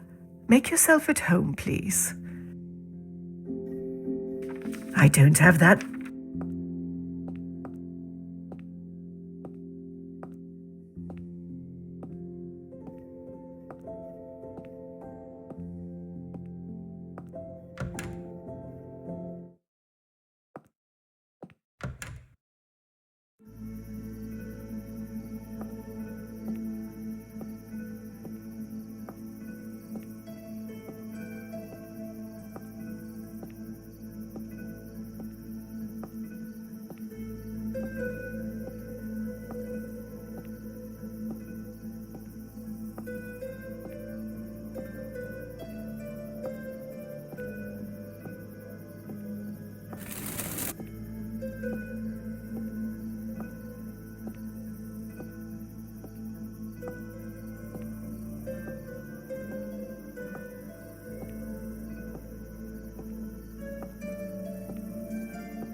Welcome to the Book Emporium, Madame. My name is Roman. If you have any questions at all, I'm right here at your service. Good evening. What a delight to welcome a new customer into the shop. The novelty might wear off quickly. Your shop is so neat and lovely. I feel like I'll be around here all the time. That's music to my ears. May I ask what your name is?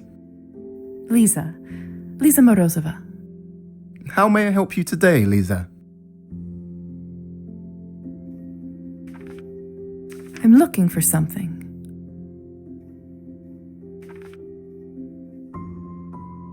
I'm actually an apprentice to Dr. Volkov.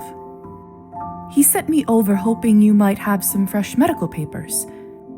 Of course. Dr. Schultz's new work on hematology, isn't it? Groundbreaking work. That's right. I didn't realize you were well-versed in medicine.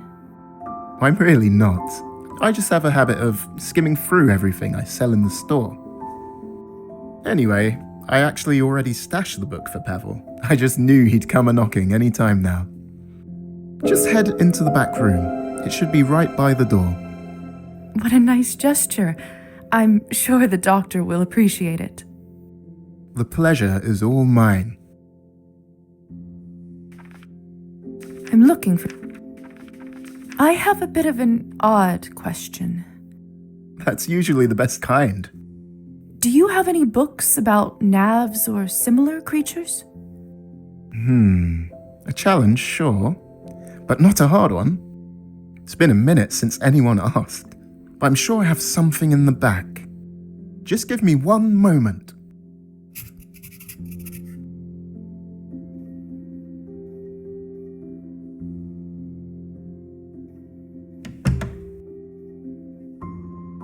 There it is. It's from my personal collection, so not for sale normally, but I can always find another copy. Let me know if you'd like to purchase it. May I see what you have in stock? Certainly.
Hope you enjoy it.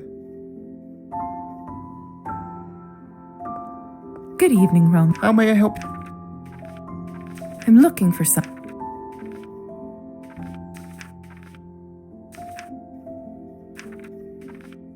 I can't even imagine how many books you must have read. It's just a nice perk of owning a place like this. Would you please recommend me one of your favorites? Literally nothing could bring me more pleasure right now, mademoiselle. But first, you must tell me, what kind of literature would you like to indulge in? Are you in a romance mood? Historical fiction? Maybe something more chilling?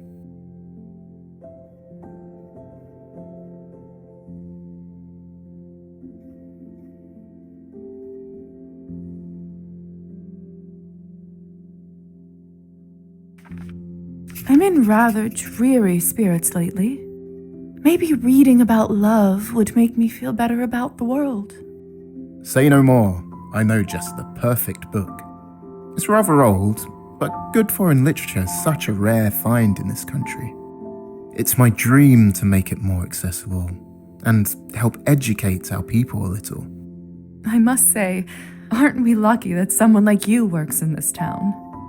Sadly, it's not a very common sentiment, but clients like you make it all worth it.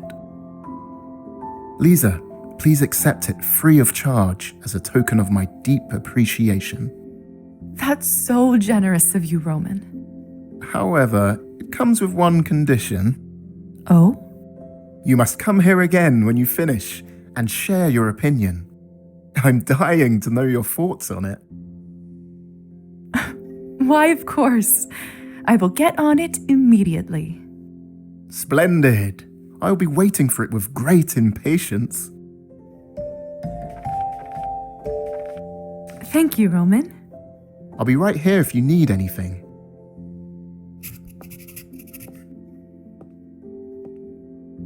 All the knickknacks around here sure give this place some color.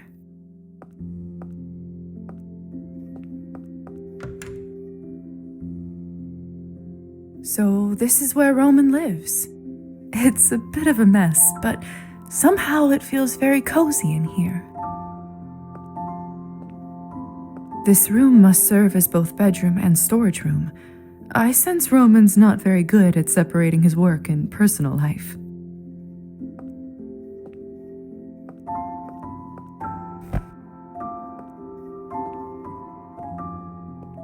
The world map. Roman must be interested in exploring. I wonder how difficult it is to travel as a vampire. One would have to be shipped in their own coffin, wouldn't they? Findings on hematology by Dr. Schultz. Brilliant! That's what I was looking for.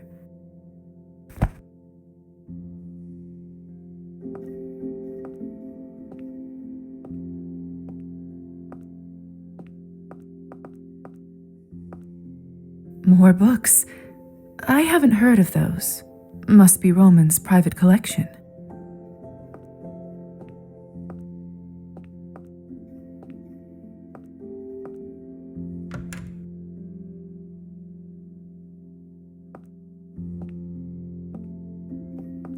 So many interesting books. Just makes me want to stay and read till sunrise.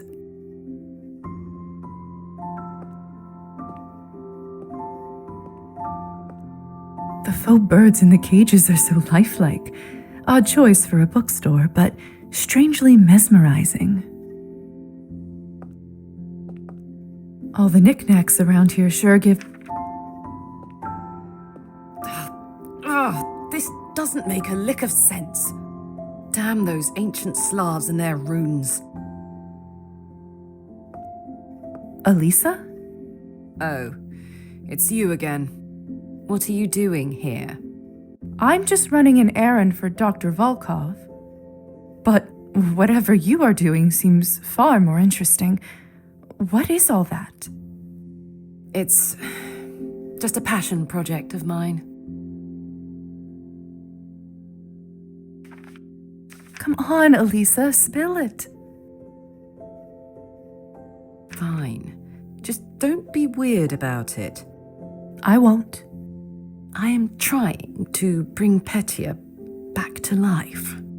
I am trying to bring Petya back to life. See? I knew you wouldn't believe me. No, I didn't know that was possible. Seriously? After all that happened to you, that seems strange to you? That's a fair point. It's not simple, though. I'm still trying to decipher the language and figure out the ritual. It does look complicated. But if anyone can figure it out, it's you. Hope it all works out. I'll leave you to it. Thanks. I'll see you around.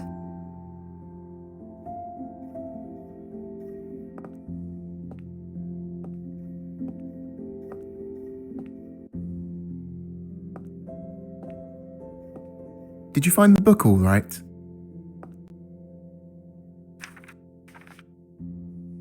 I did. Thank you again for keeping it for us. Dr. Volkov will be delighted. Please send him my regards.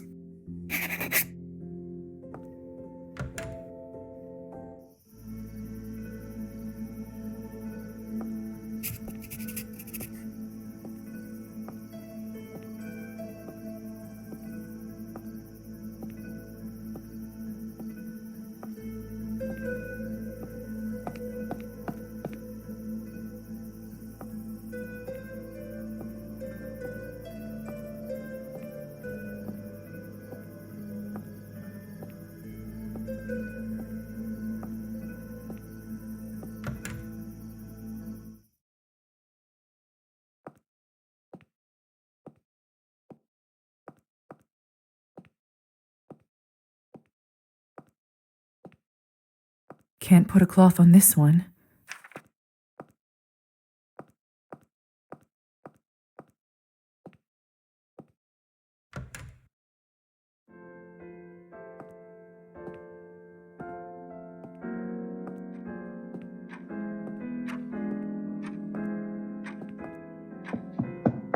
Doctor? Dr. Volkov? How may I assist you? I brought the hematology research you asked for from the bookstore. Ah, splendid. Thank you, Lisaveta.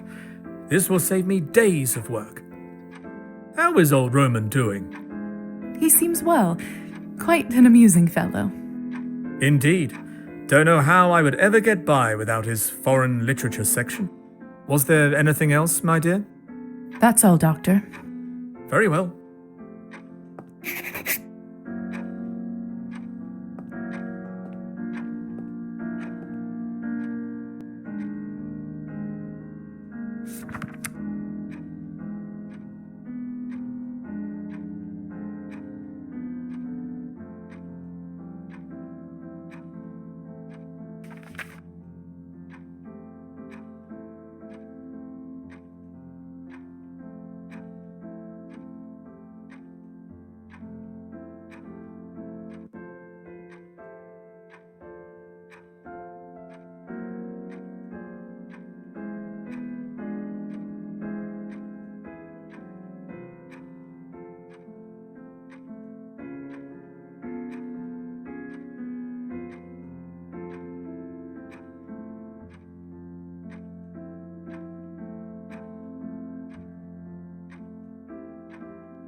Lisa, good to speak with you. Have you been well? I'm very well, thank you. I'm so glad to hear it, my dear, especially after such a rough start. Would you like to share more over a drink? On the house, of course. By drink, do you mean? Up to you. I do pride myself on my Cabernet, but we have plenty of other options.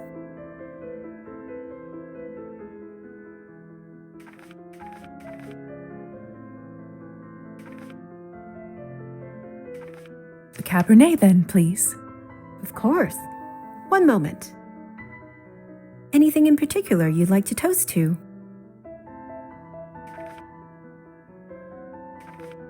Nothing comes to mind, I'm afraid. To your good health, then. Now then, have you been settled?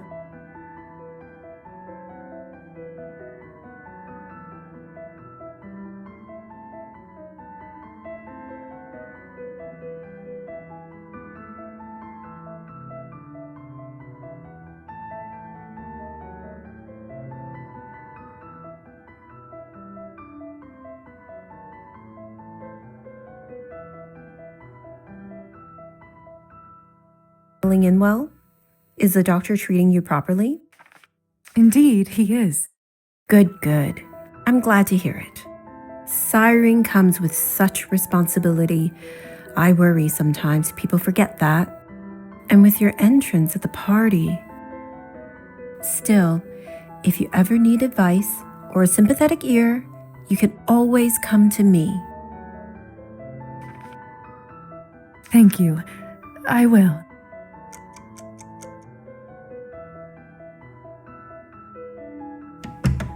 Oh, another customer. Quite busy in the salon today. Not that I'm complaining. Apologies, Lisa. Best for us to have a proper chat another night when it's a little quieter. Is that all right? Of course, I understand. I'll see you around.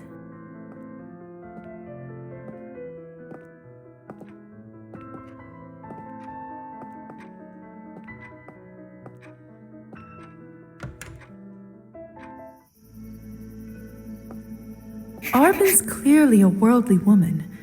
I wonder what brings her to this town. I'll have to ask her next time.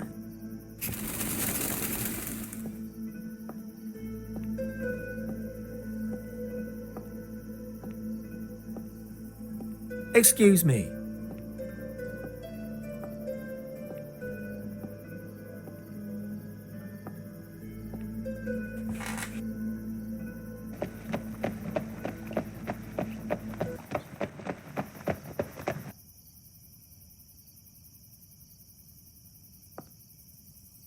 I'm ready to go back to town. Get in.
This garden's fragrance is heavenly.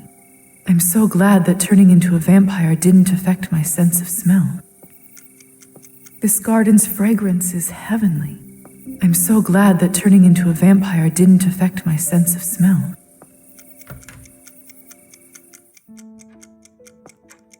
Even at home, Anastasia probably constantly works on her lessons.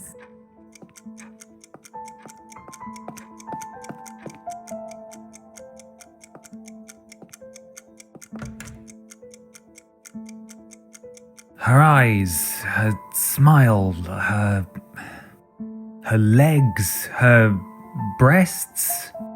No, this is all wrong. Rubbish, utter and complete rubbish. It's this blasted journal. The pages are so ridiculously thin. How can I concentrate on poetry when I constantly have to worry about tearing the damn paper?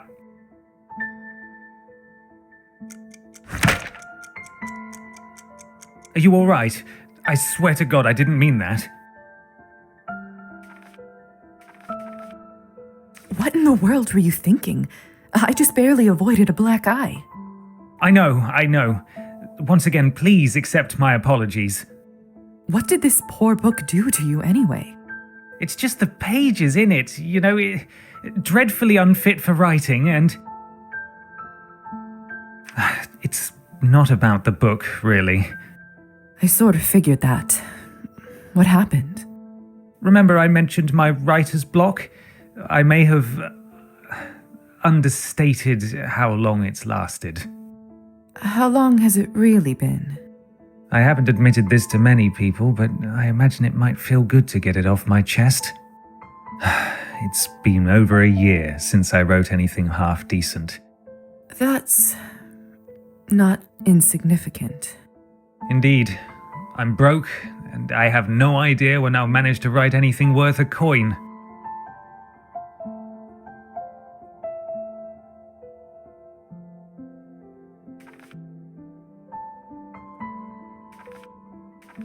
What about your previous book? Surely it brought in some good money. It's true, my debut was a success. However, I thought writing a new poetry collection or a novel would just be a matter of a few months. I was wrong. And in retrospect, I admit I wasn't frugal enough with my money. Drinking? Among other things. There must be something we can do about all this. Remember that journal I lost to Kirill? I must win it back before he sells it. Win it?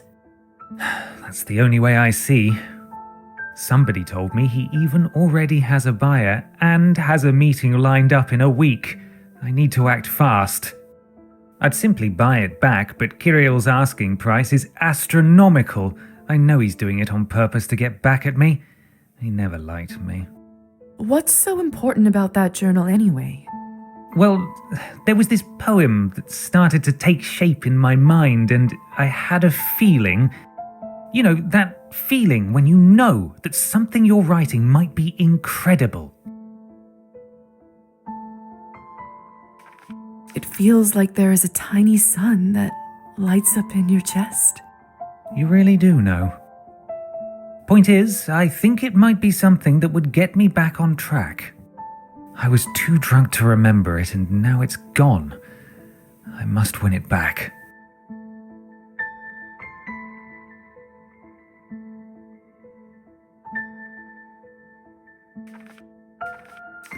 All right, let me look into this a little more. I'll let you know what I find out, and we'll figure out how to get your journal back. Oh, thank you, Lisa. That would mean the world.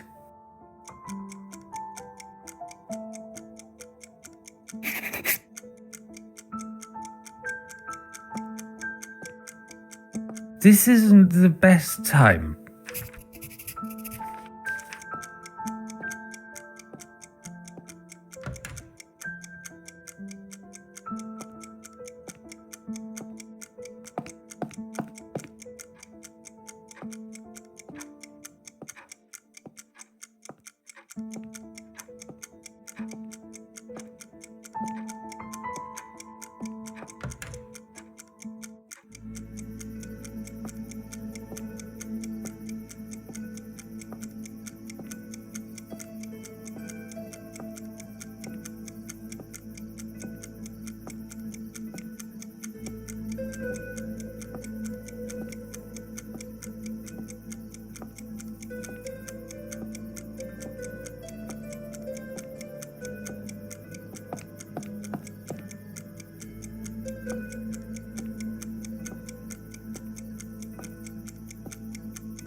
Don't you give up, Marusa. You're making great progress. I still can't get through the etude. My fingers just slip as if the strings were covered with butter. I hate it. It's a hard piece. In a week, you'll go through it without even thinking, I promise. Practice makes perfect. Cheer up, sweetie. Go and get some fresh air. I'll see you in a couple of days. Good night, Madame Skvortsova. Thank you. Evening.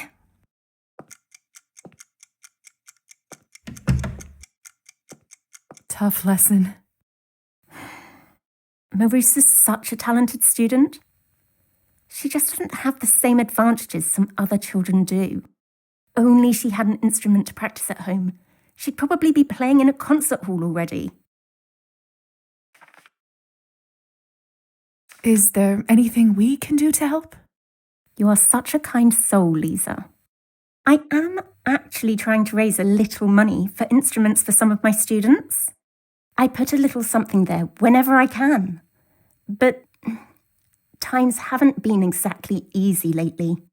How much do you still need to collect for Marusa's violin? Those aren't cheap. I think I can get her a decent one for 15 more coins. We'll get there at some point. I'm so happy you stopped by. So, how do you like it here? It's such a cozy little place. I wish I could have went to a school like this when I was growing up. You said you didn't have much experience with any instruments. I'm afraid not. I just ended up diving into medicine head first. As much as I'm a fan of the arts, I must admit, we probably need doctors more than musicians right now. I did always dream of learning to play the piano, though. Is that a fact? My mother used to be very good. I loved listening to her and imagining I'd play just as well. But then we ended up selling it, and it never came to be. What a shame. Lisa, I have a wonderful idea. Why don't we fix this injustice? Let me give you a free lesson. Sure, why not? That's very kind of you. Come, take a seat. I'll show you how it's done.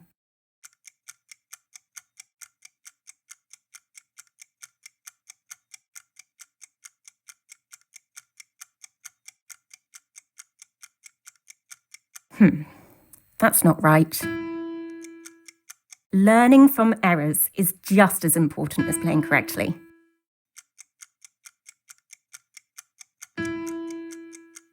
Don't worry, you'll get there.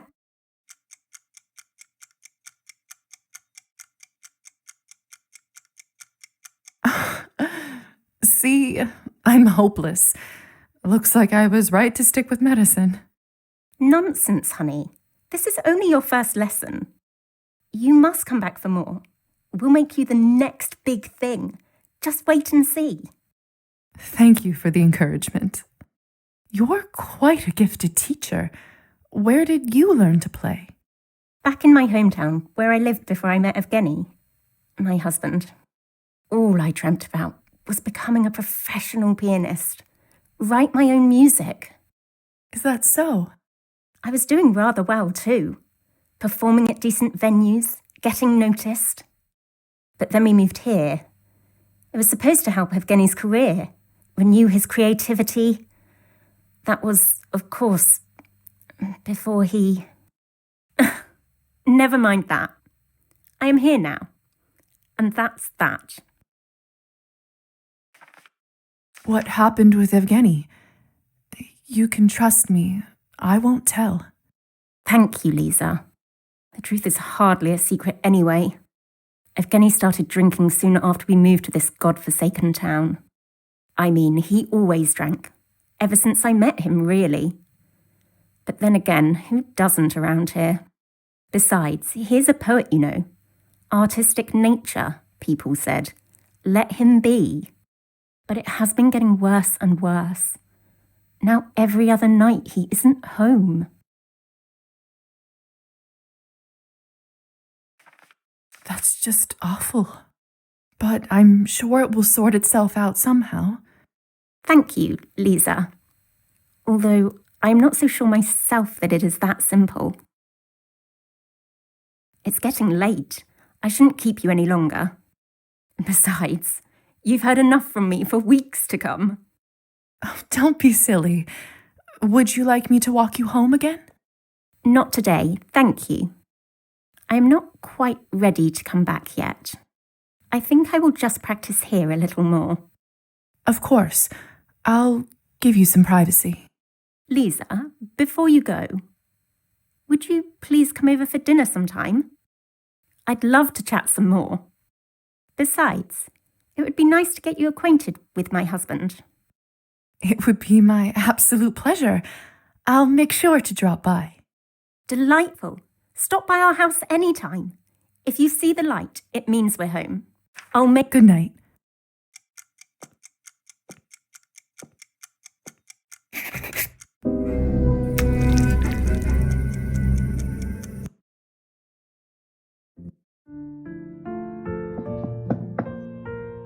Lisa? Lisa, are you all right?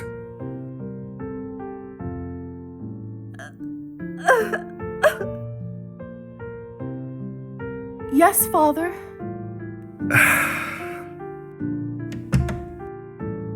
Sorry, Father. I'm all better now. Nonsense. Are you ill, dear? Should I fetch it? No, What?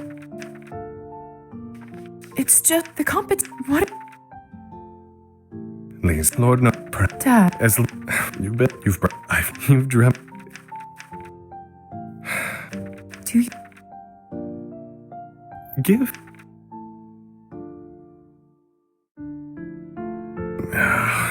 Where the hell did I? Arben's clearly a worldly woman. I wonder what brings her to this town. I'll have to ask her next time.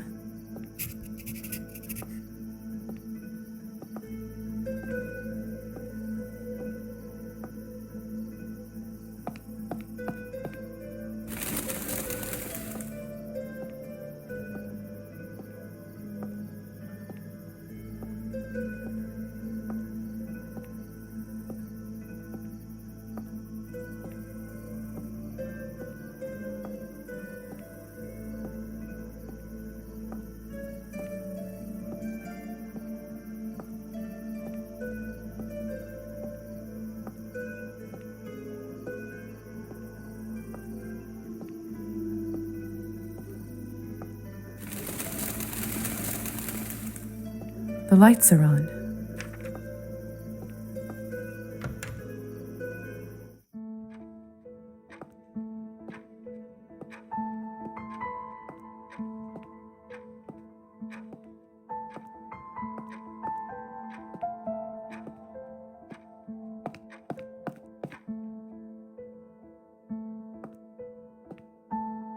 There's last month's newspapers.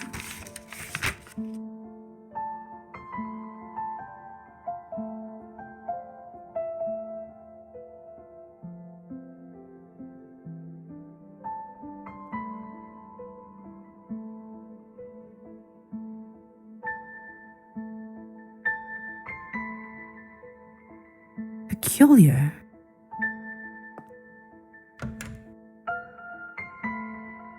Her eyes, her smile, her no rubbish. It's this blasted How can I... Are you alright? What in the world? I know. What did this poor... It's just... I saw... Remember... How... I haven't... It's... That's...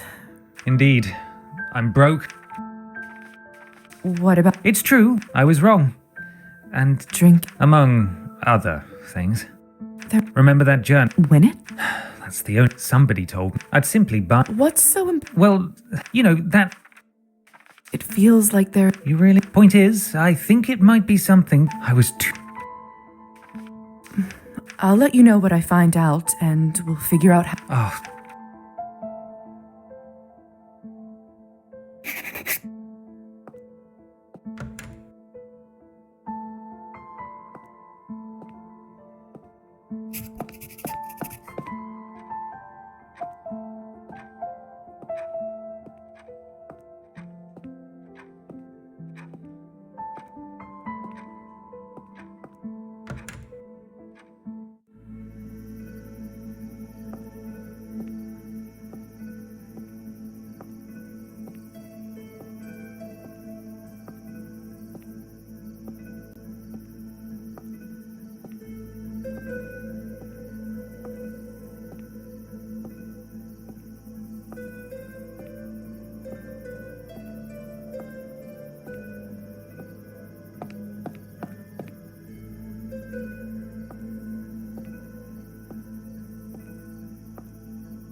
How nice of you to stop by.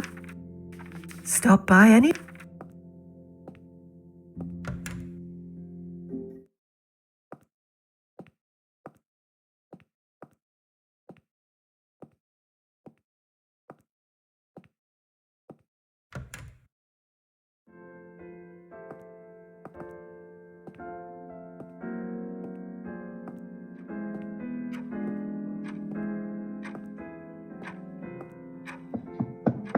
Doctor? Dr. Volkov? How may I assist you? I brought the hematology research you asked for from the bookstore. Ah, splendid. Thank you, Lisaveta. This will save me. How is old Roman doing? He seems well. Indeed. Don't know how I would. Was there anything else? That's all, Doctor. Very well.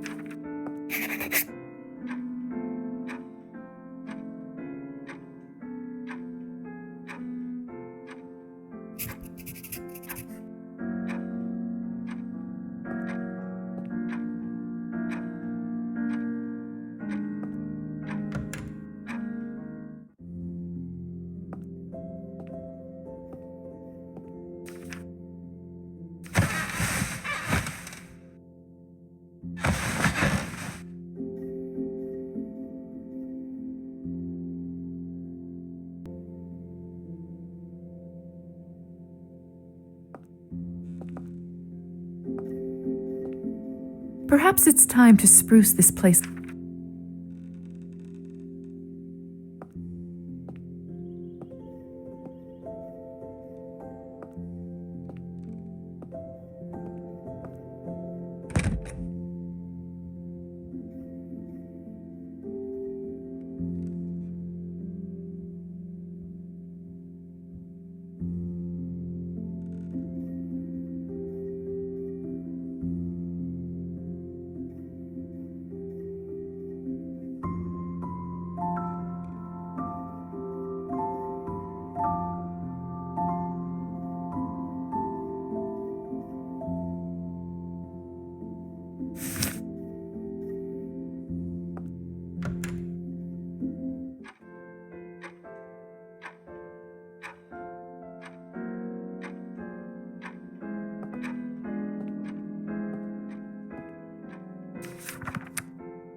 What can I do for you?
Good evening. Apologies.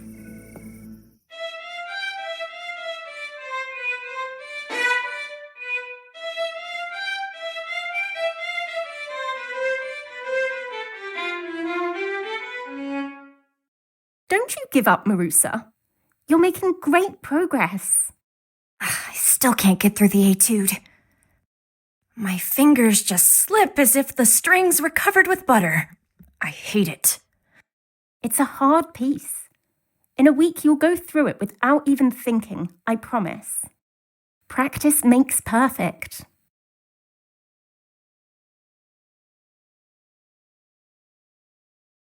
Cheer up, sweetie. Go and get some fresh air. I'll see you in a couple of days. Good night, Madame Skvortsova. Thank you. Evening.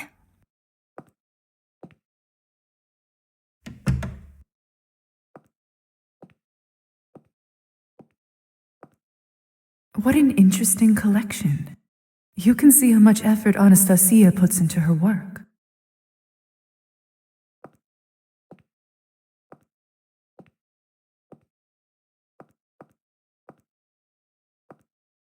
Tough lesson. Marusa's such a talented student.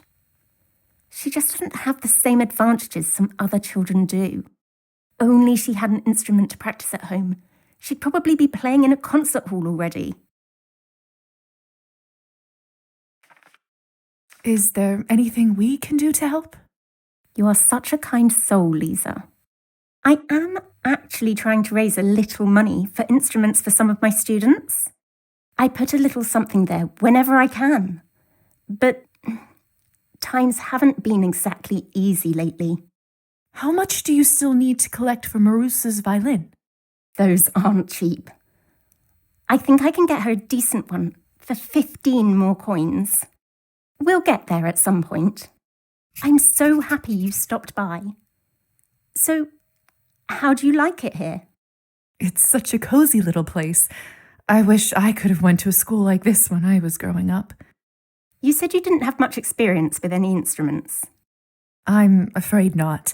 I just ended up diving into medicine head first. As much as I'm a fan of the arts, I must admit, we probably need doctors more than musicians right now. I did always dream of learning to play the piano, though. Is that a fact? My mother used to be very good. I loved listening to her and imagining I'd play just as well. But then we ended up selling it, and it never came to be. What a shame. Lisa, I have a wonderful idea. Why don't we fix this injustice? Let me give you a free lesson. Sure, why not? That's very kind of you. Come, take a seat. I'll show you how it's done.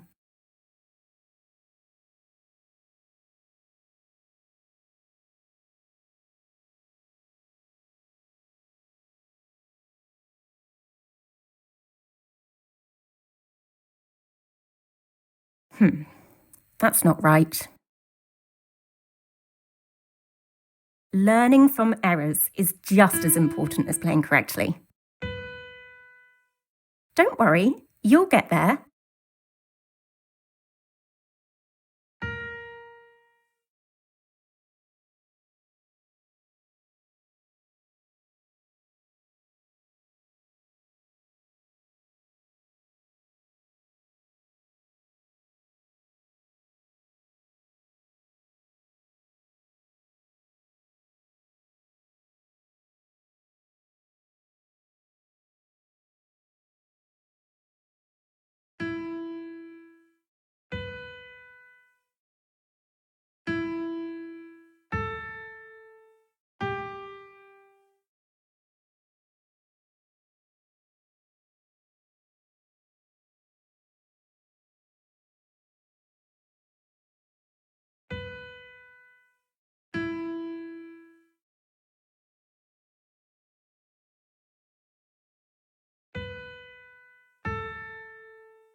See, I'm hopeless.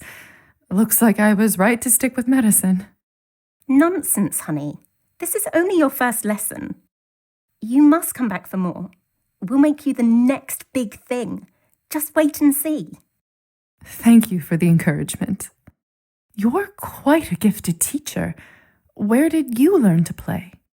Back in my hometown, where I lived before I met Evgeny, my husband. All I dreamt about was becoming a professional pianist. Write my own music. Is that so? I was doing rather well too. Performing at decent venues, getting noticed. But then we moved here. It was supposed to help Evgeny's career, renew his creativity. That was, of course, before he... Never mind that. I am here now. And that's that.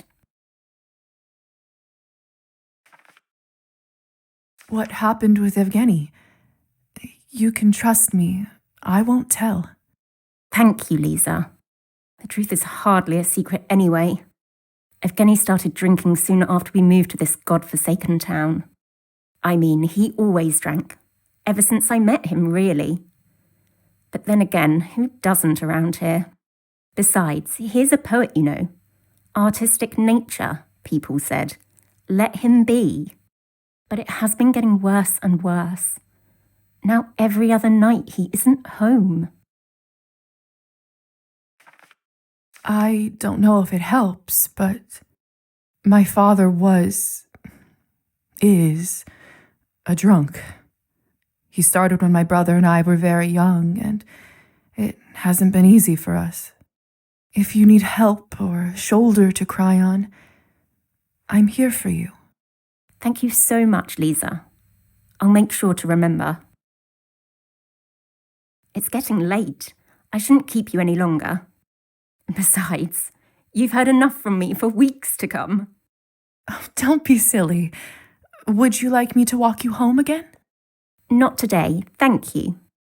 I am not quite ready to come back yet. I think I will just practice here a little more. Of course. I'll give you some privacy. Lisa, before you go, would you please come over for dinner sometime? I'd love to chat some more. Besides, it would be nice to get you acquainted with my husband. It would be my absolute pleasure. I'll make sure to drop by. Delightful. Stop by our house anytime. If you see the light, it means we're home. I'll make sure to cook us something nice. Good night, Lisa. Good night.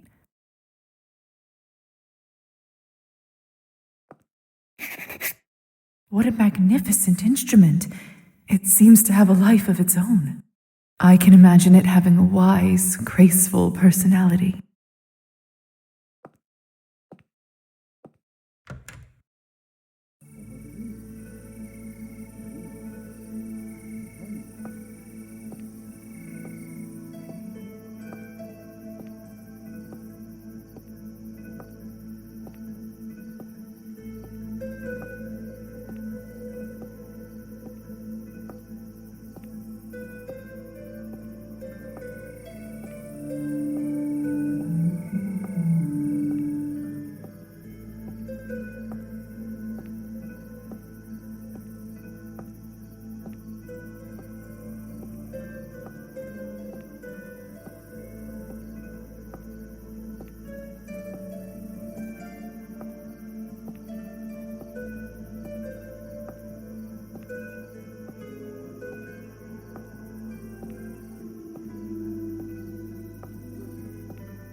Yes?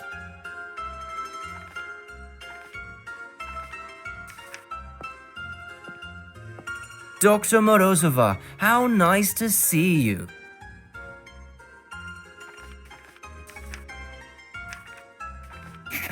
Let's not beat around the bush. You took advantage of Evgeny and stole his journal. I want it back. Oh, you don't have to worry about that. The journal is in a safe place, and a week from now it will be in the even safer hands of a wealthy art collector. You already managed to make a deal with somebody? Where there is a product, there is always a customer. You just need to know where to look. I consider finding both of them my special talent. You really are shameless, aren't you? Lisa, I am simply a businessman. And as a good businessman, I always take a meeting. Would you care to make me a counteroffer? Or perhaps even leave it to a game of chance? I know there's no point in playing with you. You'll cheat anyway. I am offended, Lisa. Hurt, even. But I simply can't stay mad at you for long. Oh, if you won't play for it, what do you suggest instead? Would you care to make me a counteroffer? Or perhaps even leave it to a game of chance? Fine, I'll bite. How much will it cost to buy the book from you? I did get quite a good price for it already. And it could hurt my reputation as a salesman, you know? But I like you, Lisa, I really do, and just for you, I can resell it for 500 coins. 500? Are you completely insane? Oh, is that too much for you? You must not be much of a reader, dear. Art isn't cheap, and personal notes from a recent poetic sensation are worth a lot of money to the right customer. I'm fairly certain that I read more last month than you have in your entire life, but let's focus on the point and cut this nonsense short. We both know that Evgeny, with his one minor hit from over a year ago, is a local celebrity at best. No one in their right mind would pay such a price for his personal scribbles, so I'll pretend I didn't even hear that obscene number. Harsh words, but fair judgment. Now, how does 25 coins for a sentimental keepsake of a stray artist sound? I am impressed, Lizaveta. Hardly anyone in this town knows how to haggle. For entertaining me, I can give it back to you for 50 coins. This, however, is my final offer. Take it or leave it. I'm pretty sure he's serious. I won't be able to get a better price from him.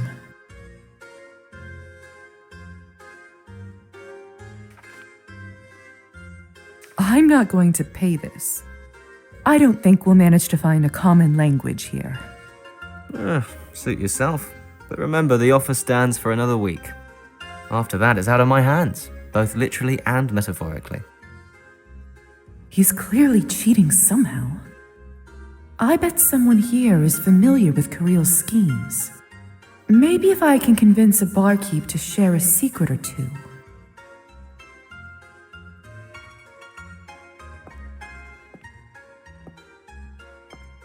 What are you having?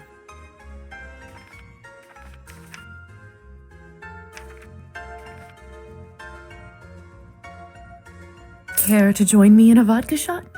My treat. Thanks. I'd like that. It's been a day. To your health. Cheers.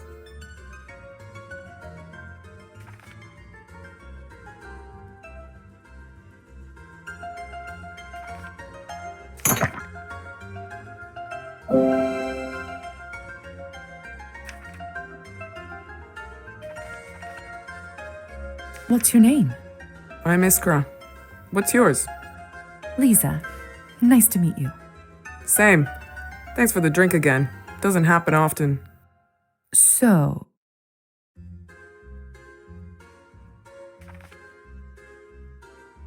hard day?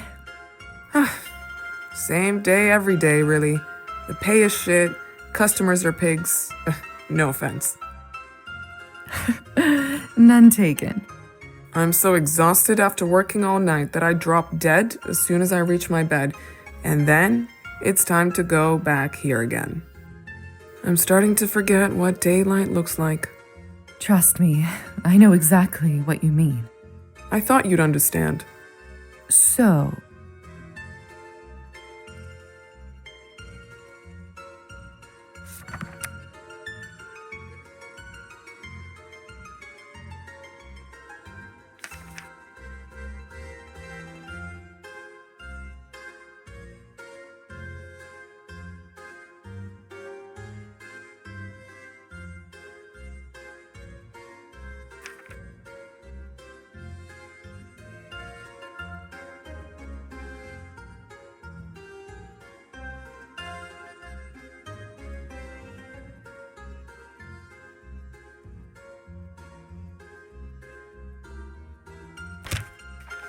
how about another shot? Hey, why the hell not? So,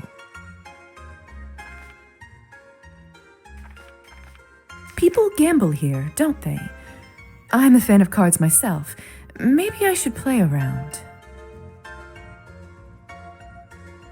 Suit yourself. If I were you, I'd avoid playing with Kirill. Why's that? Let's just say he ends up winning more often than others. Is that so? How does he manage that? I really can't say more, and what you already heard, you didn't hear from me, alright? Of course. Mum's the word. She definitely knows the way Kirill's cheating. Maybe it's time to have a little chat somewhere more private. So, how about another shot? Hey, why the hell not? So, you know, as much as I like this place, the choice of drinks could use some refinement. No arguments here. I'm actually somewhat of a mixologist myself. I bet if I had a look at what you have stored, I could make a nice cocktail for us both. Sounds intriguing. What the hell? Let's do it. Follow me to the back room. We keep all the fresh produce there. Just don't let Kirill see you. No problem.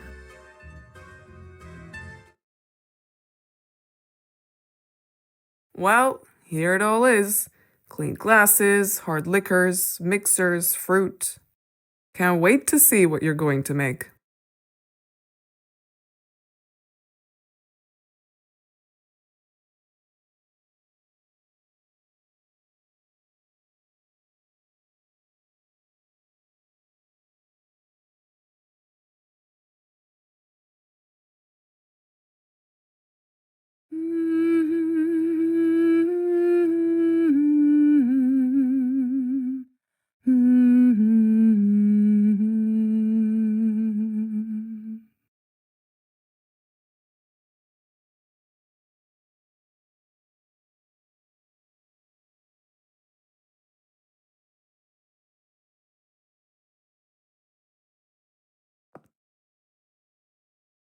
Here's what I'd like you to tell me, Iskra.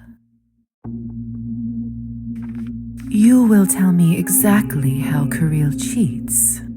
He uses a marked deck and always knows the next card by the tiny dot on the sleeve. He only deals winning cards to himself and only lets the player win when he needs to prove he is playing fairly. Oh, that crafty bastard. Thank you, Iskra. This will come in handy. I should go back and tell Evgeny before Kirill sells the journal.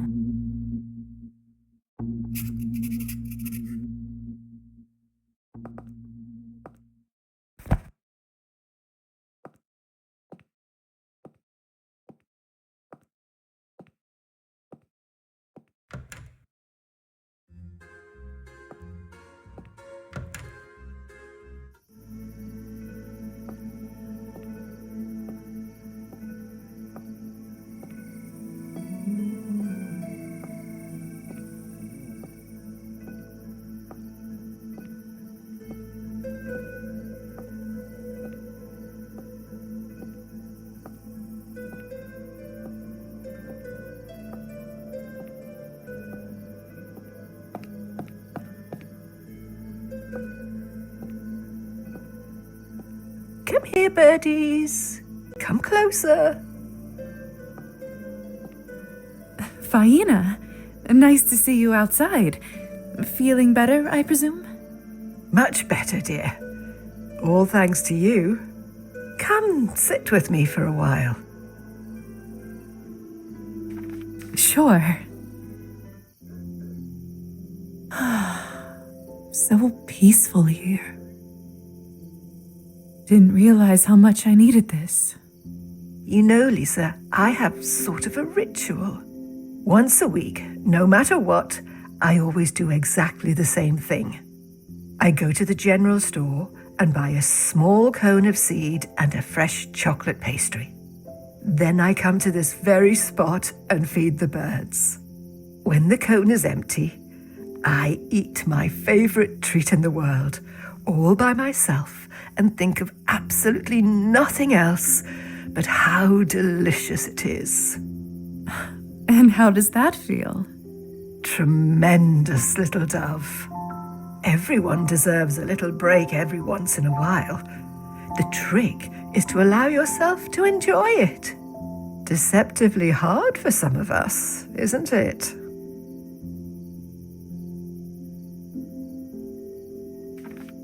Whenever I do have an evening to myself, most often I just feel guilty, as if I don't deserve it.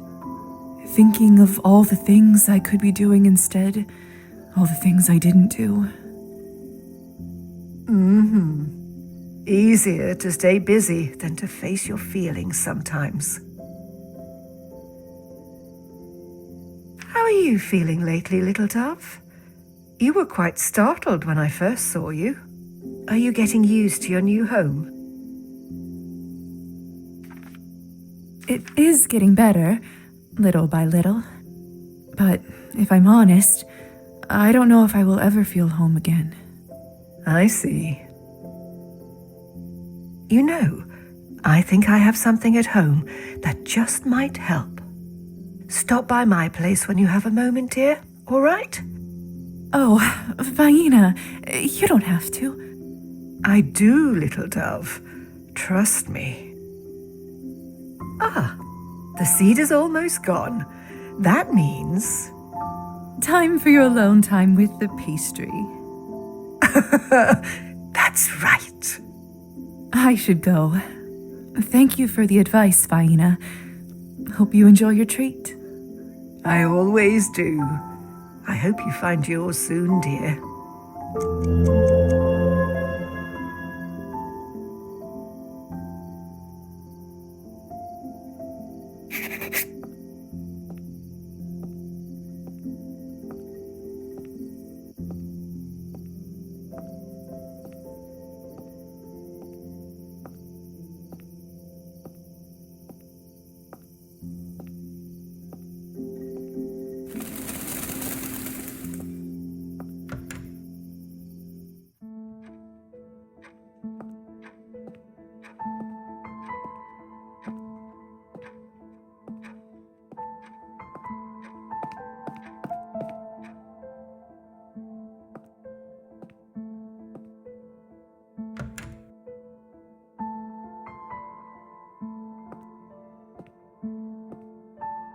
Lisa, I was just thinking about you. Look, Kirill is cheating. I know that for certain now. I knew it. My hand was a sure thing. That's why I thought it was safe to bet the book. No way he could have beaten me fairly. Not the lesson you should learn from this, really, but that's not the point right now. I know how he's doing it, and I think we can outsmart him. His deck is marked. I'll teach you how to read the card backs, so you know what's next. That's great, but if we play 21 and he doesn't deal me the winning cards, it won't be enough to know what's next. I know what kind of cards he uses. I'll just buy a fresh deck with identical backs and mark them the same way. If you give me the signal for which card you need, I should be able to swap it with one of yours and switch them back later. That's... damn. That's genius. But how are you going to do it without Kirill noticing? Let me worry about that. All right.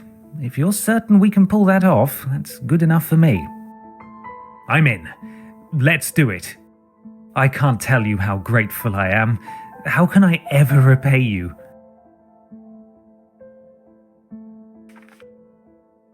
Just don't do stupid things like that again. Besides, you still owe me a poem, remember? Of course. I promise it will be worth it. It better be.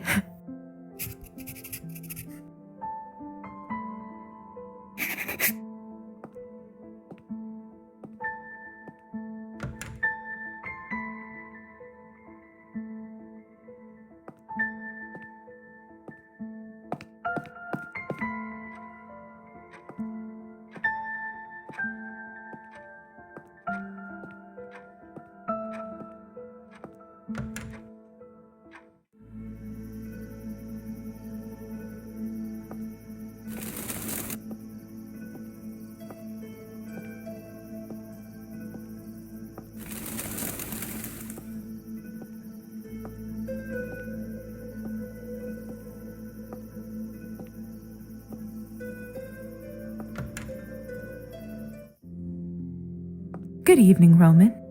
How may I help you today, Lisa? I'm looking for something. May I see what you have in stock? Certainly.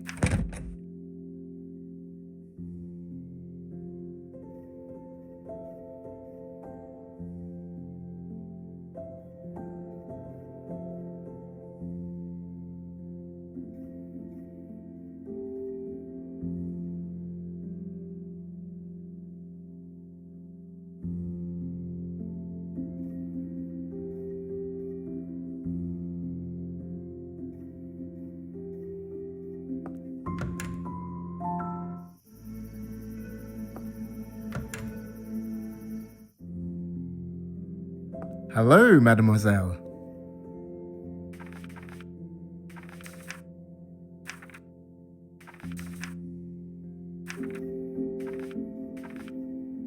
Thank you, Roman. I'll be right here.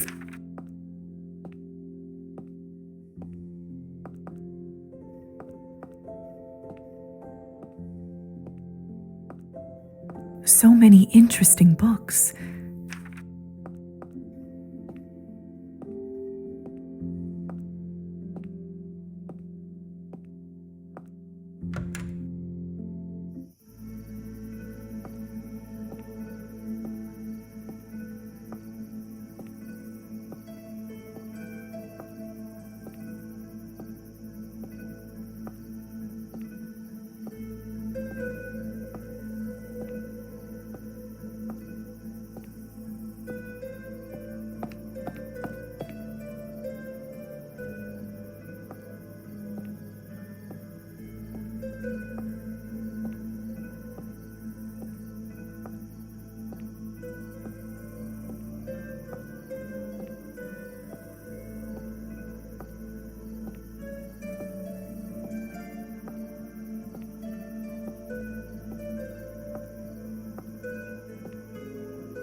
How may I assist you today?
Glinka, Chopin, Bach.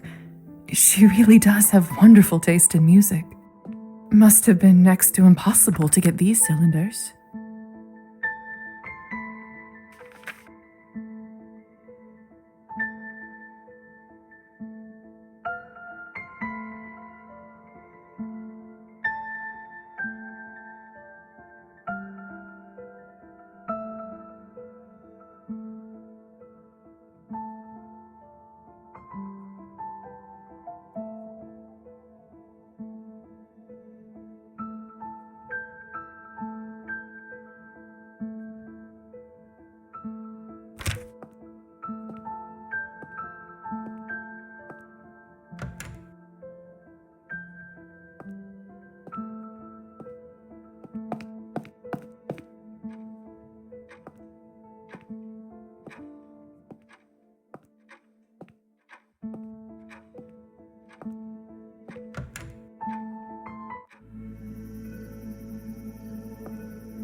Lisa, what a pleasant surprise.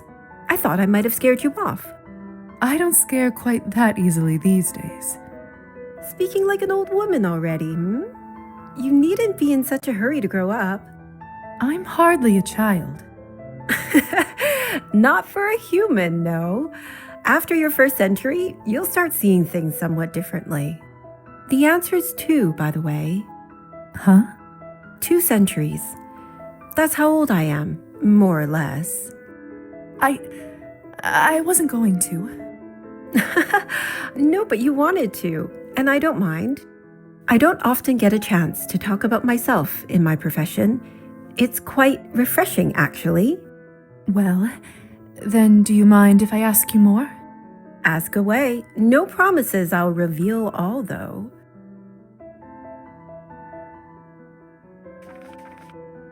You must have moved around quite a bit over the centuries, but may I ask, where were you originally from? When you're as old as I am, that question becomes somewhat meaningless. I've lived in many places, but the first was far to the east of here. It was a simpler life there, harsher in some ways, but simpler. Why did you leave? Well, that is a more complicated question. Complicated or not, I'd love to hear about it. That is, of course, if you're willing to tell me. Very well. Don't say I didn't warn you. A letter? I received this several months ago. Enclosed with it was a key. This one, to be specific. Go on and read it. Tell me what you think. This one, to be specific. Go on and read it. Tell me what you think. That's not a letter at all. It's a riddle. Precisely. Was there anything else with it? Indeed, there was one other slip of paper with a date and town name, the time and place of my siring. Then, the truth of that night. I have never known my sire. They fled the scene while I was still unconscious. I almost burned alive that morning, not realizing I could no longer walk in daylight. How did you even manage to survive? Ingenuity, instinct, trial and error to some degree, and I did eventually find others of our kind. I learned that it's considered quite irresponsible to turn someone without staying with them. That was a comfort. I'm so sorry, Arben. That's terrible. Yes, it was. But I survived and eventually found others of our kind. I've traveled all over the world, drunk deeply of its riches. I'd almost managed to forget the matter of my wayward sire completely when, well, just rude, really. I'd almost finished accepting that I'd never know. As for the riddle itself, I narrowed the first part down to this town. I don't get it at all. How did you know it meant this town? First, I tried towns with eagle in the name, but that was a dead end. Then I thought, the eagle-less might be a person. The name Orlov, as it happens, derives from the word eagle in some Slavic languages. I took night flying to mean this Orlova would be a vampire, et voila, Countess Orlova who roosts by this town. That sounds complicated.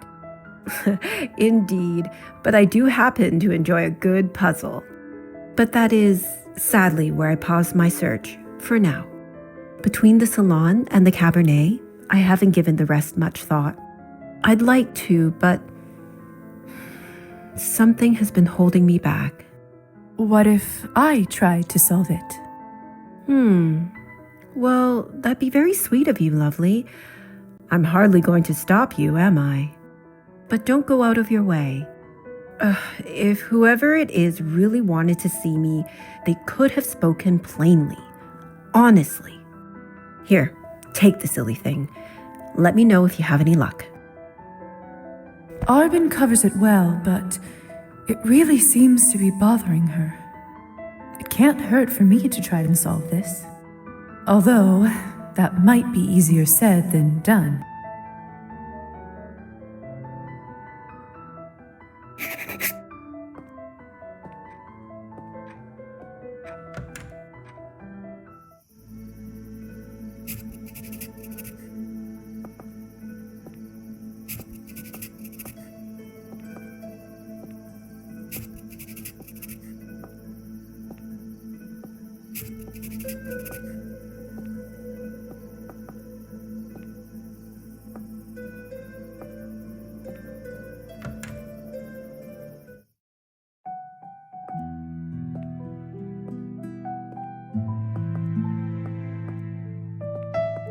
How are you doing this fine evening?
How may I assist you?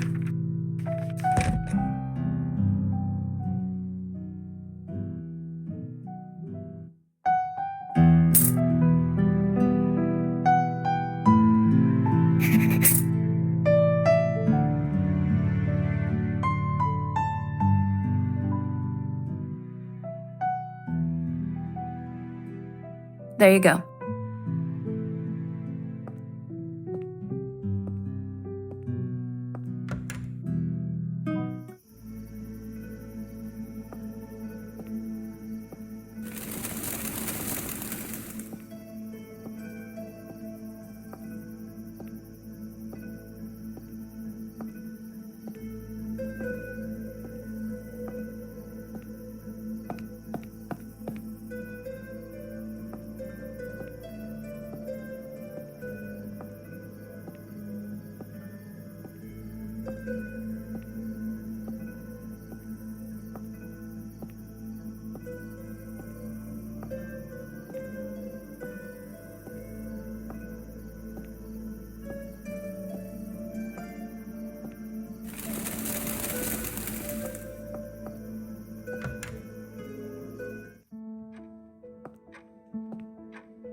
Lisa, what a nice surprise.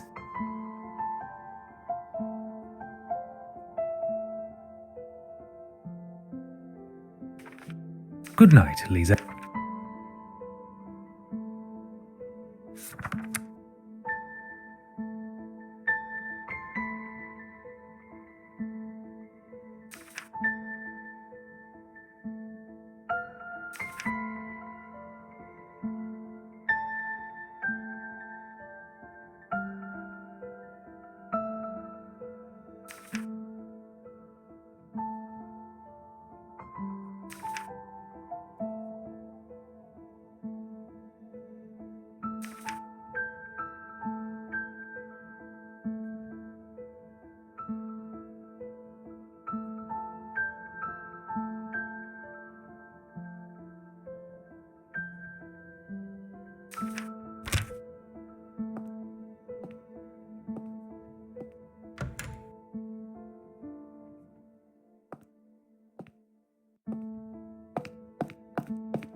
Ah, my favorite customer. What can I do for you?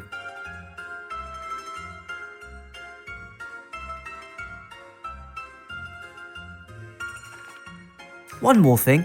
If you ever are in, I always have a job for bright people with a keen mind.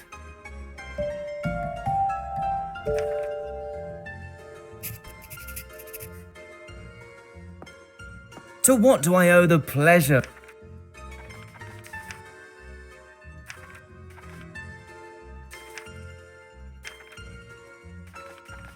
Adieu, ma...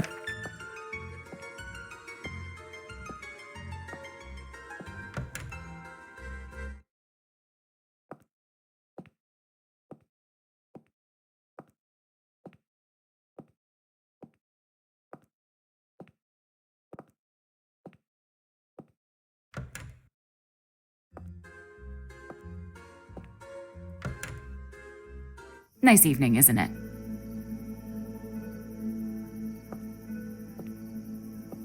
Greetings. Good evening.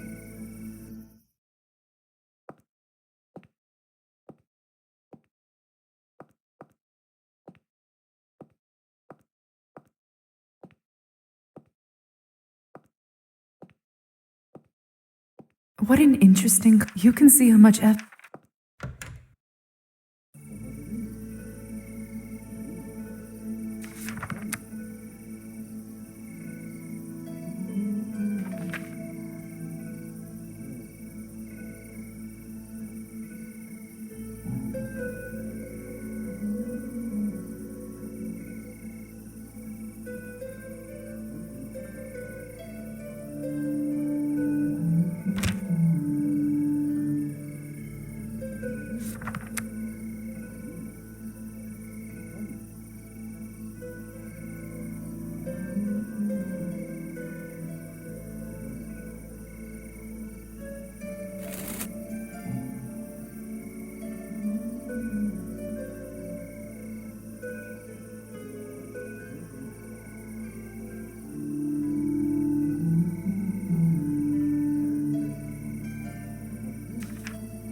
Arbin's riddle. Let's take a look one more time. Arbin's riddle. Let's take a look one more time.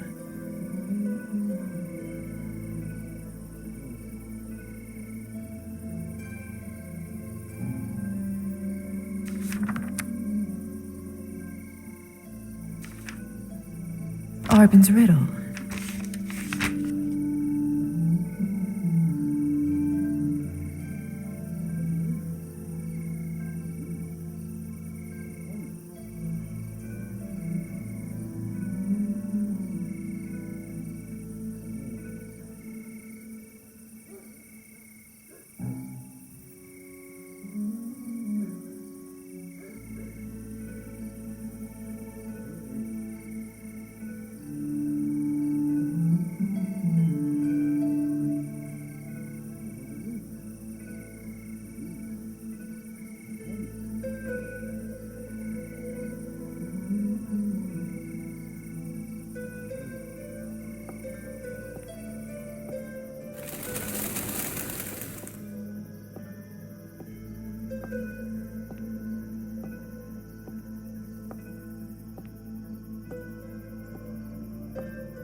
I used to feel safe inside a church.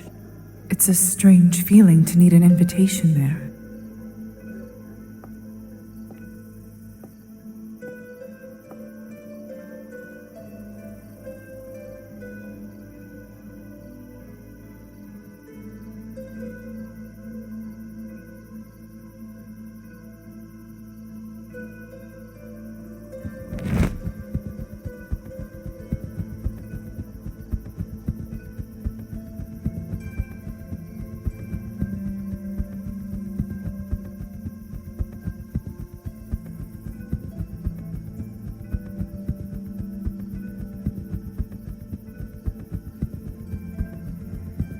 The hussar's lost in thought.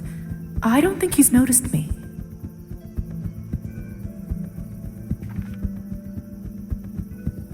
Why don't I pay him back with a little scare? Easy revenge.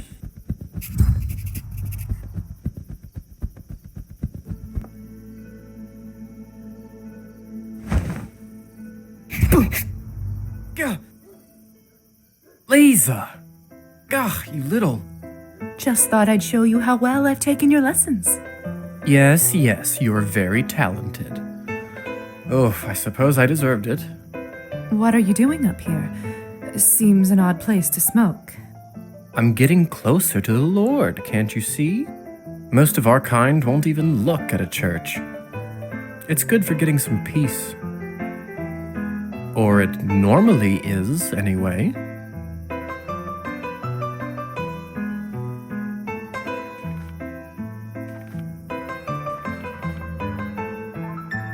Too bad. Too bad indeed. I suppose I'm stuck with you now. Indeed you are. I take it you don't smoke? I'm not fond of the taste. Good. Terrible habit. Or you just don't want to share. You caught me. I'm too stingy. How else am I meant to pass these endless nights, Weren't you the one going on about how being a vampire makes you feel more alive? The flying part is good, I'll grant you. Eternity, though? It can be stifling.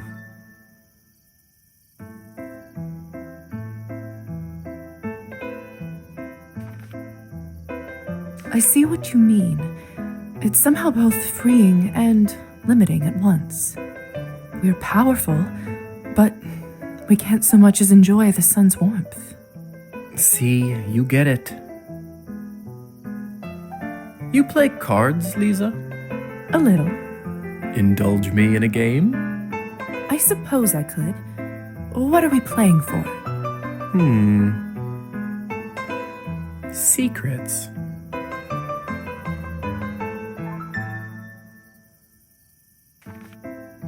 Ooh, I'm in. Prepare to give up your secrets, Hussar. Such confidence. We'll see how long that lasts.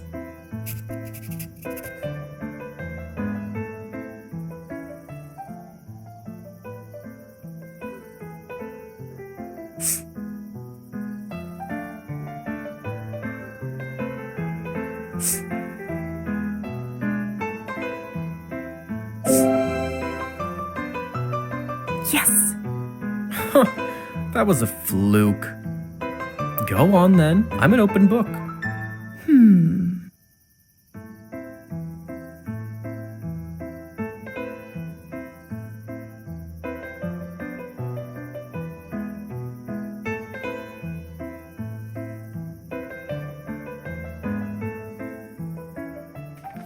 Are you seeing anyone?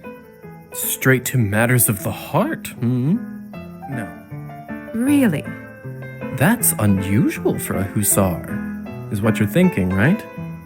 Well, yes. Sad but true, I'm afraid. Next round, then.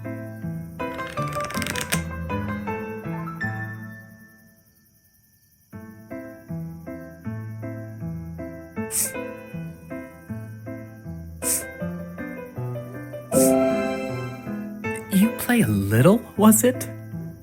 Fine. Go on then.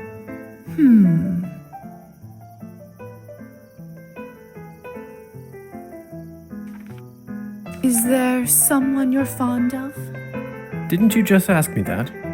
I asked if you were seeing someone, but maybe there's someone you just wish you were seeing. Clever. But no, there isn't.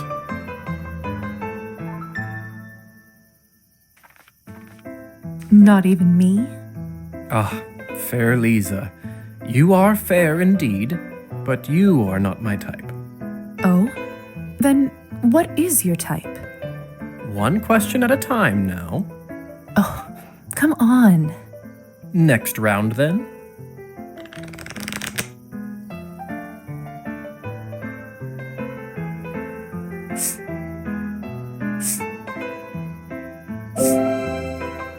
God, unbelievable. I'm losing my touch.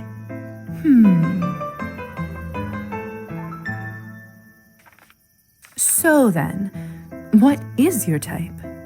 You are terrible, you know that? I won fair and square. Your answer? You won't like it. What is that meant to mean? Oh, my sweet, naive Lisa. Fair maidens are not my type. Do you understand? Oh. Indeed. Then you. Yes. With men. Yes. Oh. What? Not going to push me off a roof in disgust? What?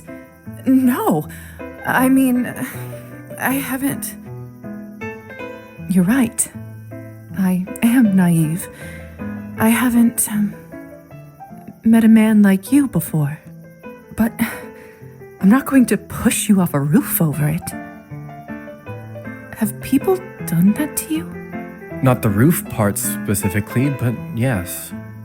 That's awful. Yes, well, it's mostly in the past now. Not many like-minded men around here, as it turns out. Ah, don't give me that look. It's not the worst thing in the world. Though, I hear the Greek vampires have a whole society for it. Imagine that. And that's that. Too scared for another round? Hardly. I've got places to be.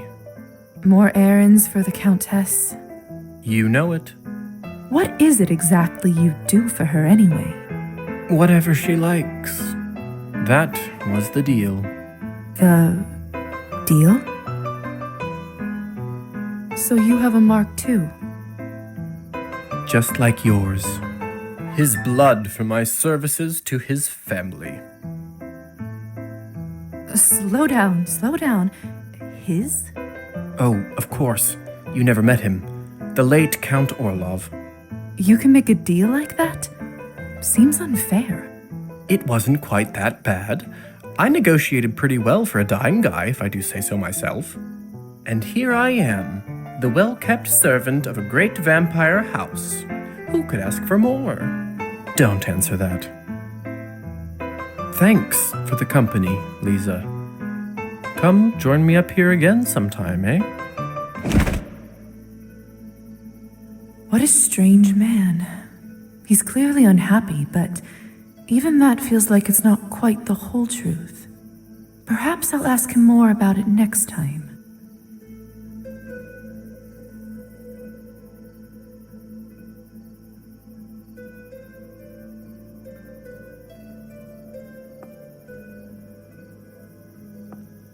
Someone's carved something into the wall here. Better hope the minister doesn't find out. This looks like a pair of feet, and under them, the name Kovac. Walking with God on high. I don't feel particularly holy, but that must be one of Arbin's riddle answers.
Perfect. I'll simply unlatch it from here.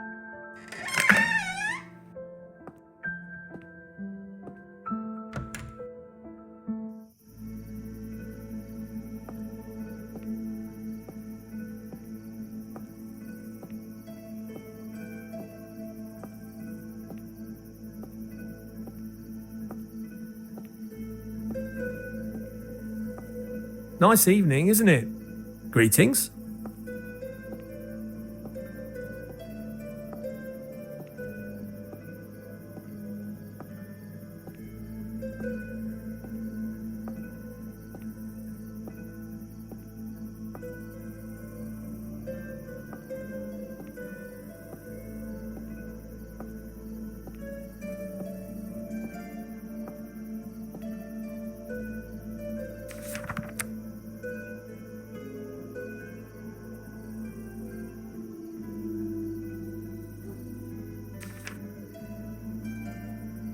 Arbin's riddle.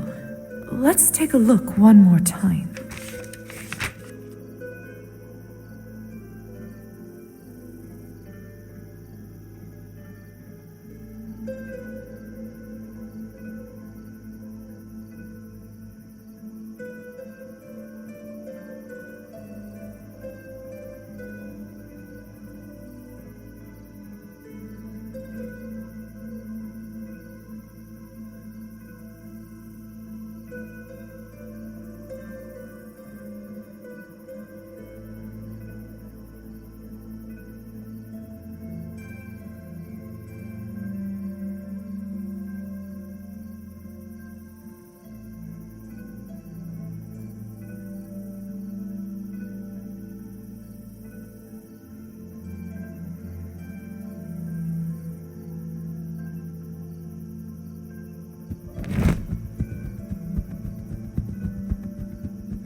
What?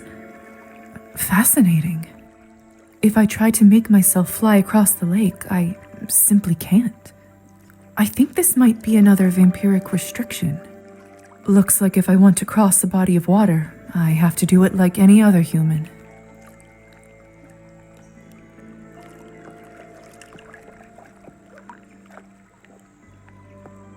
Oh, is that you, Trophime? I didn't expect to find anyone out here at this hour. My lady, you scared me. I thought a Rusalka had finally come for her pound of flesh.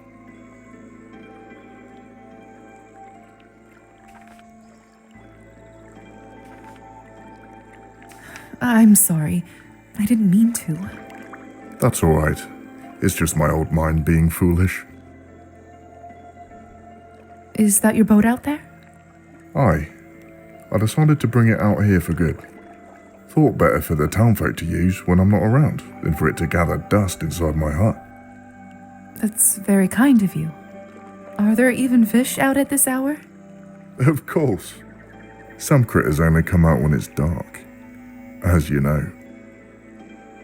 And others when it rains. I don't know why. I just know they taste good grilled and smoked. You seem to know quite a bit about this hobby. As I should. It was my papa that taught me everything I know. And I've worked out the best ways to catch fish and how to make bait. I try to go out on the lake as often as my body lets me. Which is getting less often as time goes on.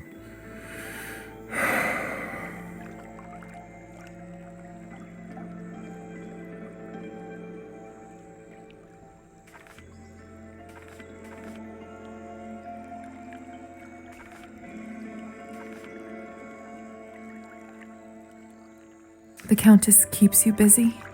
No more than her other servants. I have a good life, really. Better than most. You can be honest with me, Trophime. I'm all right, really. Thank you. But if I may ask you, why are you here? This isn't the sort of place I'd expect someone like you to visit. Just exploring the area. Still trying to get used to my new home. That makes sense. There is some beauty to be found in this town of ours. Still, your nice clothes and this mud are a bad mix. Let me worry about that. You mentioned Rusalkas earlier. Do you really think they inhabit this lake? I do. In fact, I know it to be true. I've seen one with my very own eyes. And yet you live to tell me? I know more about monsters than you might think. I knew the tricks it was trying to play on me and how to fight them. In the end, I was able to ignore its call and row my boat back to the shore. I've often thought that it'd be the Rusalka that gets me, if I'm not turned by the Countess anyway.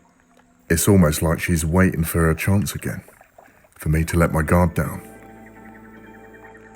But I haven't yet.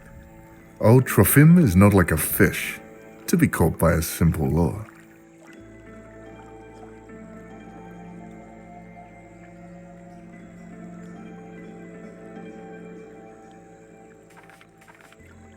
Maybe you can take me one day. Oh, no. My little boat is not fit for someone like you. I promise. Your boat is far finer than the rotted dinghy my brother and I used to float on in summers. It would be nice to have someone out there for a change. Perhaps you can join me for one of those nights. But if you ever do come fishing, you cannot wear such fine clothes. They'd be ruined. Noted. Now, if you don't mind, I must head out before it gets much later. If I don't, I'll miss my chance to earn myself some fine trophies. Then don't let me keep you. Go and get your fish. Thank you.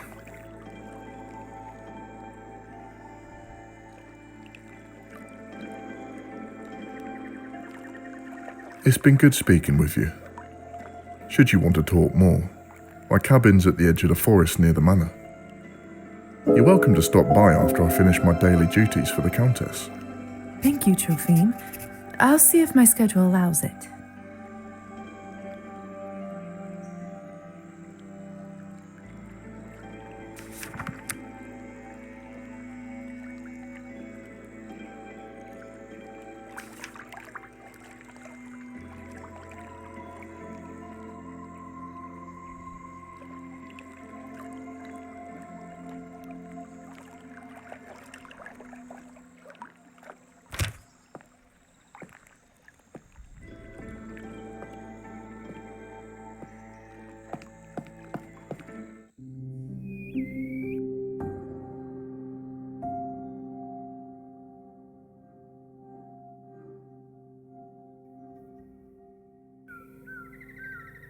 It's too dark.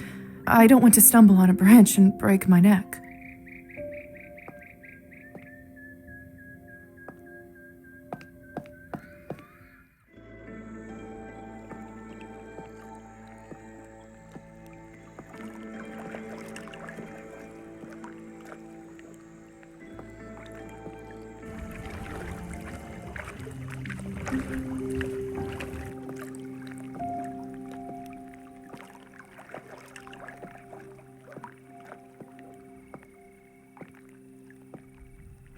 What's Elisa doing here? It doesn't seem as though she's noticed me. I should just watch and wait for now.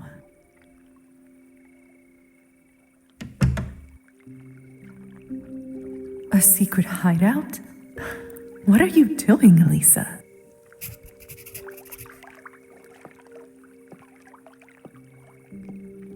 Let's see. Ha! A secret handle underneath the moss. Very clever.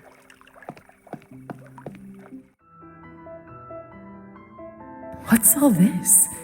And what's that smell? It's making me a bit lightheaded. Who's there? Lisa? Oh no.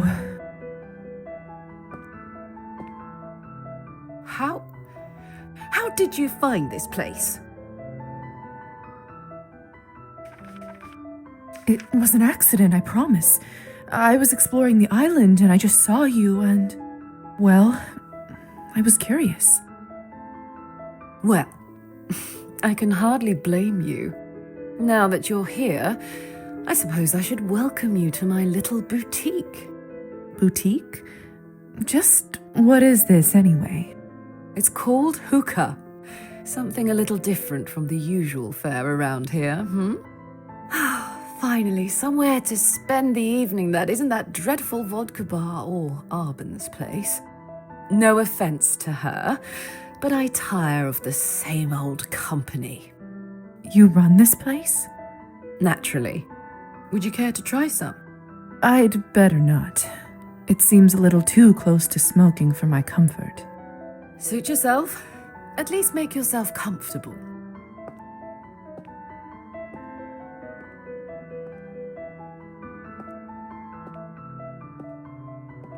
The fabric of the seats seems durable, but feels silky and so soft. Good job, Elisa.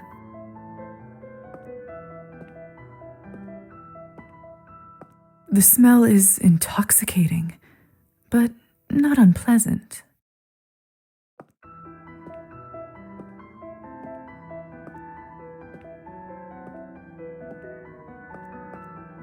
The smell is intoxicating, but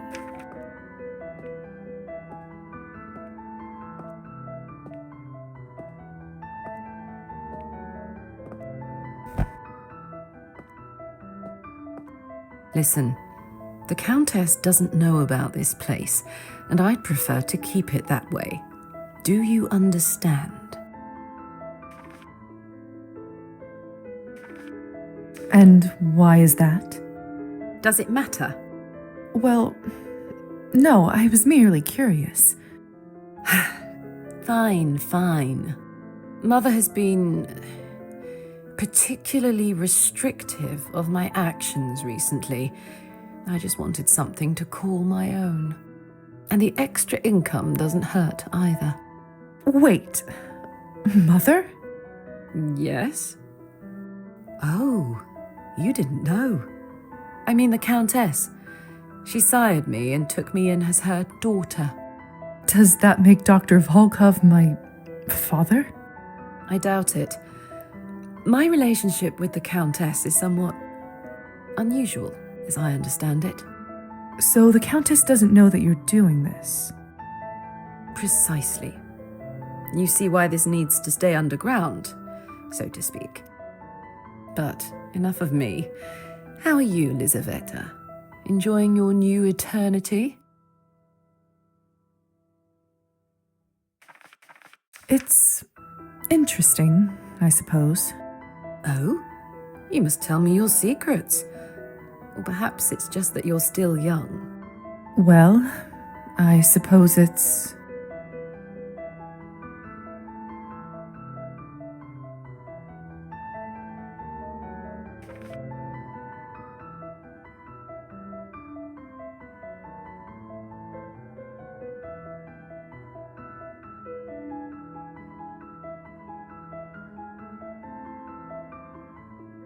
the power. So many things I couldn't do before. Mm-hmm. You're an honest one, Lisa. I like that about you. But I wouldn't go saying that to just anyone. As entertaining a diversion as this was, I suppose I should attend to my duties. You should come again, though. It's difficult to find a decent conversation partner these days. The vampires are so stagnant, and the humans too fragile. You mean... Petya, yeah. I'm sorry the ritual didn't work. Really. Nothing to be done now. That's necromancy for you. Fickle and temperamental, but that's what I like about it. I hope it's a little less unpredictable for my next attempt, at least. You're going to try to bring someone else back? No, I've had enough of that. You could say I'm aiming for something a little more abstract. Which is? Do you remember when I asked you about the sunrise?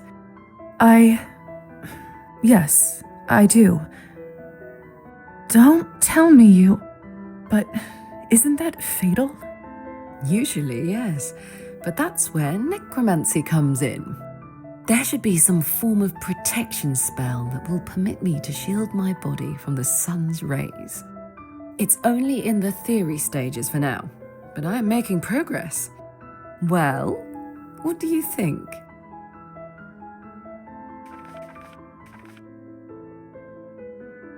Oh, it sounds lovely to see the sun again. If it works, perhaps I could replicate it. But I get to go first. Enough. I'll be here all night at this rate. Stay if you like, or don't. See you around.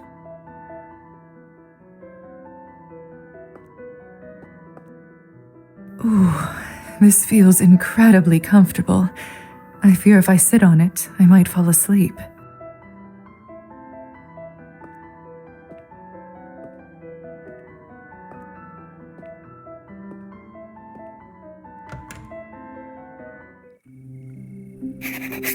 The sunrise, huh?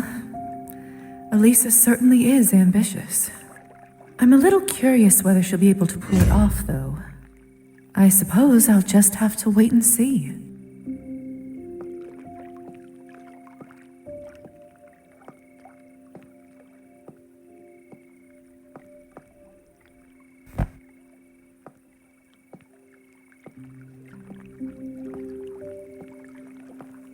There's something carved into this tree. The name Arhipovna, enclosed in a heart. But that's a patronymic, not a name. Unless... Could this be one of Arbin's clues? The two that lie alone. Lover's Island. Yes, that fits.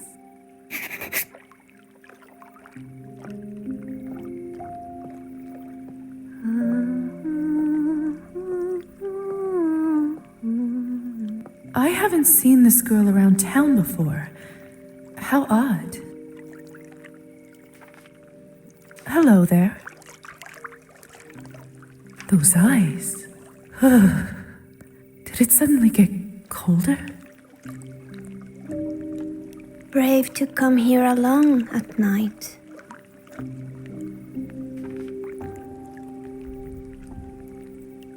I can defend myself. From what? Huh?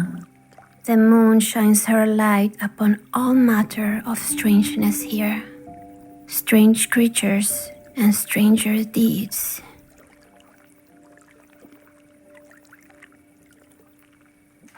Do you live out here? No. Oh. Do you live in town then? No. Where do you live then? No. I don't believe I've seen you before. Nor I you. My name's Lisa, by the way. Has it done you much good? I don't know. I suppose it has. Mine did not. Oh. Why's that? It got washed away. Oh. The lake washes away all sort of things. Names and love and blood. In the end, it all dissolves into the water. I tire of speaking. An instrument unplayed falls out of tune. But even so, this duet was not unpleasant, little bat.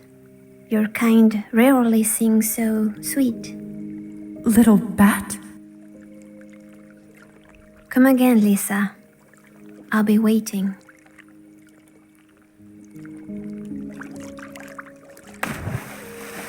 What was that? Come again, she said. Maybe I will.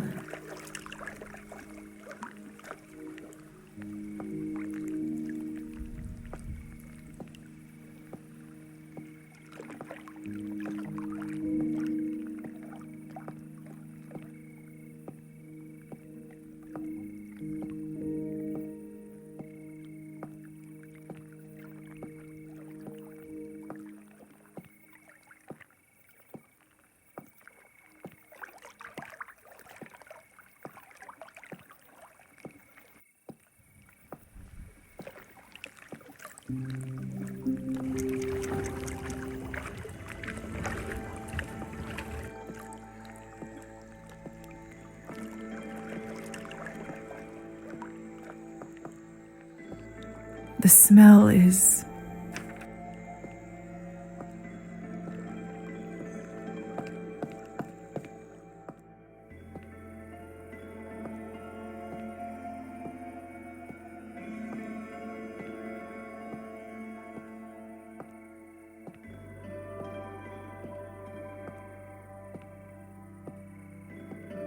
More huts in the village down that way, and each one must have its own story.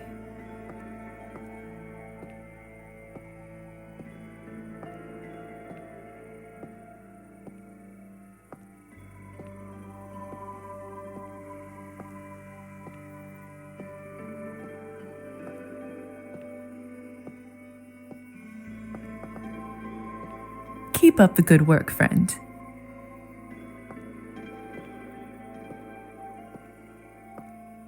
Ah, nothing quite like feeling the breeze on your skin in an open field.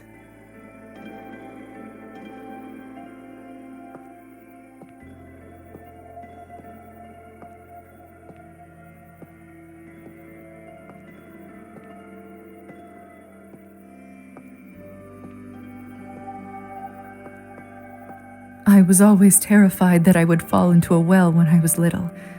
Far scarier things to worry about now.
is this?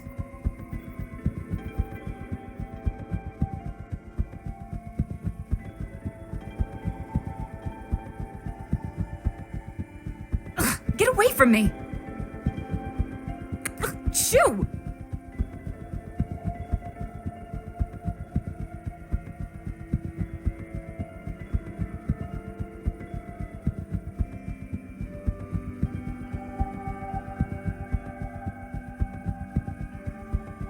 Go away, you!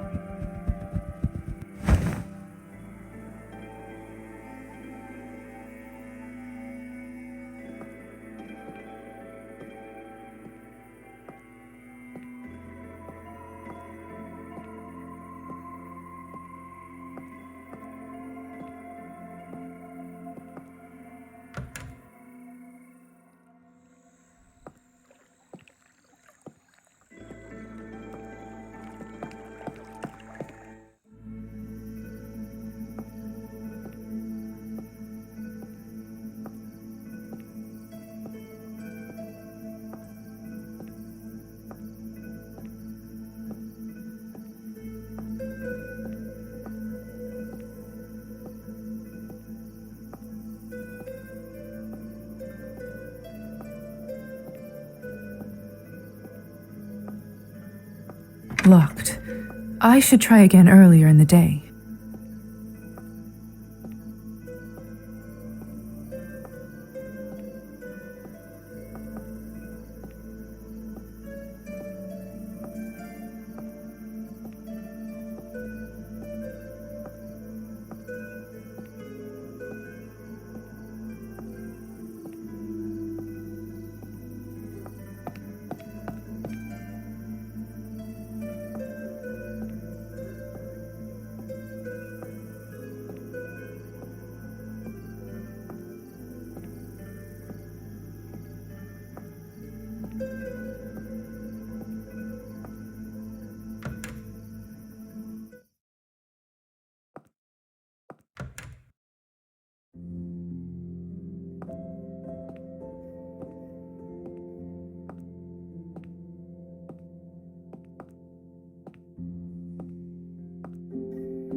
Nice evening, isn't it?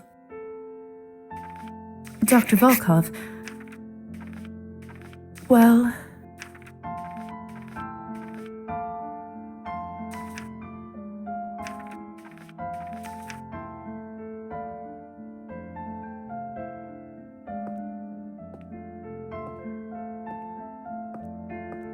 what should I work on?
What should I work on?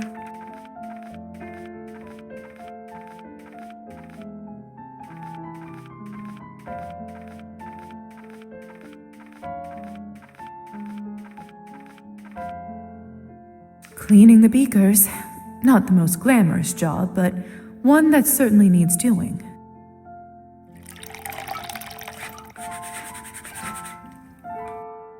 There. Much better.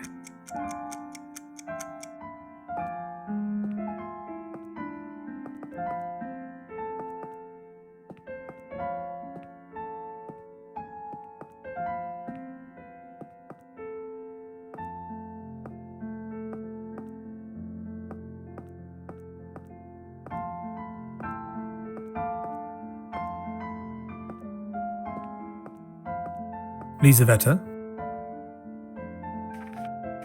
Dr. Volkov? Mm-hmm. I was wondering if it's a good time to hear the rest of your story. I suppose it's as good a time as any. So, what happened after you turned? I didn't know back then what I'd become. There was no one to explain it to me, so I had to find it out on my own. Thank goodness my infant daughter, Sophia, was with her grandparents that night and avoided our fate, so I tried to go back to life as usual, albeit without my wife. I was naive enough in the early years to believe that I could live a normal life with my daughter. I hired a wet nurse, locked myself in my room for research during the day, and continued to see patients at night. And for the first decade or so, everything seemed to go according to plan. I learned what I was by trial and error, and allowed myself to feed on the humans that entrusted me with their care. Bleeding a patient is a lot easier when you have fangs. And after that, what happened? Time happened, dear. She aged, and I didn't. By the time Sophia was 16, it was starting to become quite obvious that I hadn't aged a day. I laughed it off when people mentioned it, but deep down, I knew I wouldn't be able to do it forever. And then they came.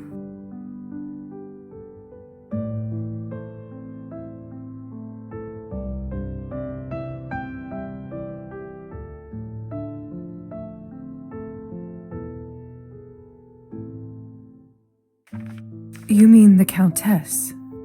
If it wasn't for her, it would have been someone else, but yes. Higher society. They finally found out about my condition and came to collect my debts. Knowing what I do now, honestly, I'm surprised it took them so long to find me. They spared my life in exchange for my continued research for vampire kind. As for Sophia, I had to abandon her for her own protection. You know the family rules by now. They wouldn't keep her alive if she knew their secrets. And so, I disappeared.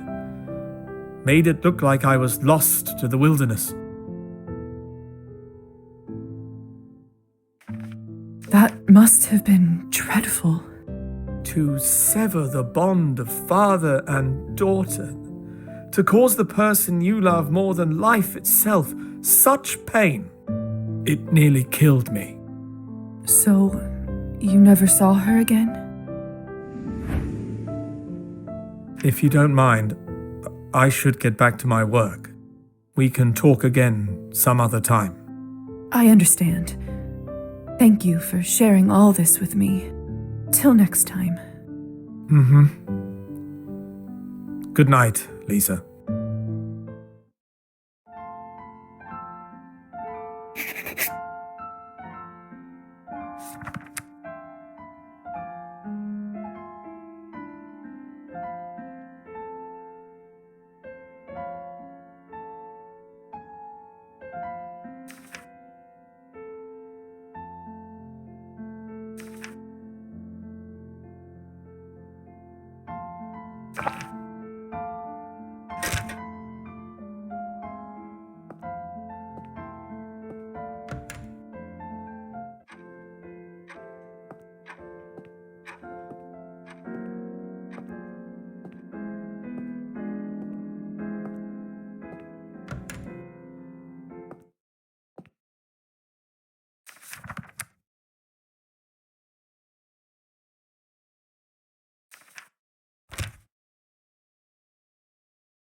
Lisa, I was just thinking about you.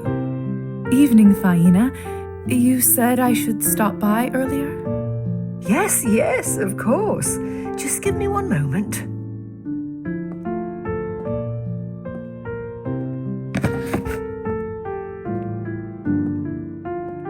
There. This is now yours.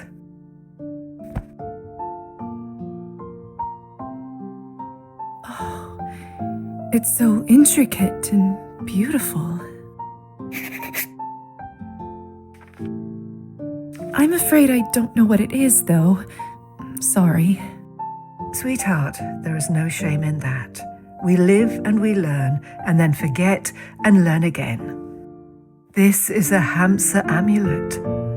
It was passed to me long ago by a dear friend when I had to leave our home.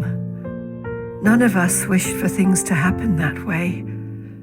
But he couldn't go, and I couldn't stay. He knew how hard it would be for me to part with my old life, and how many challenges were still ahead. So he gave me this to protect me. And everywhere I went since, I took it with me, and every new place felt like home. Now I want you to have it.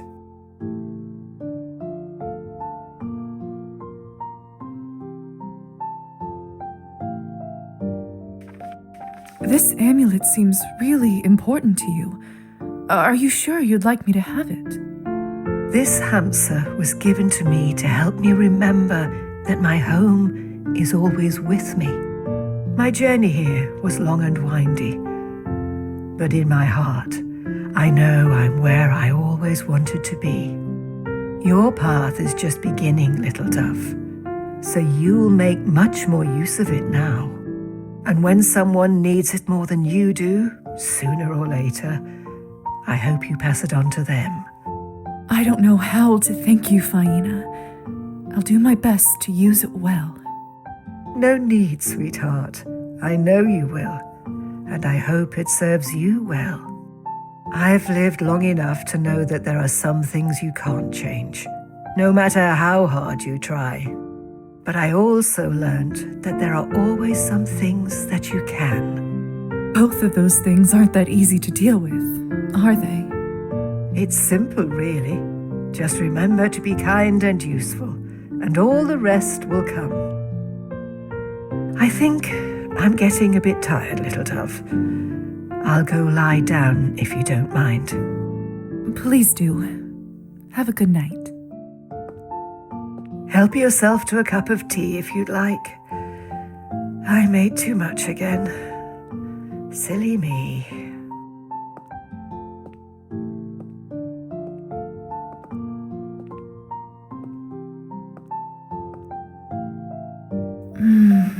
I can't believe how good it is, even as a vampire. Without a doubt, one of the best things I've ever tasted.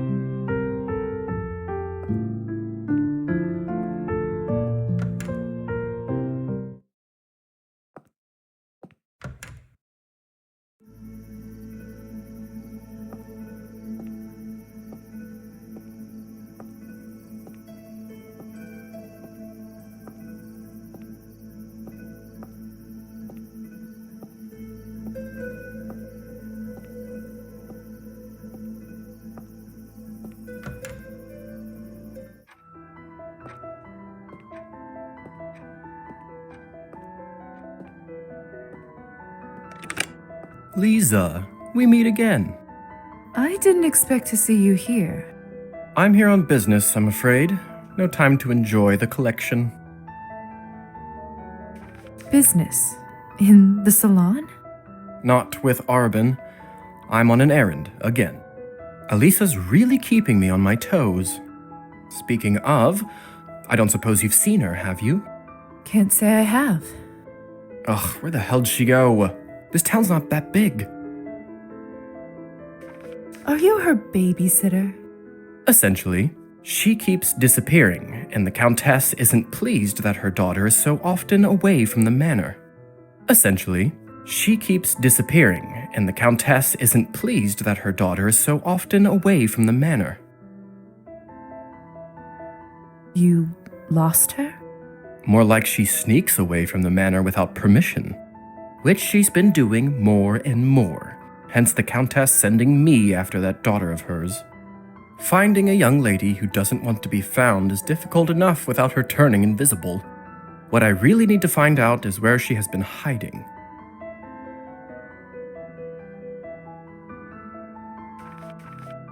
I'll keep an eye out. No promises. Appreciate it. Finding her hiding spot will certainly save me from a few of the endless headaches she causes.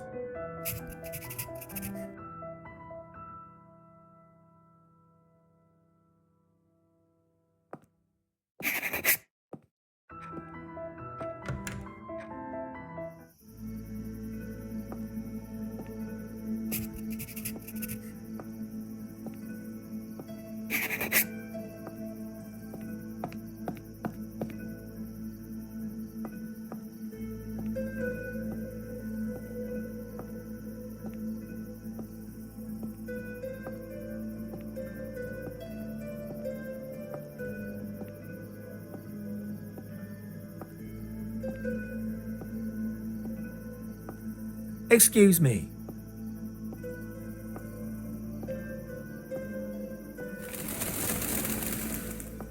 Anastasia did invite me over for dinner, but I can't show up empty-handed.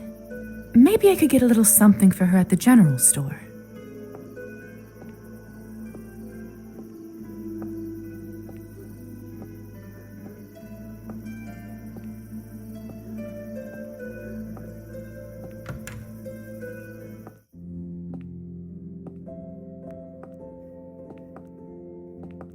I was so hoping you'd stop by.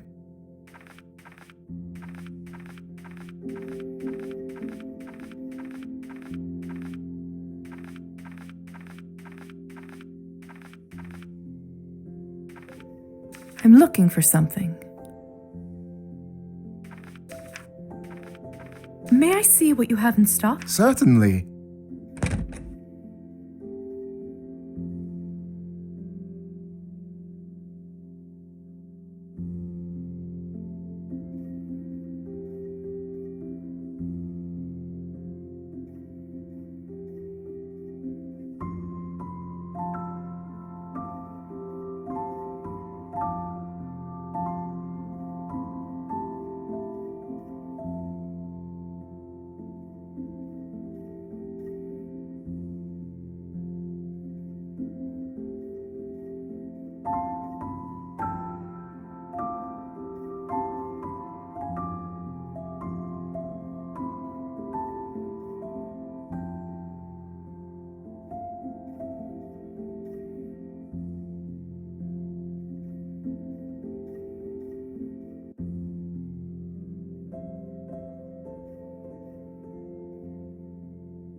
Hope you enjoy it.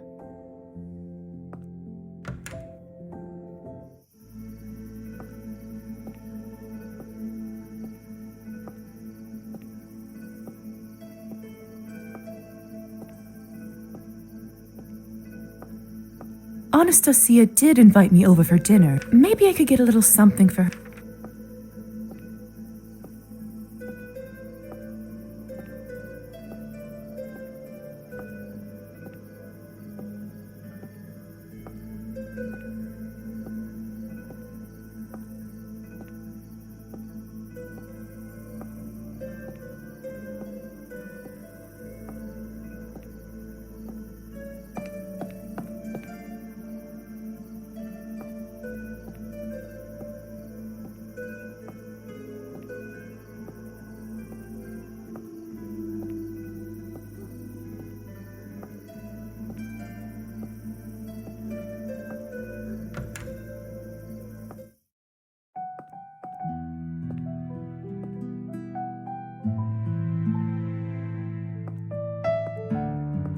How may I assist you today?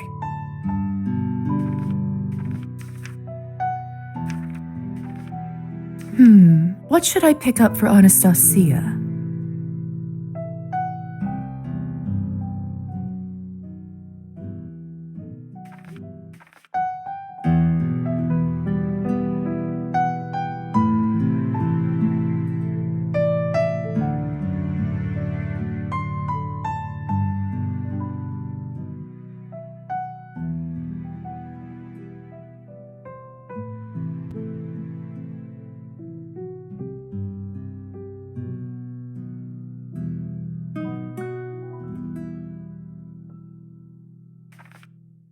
Don't know why exactly, but she strikes me as one with a sweet tooth.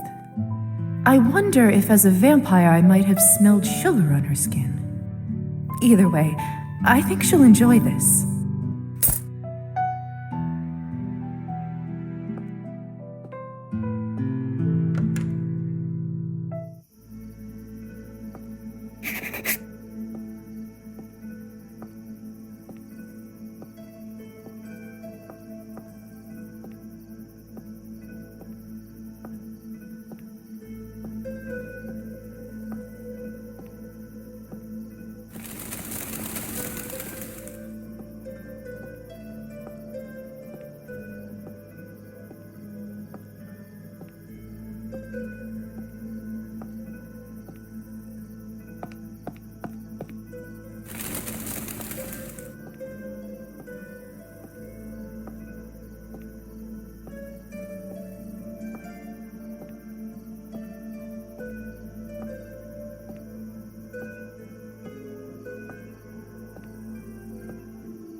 Apologies.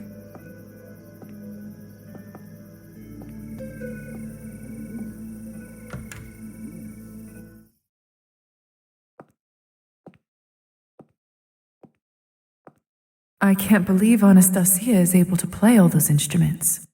She's so talented.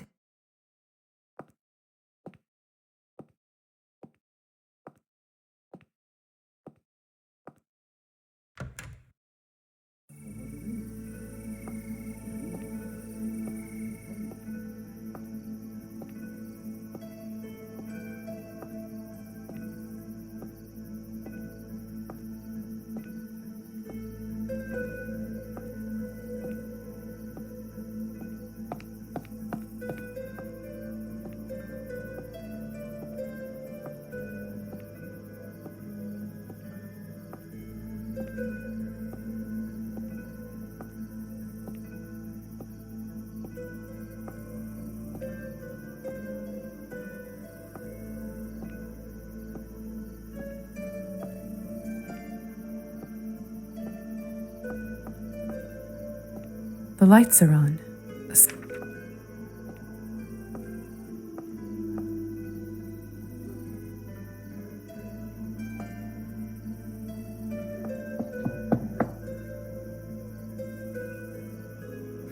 Strange.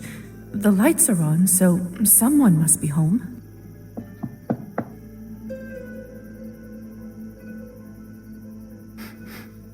Is that smoke I smell? Anastasia? Are you there? Yes, I'm here. The door is open. Please let yourself in.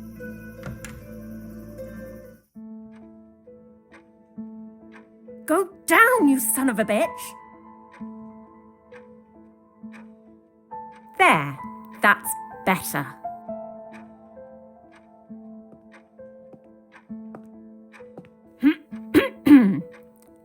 Sorry about that. Welcome to my humble abode. Goodness, are you all right? What happened here? Don't worry about it. Just a little mishap in the kitchen. I only left the room for a moment, but evidently it was still too long. Sadly, I'm afraid that means that dinner quite literally went up in flames.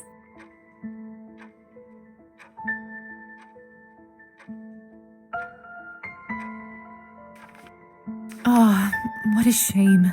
I've been so looking forward to it. Indeed it is. So sorry about all this. May I at least offer you some tea? That sounds perfect. Wonderful. Let me quickly clean up and put the samovar on. Thank you again for inviting me over, Anastasia. I actually got you a little something to repay your hospitality. Did you now? Oh, Lisa, you really shouldn't have. Especially now that I can't even offer a proper meal in return. Perhaps this will do the trick then. Lisa, these chocolates are my absolute favorite. How did you know? I guess I just have a sense for these kinds of things. Apparently. You most certainly do. So, now that you're finally here, I have to ask, what do you think about this place? When it's not on fire, that is.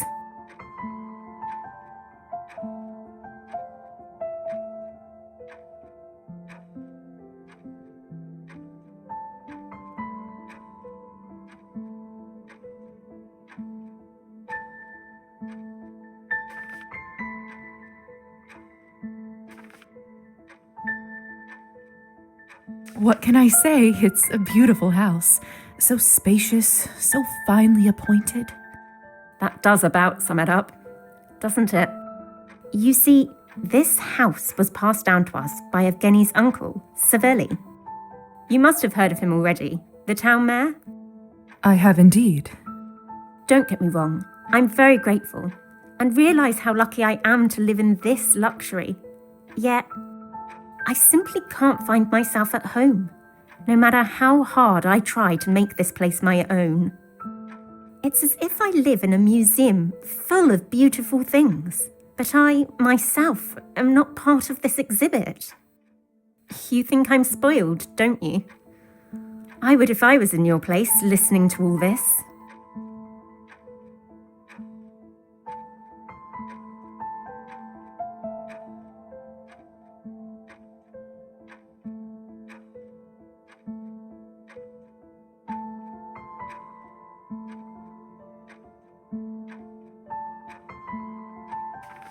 I don't. Truly. I've been feeling quite misplaced myself lately, if I'm honest. I'm sorry to hear that, Lisa. I think, in a strange way, I could sense that already. Perhaps that's why it felt so easy to share with you. This simply isn't me. And without Evgeny around, it is somehow worse. I can almost feel the walls staring at me, as if they're trying to banish me. I know I promised to introduce you to my husband earlier, but I can already tell he won't be joining us tonight. I figured as much. I'm sorry. It's quite all right, dear. I'm getting used to it. You know, sometimes I wonder what made me go down this path in the first place. I often find people as a whole difficult to like. There's just so much wrong with humanity. Individuals, on the other hand, so much easier to forgive a flaw and find the good in them. He is a good man. He really is. It hasn't been an easy time, but lucky for me, there is one place in this house that I can hide. Really? Where is it? The garden. It's my sanctuary when the house starts feeling too empty. I'd so love for you to see it. What time is it, anyway? Lisa, I'm so sorry for talking your ears off all this time. You must have been aching to leave for ages. That thought hasn't visited me once throughout the whole stay. You're very kind, but I simply can't keep you any longer. I will show you around the garden another night. Thank you for your hospitality, Anastasia. Have a good night. And you.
What should I work on?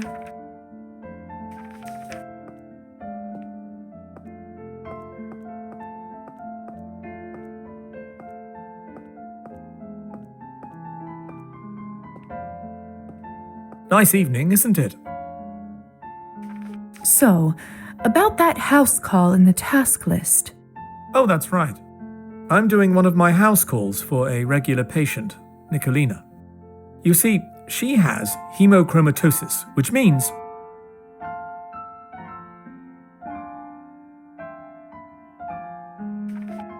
excess of iron in the blood, right?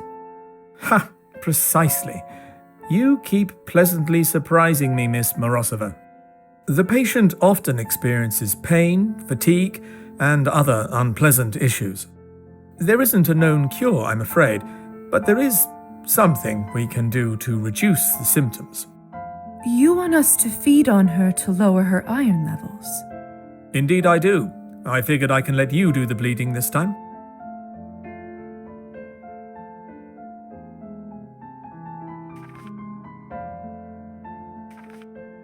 Is drinking blood from someone with hemochromatosis safe?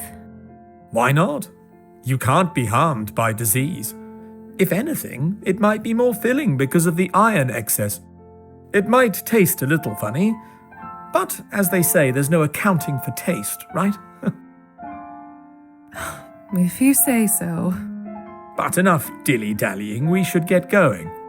She can be a terribly grumpy patient if her pain isn't managed in time. Lead on then, Doctor.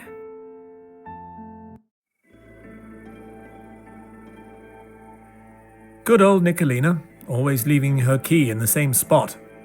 After you.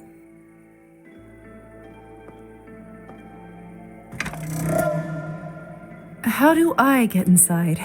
I haven't yet been invited. Oh, right. Let me handle that.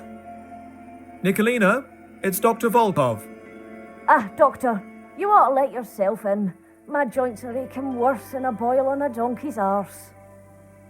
You should know that I brought my assistant today. May she come in? She? Well, all right. Well, what use is she out there? Come on in. Come then, Lisa. You've heard our patient. She shouldn't be kept any longer. Much better. Lead on, Doctor.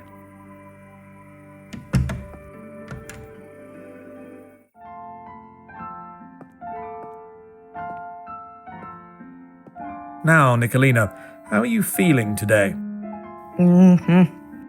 What do you think, Doctor? Like shit, and that's why you're here, isn't it? And she's your assistant, eh? Tell me, girl, what does a woman know of medicine? I see our patient takes some issue with my presence. And she won't be the last. However, right now, above all else, she needs our help. Consider your oath as a doctor.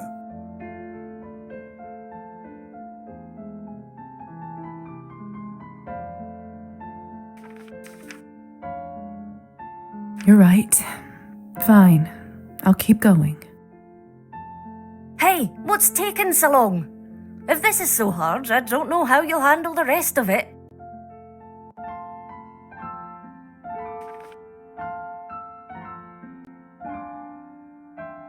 After my initial studies at the academy, I've been training under Dr. Volkov. So, if you trust and respect his judgment, then you'll do the same for me. Oh, fancy broad, aren't you? She's a bright one, Nicolina. Given more time and opportunity, she could put most of my colleagues to shame. If you say so. Now then, let's not delay the treatment any longer. I'm going to let Lisa here take the lead. Lisa, come take the leeches. All right, this is pretty simple. Just enchant her and pretend to apply some leeches to her neck. Then, drink your fill of blood. Just remember, not to take too much. Of course, Doctor.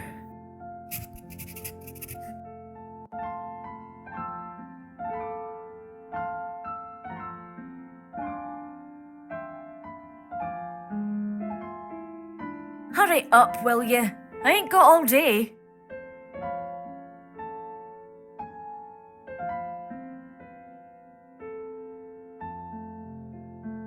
And the light will await you and me, await you and me.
Good work, Lisa.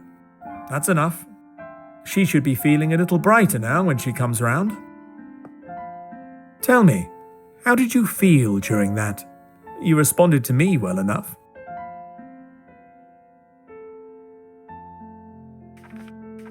I just wanted to assist the patient. She was in pain, and I was here to help. A commendable attitude, if maybe not the most practical at times. Listen, Lisa. I suppose it's about time I share with you the full extent of my research. You see, when a vampire overindulges on blood, it imbues us with a feeling of power. The power the likes of which can't be achieved in any other way. But it does come with a cost. Each time the bloodlust grows until one goes feral. Precisely. It turns our kind into exactly the kind of monsters that human tales make us out to be. Vampires like this live in squalor and care only for their next feed. It was a creature like this that killed my wife and stole my life from me.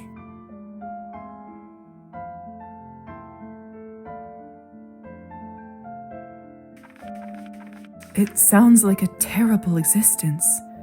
Indeed. I've sought a way to put an end to this, to stop us living such a parasitic lifestyle. Can something even be done about this? I believe so, yes. In theory, it may be possible to separate the addictive element from the blood, leaving it simply as the source of nourishment. Unfortunately, research like this takes the kind of time and resource that I simply didn't have. That is until Countess Orlova presented me with an offer.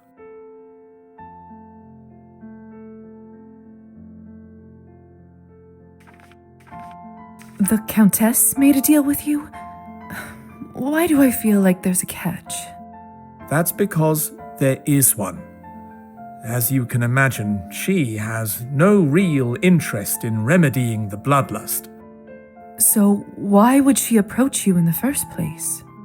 Well, in separating the addictive elements, I should also be able to distill the parts that give us power. That means she can create a consumable that temporarily boosts one's strength and abilities without any side effects. In return, I was allowed to continue my work and provided with everything I need. Funding to purchase lab equipment, as well as other expenses, and, well, an apprentice. So, that's why she allowed you to turn me. The reason why I'm here. In a sense, yes.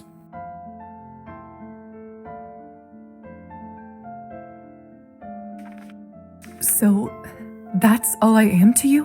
Why my entire life was taken away from me? A resource for your studies? As I mentioned before, your unfortunate demise was not in my control, and I assure you, you are much more than an asset to me.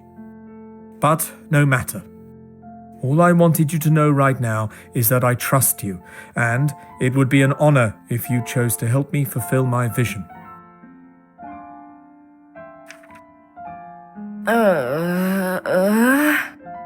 Ah, that looks like all the time we have for now. You should get going. I'll stay here and make sure Nicolina is feeling better.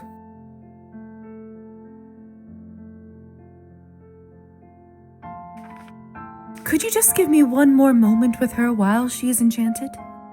She could use a whisper to improve her manners, don't you think?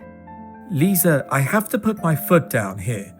Feeding is bad enough, but hypnotizing a patient, it's beyond the pale. I suppose you're right. I'll see you at home.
Elisa, can I borrow you for a moment? Oh, Lisa, good. I could use a break.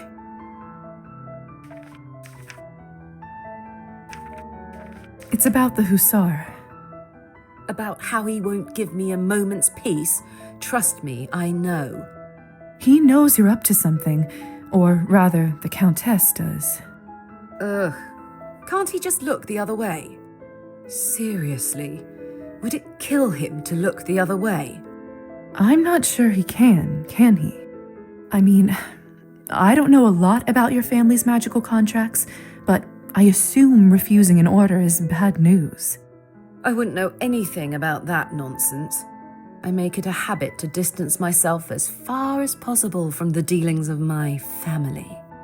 Your father contracted the Hussar to a life, an eternity of serving your family. How can you possibly not care? It's not that I am completely heartless about my parents' dealings, the few that are even shared with me. But I learned a long time ago that I have to look out for myself, too. Well, perhaps this is a perfect opportunity to do both. Releasing the Hussar puts an end to his snooping, keeping your establishment safe from the Countess. Well, when you put it that way, it certainly makes it all a bit more interesting. Let me think. You said serve my family, right? Maybe I can make a counter order.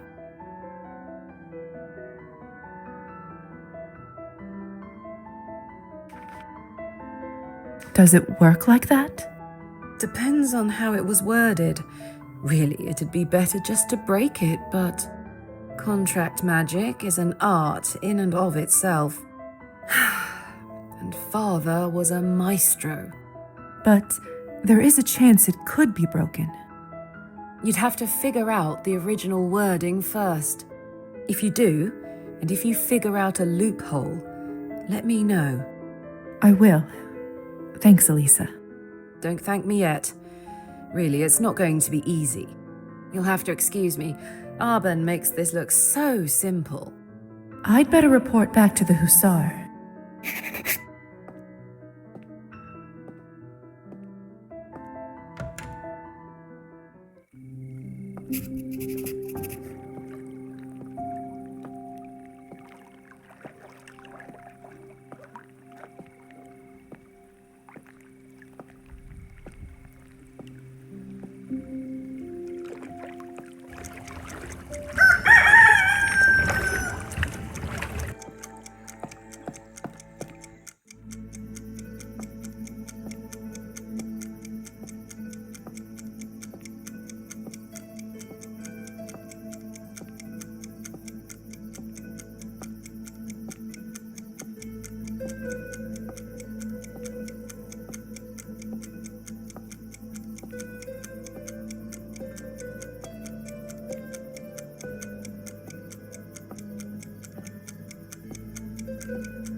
Evening, dear. So, I managed to speak with Elisa. How'd it go?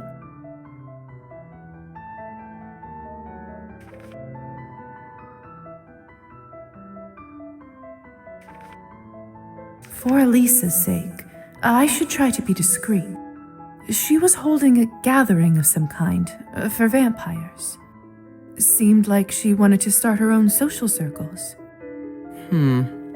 Makes sense. I don't blame her for trying to strike out on her own, really. Are you going to keep stalking her? Don't have much choice. Actually, I was talking to Elisa about that. About what? Your contract with the Count. If we can figure out how to break it, she might be able to help since she's part of the Count's family. She said that? She clearly has little love for these kinds of dealings, and there is some benefit to her if you're no longer on her tail. That's Elisa, through and through. It's a nice thought, but... Don't you think it's worth trying? Yeah. Not getting my hopes up, though. It's not like it was a complicated contract. I was dying, didn't have much time to negotiate. But in it, he said had to be... what was it? Something about lions. Not leonine? Come again? Like the fable. There's 4 animals hunting a deer, but when the lion goes to carve it up into 4 parts, he gives all the parts to himself. So, a leonine contract is one that only favors one party. I suppose even magic contracts have rules. Huh. That makes sense. Anyway, point is, there was a condition. Serve my family's house, and in return, we will not meddle in true matters of your heart. That's oddly specific. Yes, well, there were reasons. Which were? Unimportant. You don't know that. I would prefer not to talk about it. I gathered that, but I still need to know. Matters of the heart were what got me killed. Well, almost killed. My lover was not so fortunate. He was gone before the Count got there. Oh. Happy now? Well, it might be useful to know. Perhaps. It never really came up again. Not really the sort of thing you can force, either. If you think of anything, feel free to let me know. You know how to find me. I gotta figure out what I'm going to tell the Countess. Matters of the heart. Oh, how infuriatingly vague.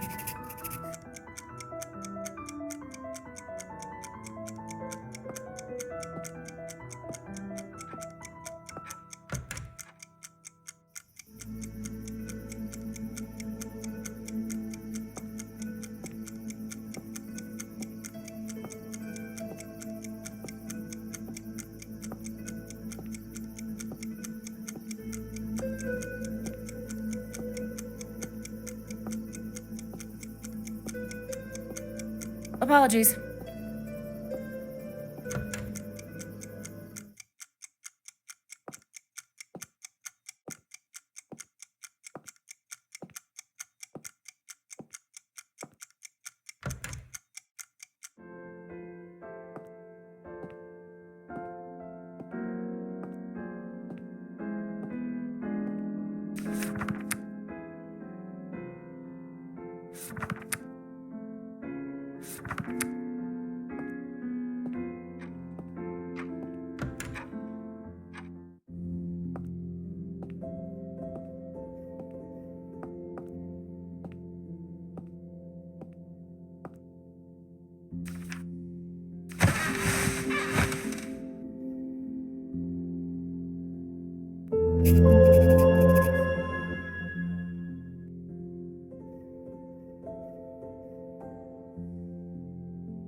You know this used to be my dress, right? Really? No, I had no idea. Uh-huh. Brought it to me from France after a big fight. She always preferred bribes to apologies. I see. I didn't mean to steal it away from you. Would you like to have it back? Sweet of you to ask, but don't worry about it. I just wish Mother would have asked me first. I am done with it anyway. Never thought it was a good fit. Good night.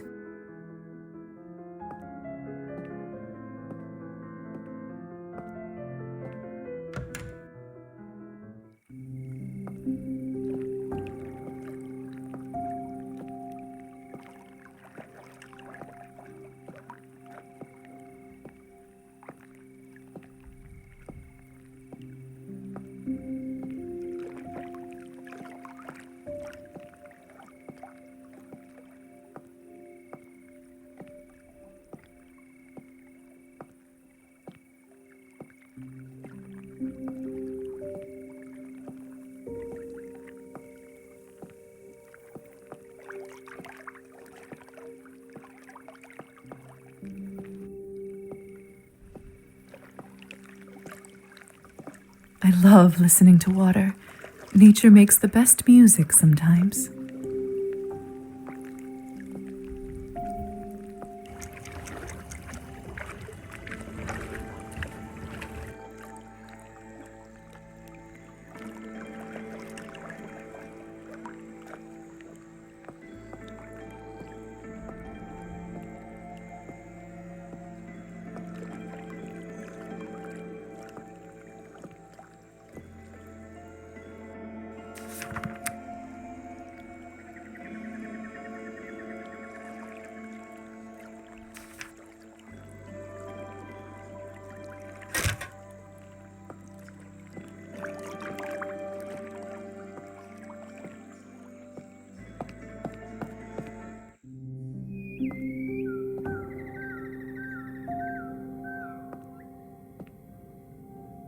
How did it become so dark so quickly?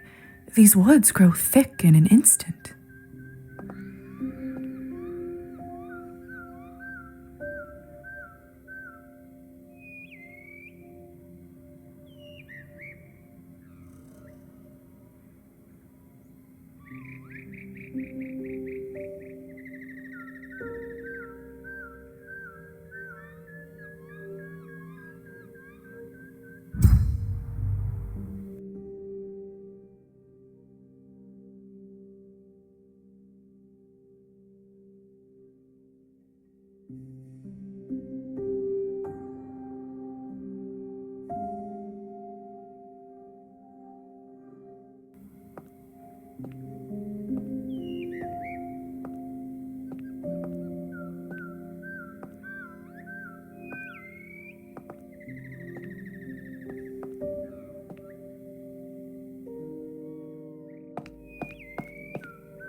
Even as a vampire, I wouldn't risk straying far from the path here.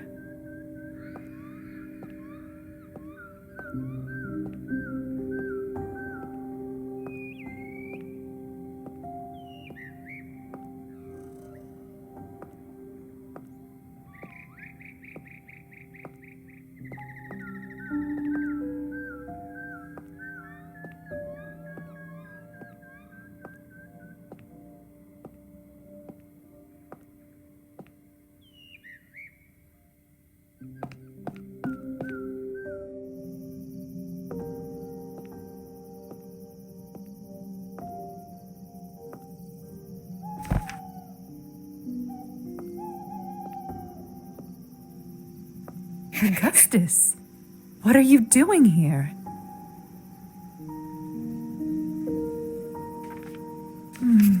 So fluffy. So fluffy.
Shoo!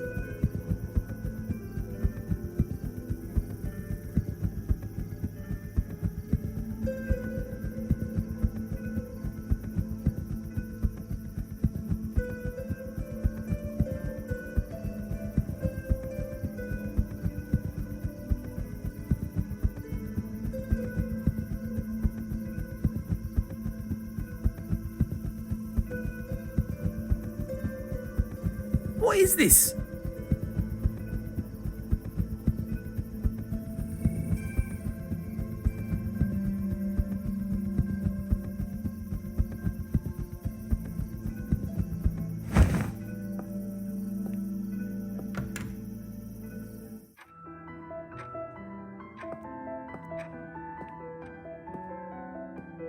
What can I get you?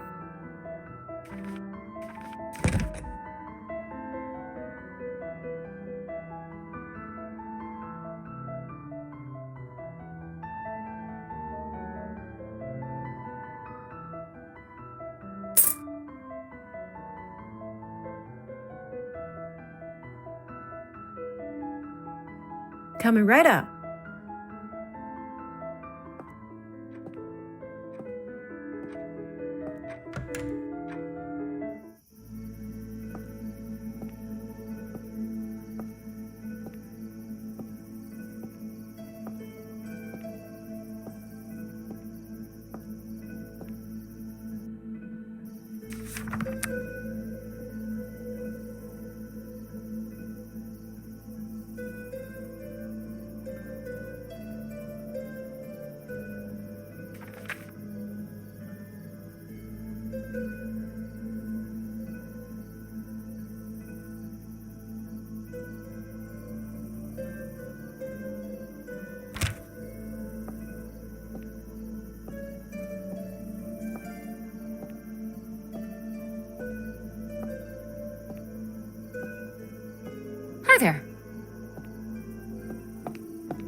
Anastasia? Evening, Lisa. Isn't it a beautiful night? Stunning. So peaceful, too. You must spend a lot of time out here. I know I would. Lately, I feel as if life is slipping through my fingers like sand, faster and faster every day. And there is no one to blame but myself. When I'm here, time itself seems to stop. So, yes, I come here rather often. Anastasia, are you all right? I mean, really?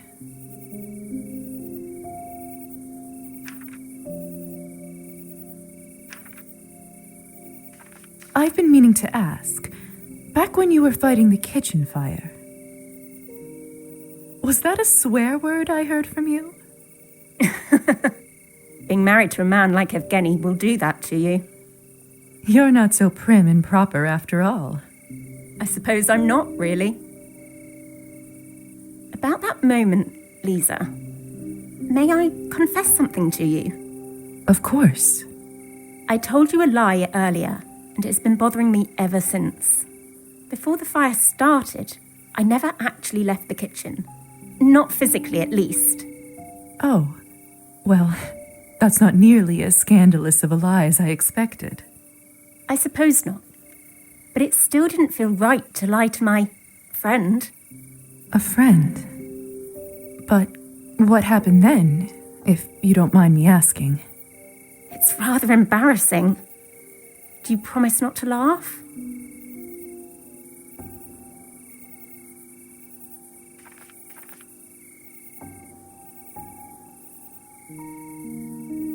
Of course.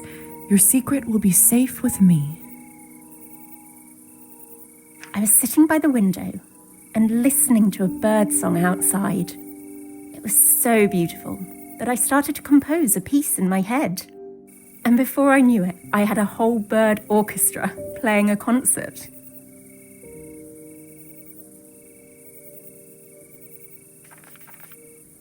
Which birds are doing what parts? I don't know. Yes, you do. Tell me. I bet the ducks were the brass. Percussion, actually. Herons were on brass. Ah, of course. Sparrows were on strings, and swans were woodwind. This is fascinating. Do you often compose animal music in your head? Animals? No. But music? Yes. Quite often. It was my dream to be a composer, to write and play music all across the country, and maybe even beyond. So, what happened? My family. My womanhood. And Evgeny. I see. Do you not still dream of living that life? Of course I do. I just described a bird orchestra to you. But it's not meant to be. And I've come to terms with it.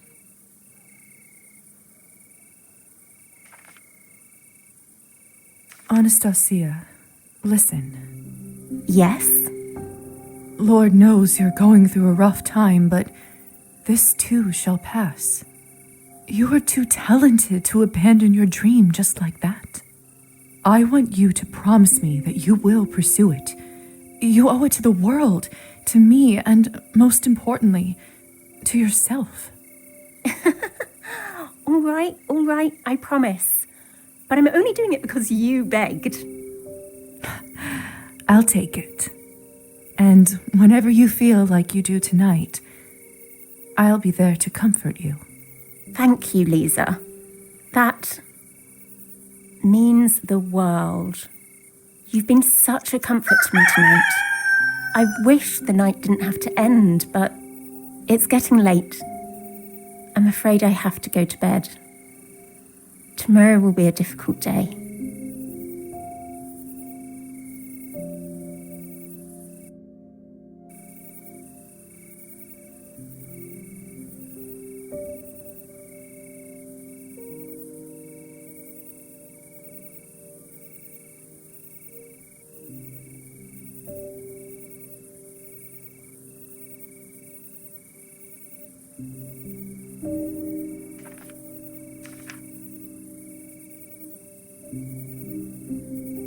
Sweet dreams. Good night.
Hello.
I may never get used to how deep sleep is now that I'm a vampire.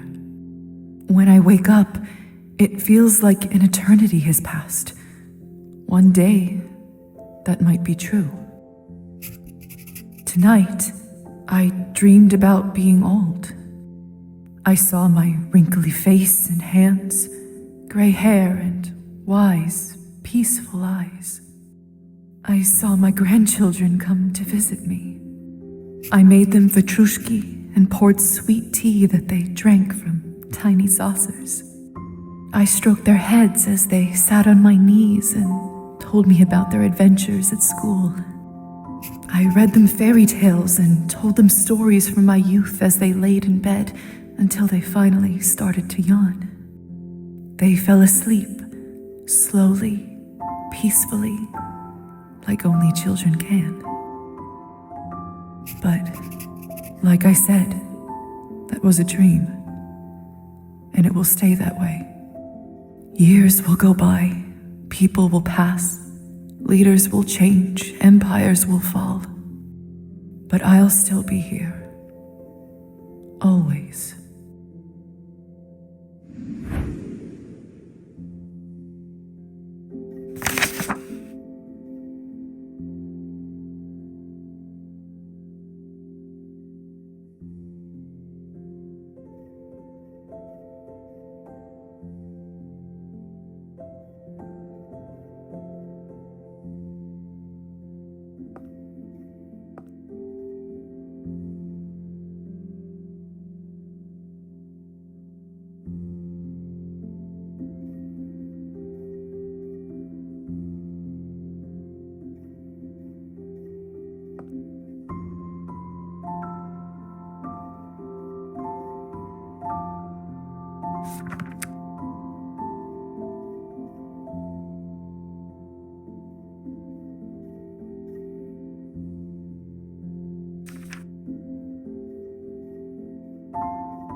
What's this by the door?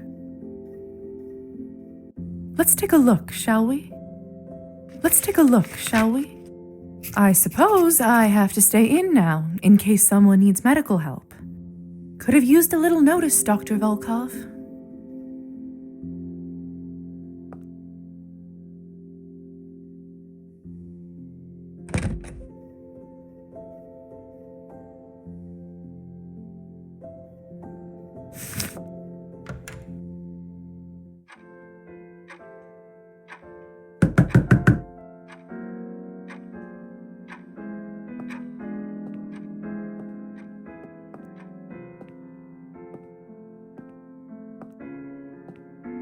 Come in.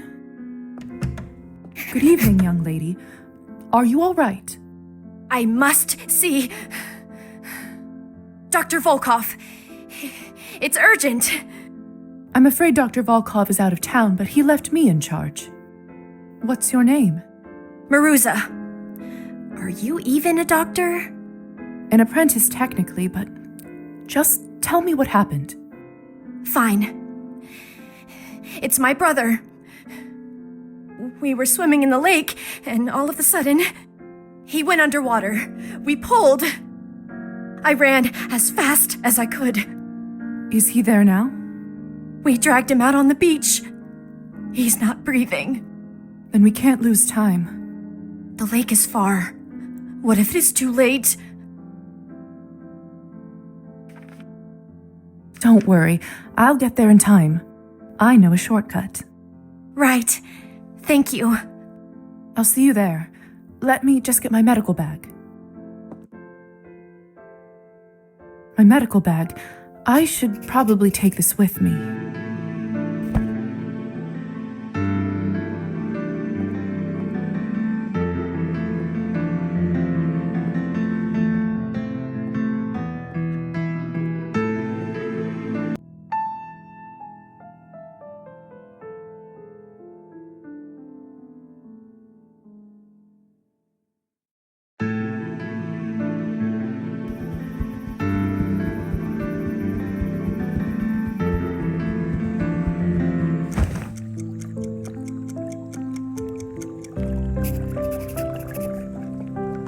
You're too late. You promised. You promised to come quickly. He is dead, isn't he? You promised you'd help him.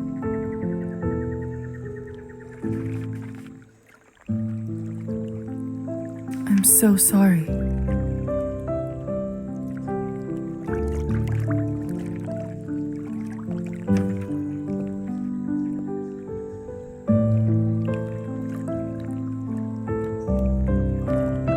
I'm sorry.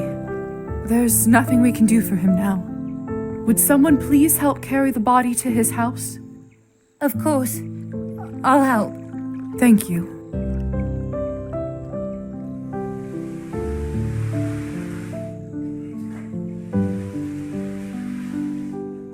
everyone else is still having fun.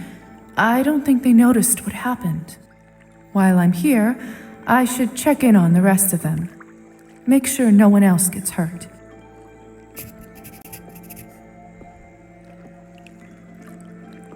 What? Fascinating. If I try to make myself fly across the looks like if I want to cross the bottom. I did it! Fire didn't touch me! This will be a great year! One jump can't be enough. You probably have to do at least 3 of those.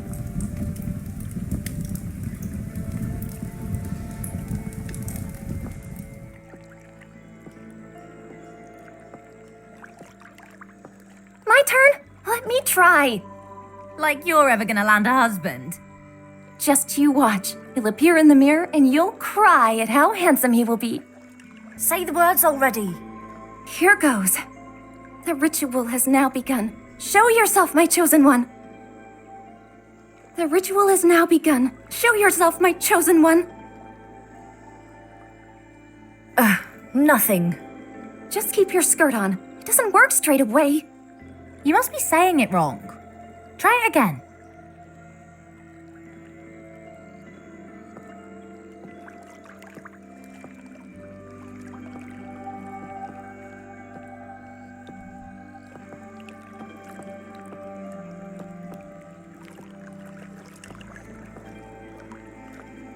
Just like that. Stem into stem. That's right. Flowers and plants this night have a magical nature. They can keep you safe and healthy for the year to come. What happens after we finish? Well, we can attach a candle to the wreath and send it floating on the lake. If the light stays on and the wreath gets to the other shore, it means you'll get married and live happily ever after.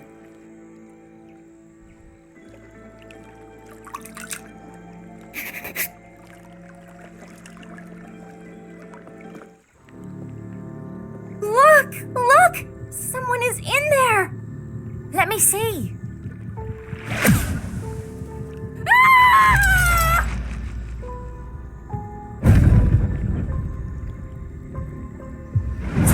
Look! The wreath's all sunk! Dear God, save my soul! What in heavens is going on here?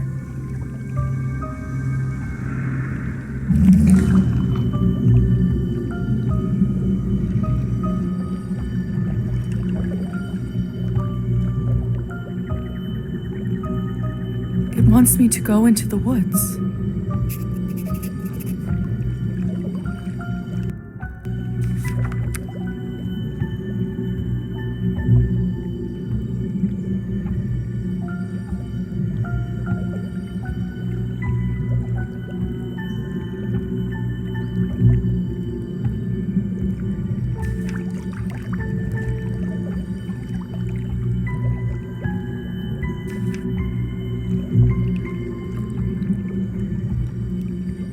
Roman didn't lie. There's a lot of information here.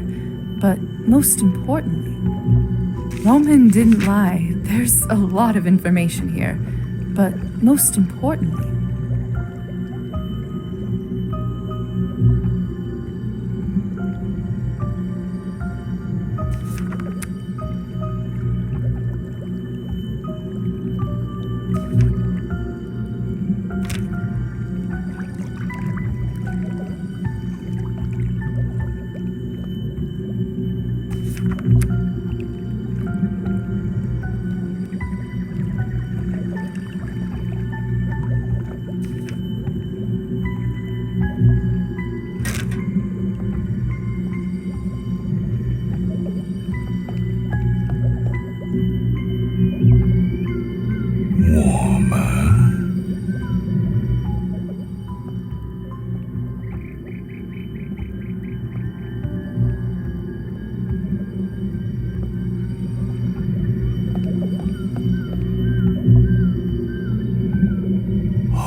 Welcome.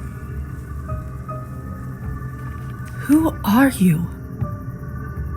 Did you enjoy my show? So it was you who caused all the havoc at the lake. Indeed. I did it all for you. What do you mean by that? I wish to amuse you. Were you entertained?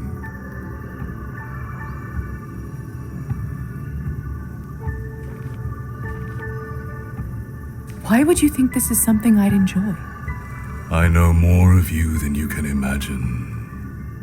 I saw parts of you that you don't even know yourself. I looked into your soul. I found pain. I found wrath. I found promise.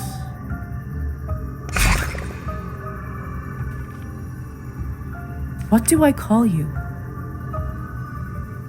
They used to call me Dragomir, but names matter not. I was once alive, and now I am immortal. I was once blind, and now I am omniscient. I was once like you, and soon we will be kin. You said you looked into my soul. You and I made a bond. I have seen through you ever since. So it was you back in the dungeon. You were pure back then, but there was a spark. That spark made you hurt another soul. It made you put yourself above others. But who could blame you? Who could stop you? Your life was stolen from you. You took back what is yours. You had the right and you had the power. And now, Elisaveta, that spark shall start a fire.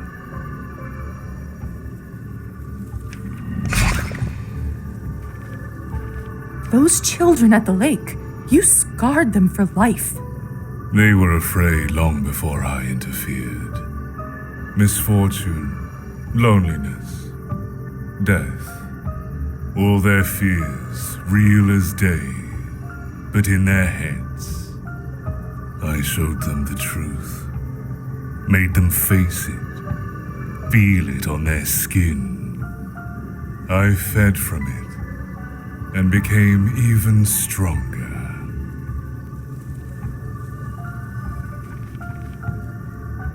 How do I repay my debt? I chose you for a reason. Your potential is vast. To repay me, prove you can live up to it. You and I are no parasites. We are nature's predators. We are lions, wolves.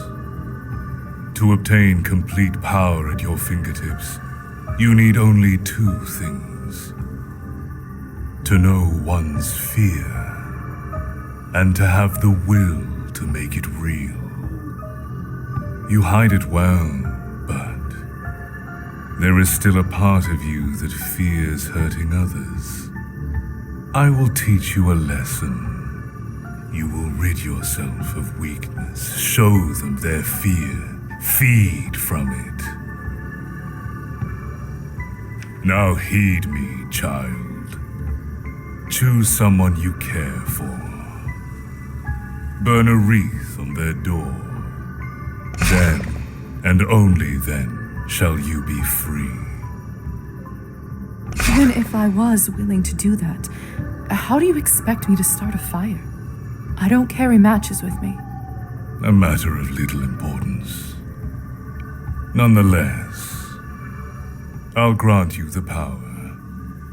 For tonight, when you snap your fingers, a fire will be raised. The people behind those doors will die, won't they? This will let us in. The rest is not for you to worry. I can't do something like this, even if I owe you. Disappointing, yet predictable. A thing of note. You shall not be able to return to safety till you complete your task. Soon enough, the night will cease. Don't let the sun decide your fate for you. Farewell.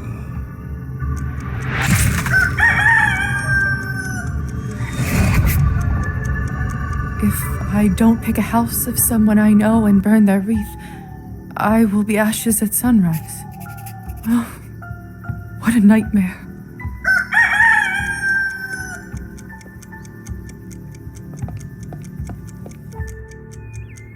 It's too dark.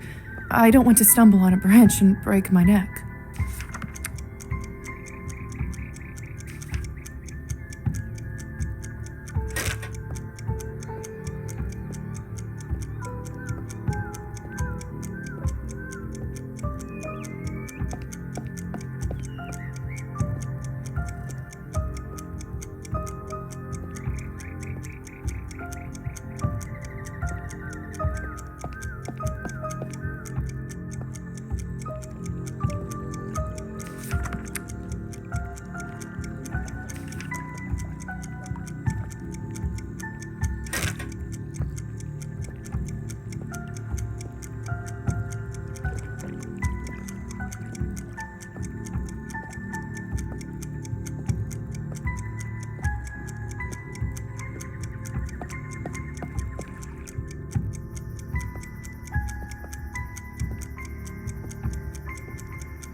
He won't let me come back before I burn someone's wreath.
Burning this won't help. Dragomir was very clear. It can only be people I know.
Burning this won't help.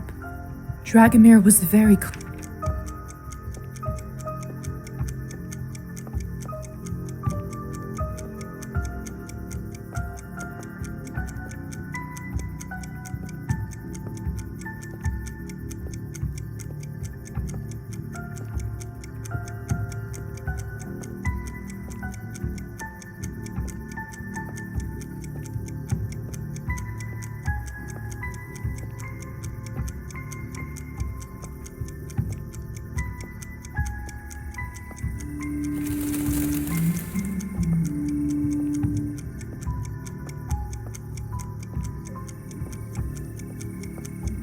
Anastasia is inside her music school.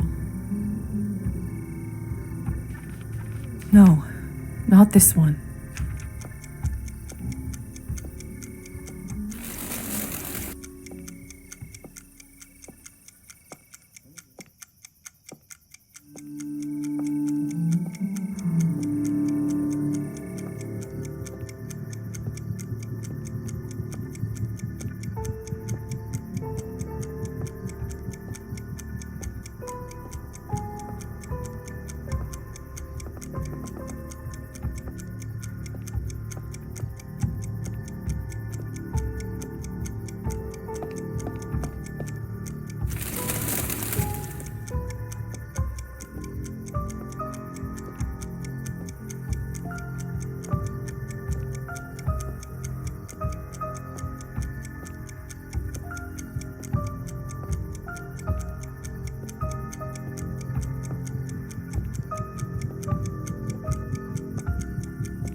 This is Evgeny and Anastasia's house, but Anastasia is usually at the music school around this time.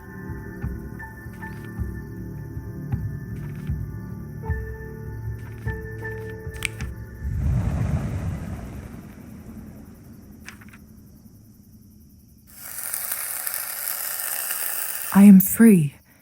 The debt has been paid.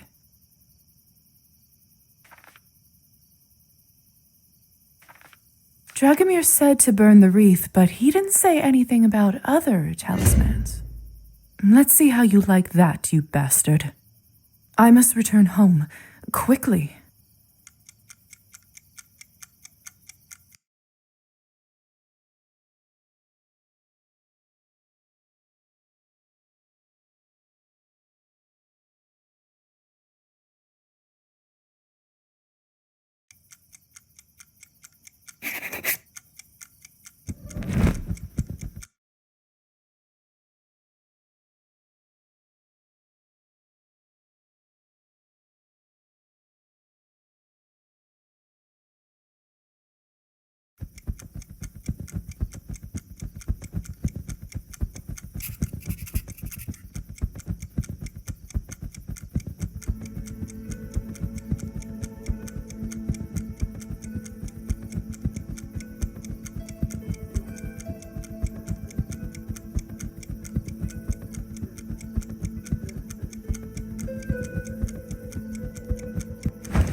The curse has been lifted. I can enter my home again.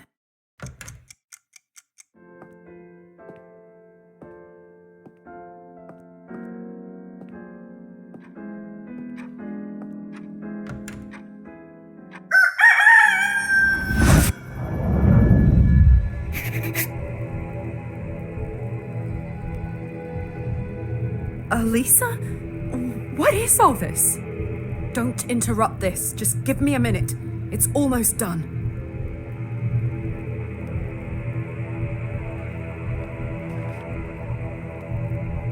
This all must be to resurrect Petya.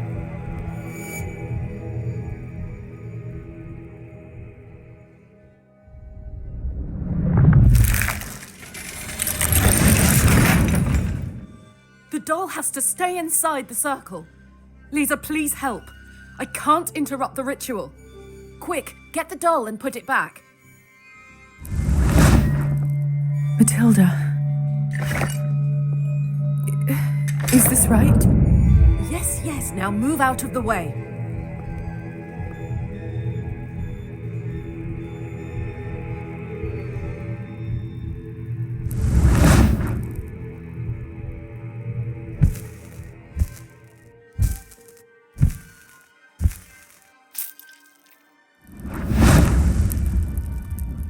What happened? Did it work? I don't know. I was trying to resurrect Petya. This was the only night it was possible. The ritual wasn't exactly easy to decipher. At the last minute, I learned that I needed a vessel, an object he truly cared for. It suddenly hit me. Matilda, and you were the one who had it. Only it was too late.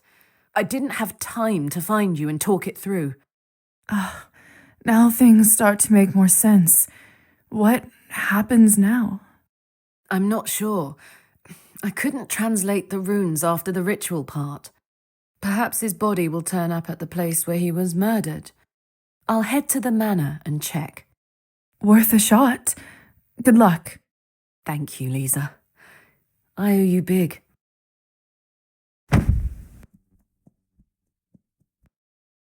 I need some rest. I'll clean this all up later.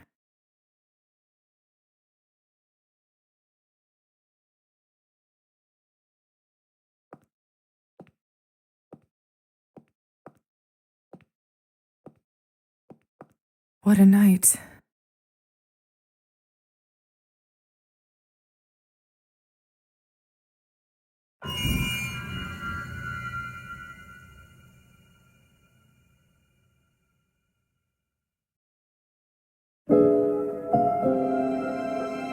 Tonight in my dreams, I saw my father exactly the way he was a decade ago. His hair wasn't yet riddled with white strands, and a soldier would envy his posture. His eyes weren't bleak and clouded, but sparkling with joy.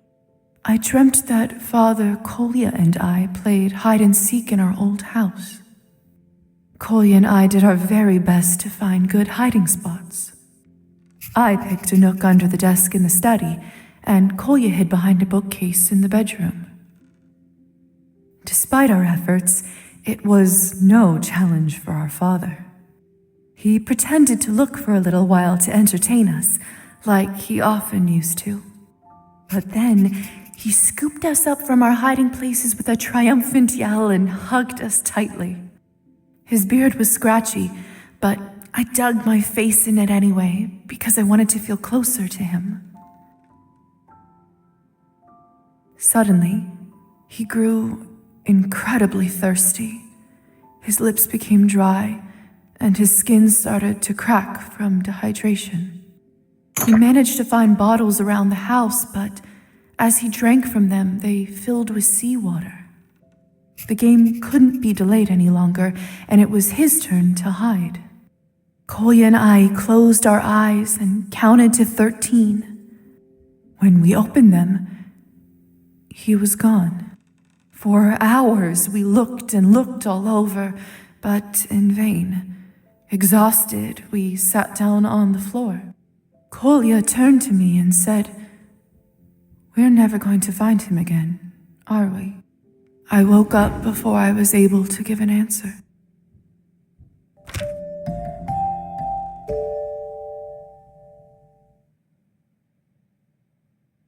These dreams are becoming so vivid.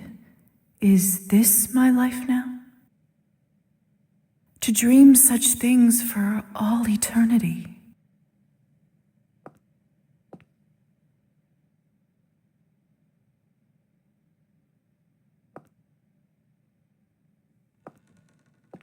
Oh, such a mess.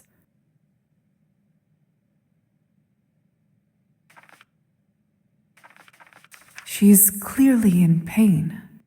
And here I thought she was the one who understood all this vampire stuff better than anyone. I'd better get dressed and then make a start on fixing this room.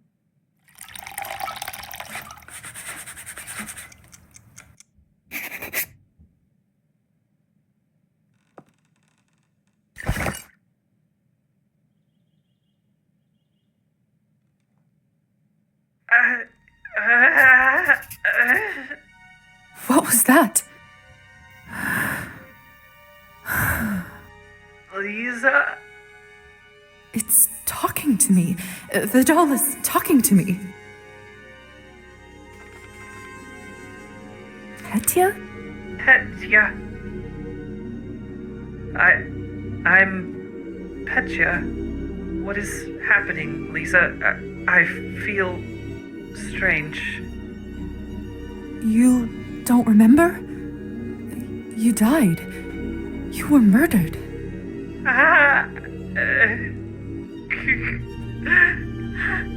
But how can that be? I'm here now, talking to you. And why are you so tall all of a sudden?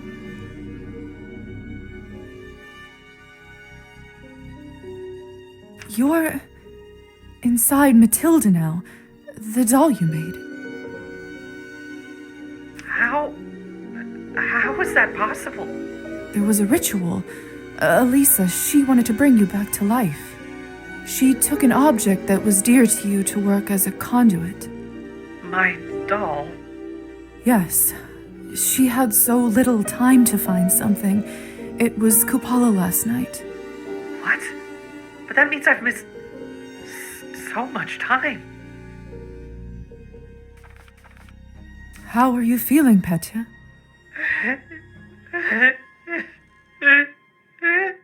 I feel cold. Or maybe numb is a better word. You do, however, seem strangely calm, given what you're seeing and how I apparently came back into being. To tell the truth, I saw your body drained by one of us.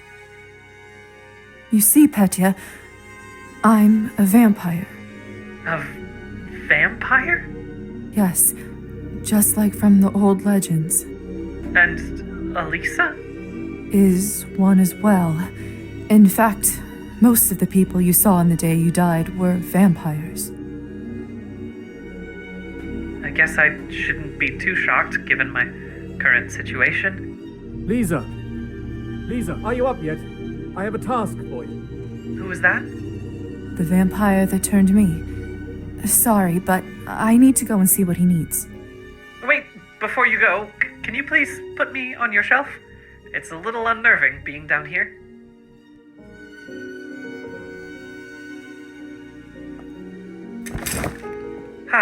Much better. I can actually see now. Thank you. Do you think you'll be okay alone while I'm gone? Might be for the best, honestly. I think I need some quiet time to take in all you've said. Do you mind not telling anyone about my resurrection just yet? Even Elisa? Especially her. I see. Of course, it will be our secret for now.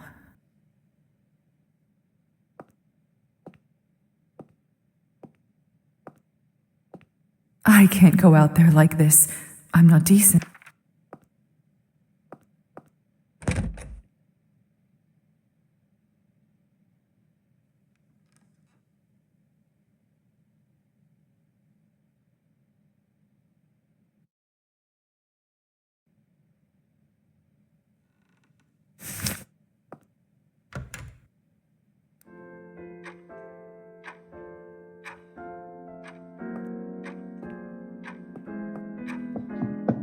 Doctor?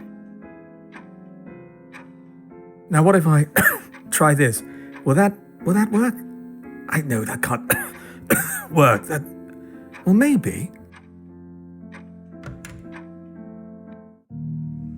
Dr. Volkov? I've never known the doctor to keep his office so dark.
Dr. Volkov? Is everything all right? Ah, please lower that. I'm fine, my dear. Don't worry about me. You don't look fine. Your observations are not required nor useful at this current moment. Just listen. I need some blood samples. But not just any samples, only the highest quality will do. Go to this address. This is the town's literary salon. Can the samples only come from there? Of course. Are you questioning me? Who's the doctor with decades of experience?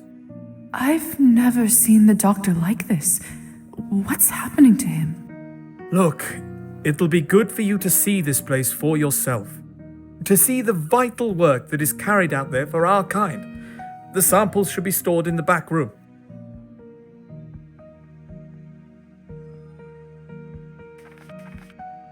I'll leave right away. Good. I knew I could count on you. Now hurry, please.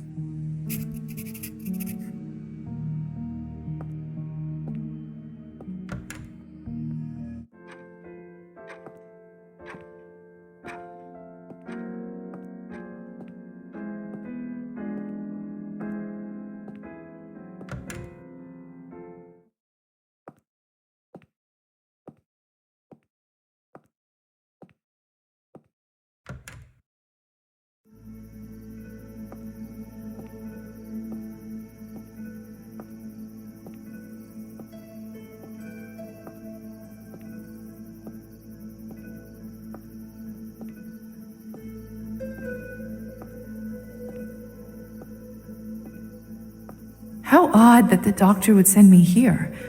I thought this was a place to exchange words, not scientific samples. Strange that it's empty. Hello? Anyone here? The doctor said the samples should be in the back room. Where could it possibly be? How curious. Didn't I see this key on Arbin's ear?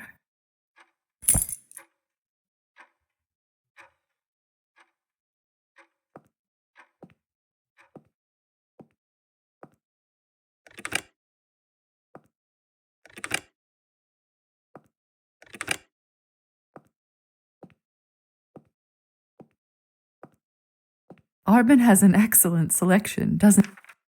Wait a second. Is this a keyhole on the back side of the cabinet? Ah, the key fits. I can see what's behind the cabinet now. Let's see.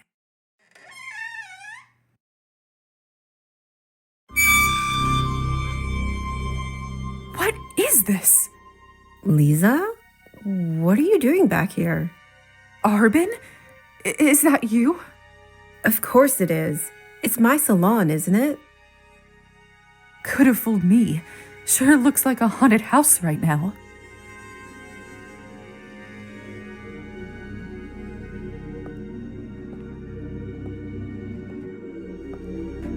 The doctor sent me for samples, but I didn't expect this here. Or of you. Oh, poor dear. I see now. No wonder your face looks well beyond death. When was the last time you drank? Here, have some of this.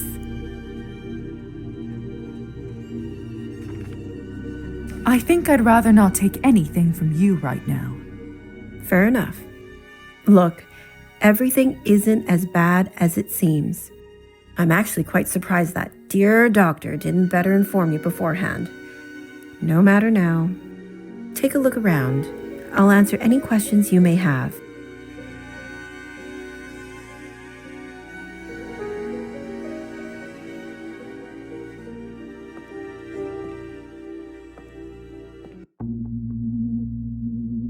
They're not dead, just in a trance. That's what I've been trying to tell you, lovely.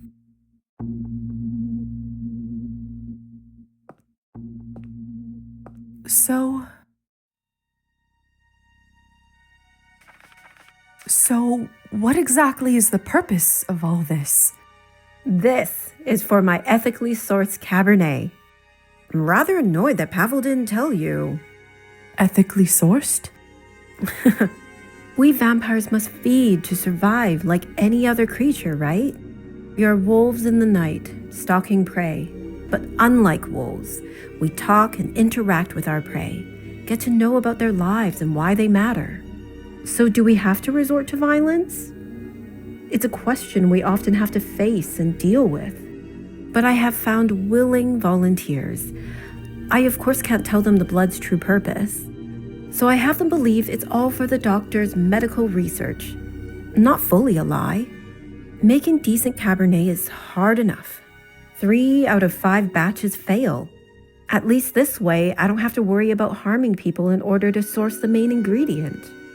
I didn't know that. Is that why it's so expensive? Indeed. Cabernet has only been around a couple decades, and the tools are far from perfect. I sure hope they make it easier one day. That could change everything. So, who are these people? Revolutionaries. The people's champions, according to them. Oof. They want to bring change to this country? There's no changing it, only slapping a fresh bandage on an infected wound. But so long as they continue to supply me with their hot blood, then who am I to question their goals? So, are they all right? Perfectly fine. As they're not too keen on watching the process, we've agreed to use chloroform. Of course, I actually put them into a trance, whispering sweet words in their ears. They're probably dreaming of a new world, one filled with equality and peace among men. I do admire their passion, but mortals always think of the short-term goal. Some quick snap of the fingers that brings about cataclysmic change. Then they die, and don't live long enough to see how little really changes, and so the cycle repeats. So, hold on a second. I need to see to this. They're about to wake up. Stay and get to know them. Understand why I do what I do. All right. Actually, can you do me a favor and bandage their arms while I wake them?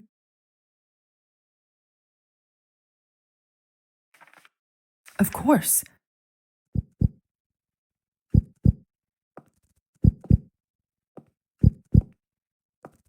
Your vessel, huh? Why are you taking so long? I thought you were a physician. Step aside. I try to give them as little trauma as possible.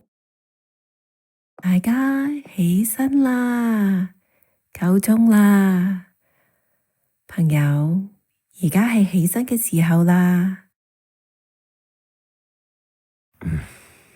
Arbin? Is it over already?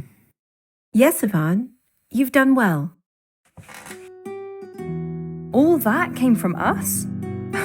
No wonder I feel exhausted. Don't worry, Gosha.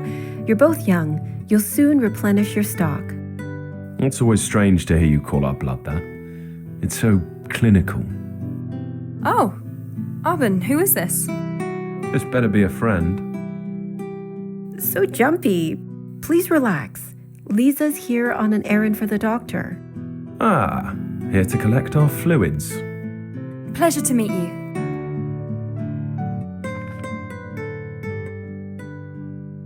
You too. It's always nice to meet a new face around this town, especially one not yet disillusioned. Let's not be too hasty, Gosha. We don't know where her loyalties lie yet. Perhaps she would do well to exhibit some more of it. Well, now that introductions are out of the way, I must thank you for your contribution and wish you good luck. I have to get this new batch of medical samples prepared now. Of course, Arbin. We'll see you when it's our turn again. Come on then, Gosha. I could use a stiff drink after all this. We should recover our strength. It was nice to meet you, Lisa. If you ever fancy a chat over a bottle of vodka rather than a bucket of blood, we frequent the bar at the end of the street. Why doesn't your group meet up here? No offense, Arbin, but the prices there fit our budget better. None taken. We have some urgent duties to fulfill in the upcoming weeks, but we do have plans to meet there soon, if you'd like to hear more. Hope to see you then.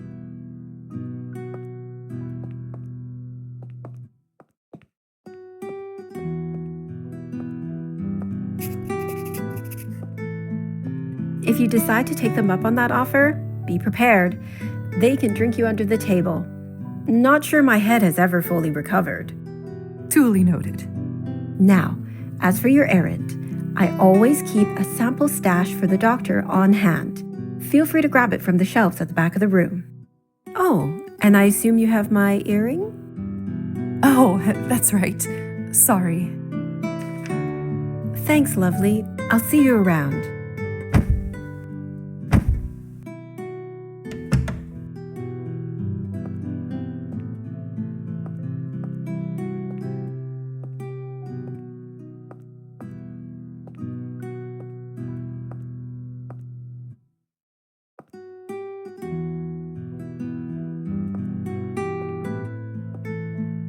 Found it. Good Lord, it looks appetizing.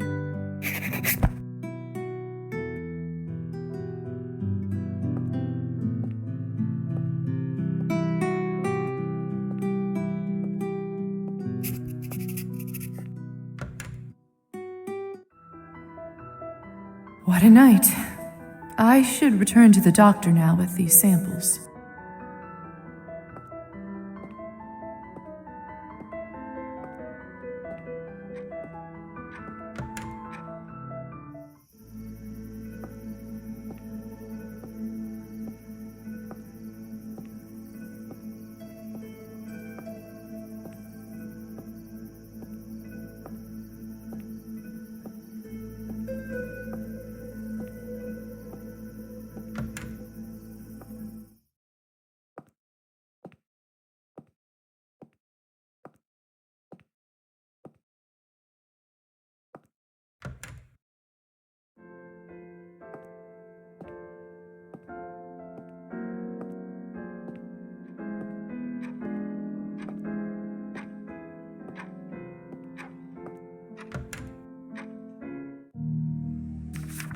I've returned with the samples, Dr. Volkov. Good. Very good. Now bring them here, quickly. It's too dark. I'll break my neck if I walk around here like this.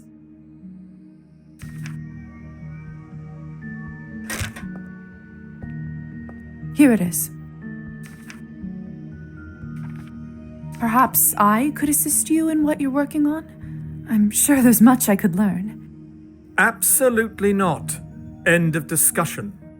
Now, since your task is complete, I give you leave to spend the next few days as you see fit. Do not disturb me. I will need complete concentration for my work. If that's really what you want. You may leave now. As you wish.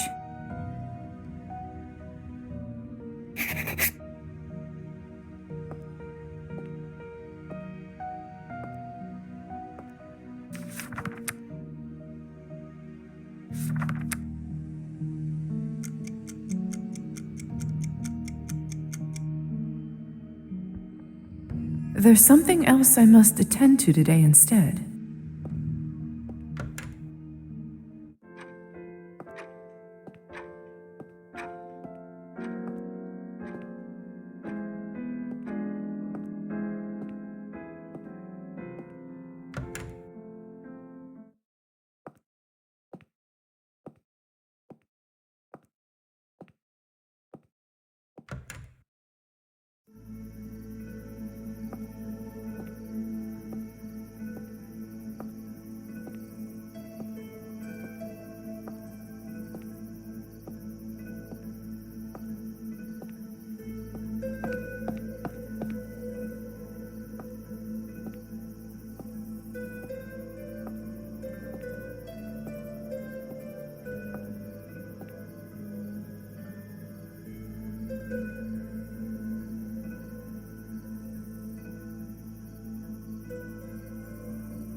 Hello.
Good to see you again. So, about that instrument fund, I haven't donated anything yet. Here's a little something for the instrument fund. That's so generous of you, Lisa. Thank you so much. Lisa, long time no see. So, about that instrument, I've donated some coins. Here's a little something for the instrument. That's so generous of you, Lisa.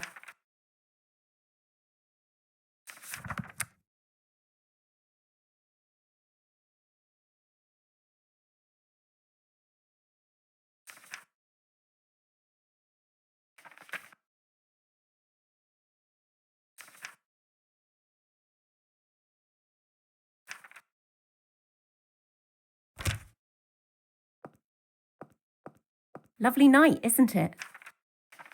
So, I've donated some coins. Here's a little something for the instrument. That's so generous of you, Lisa. Thank.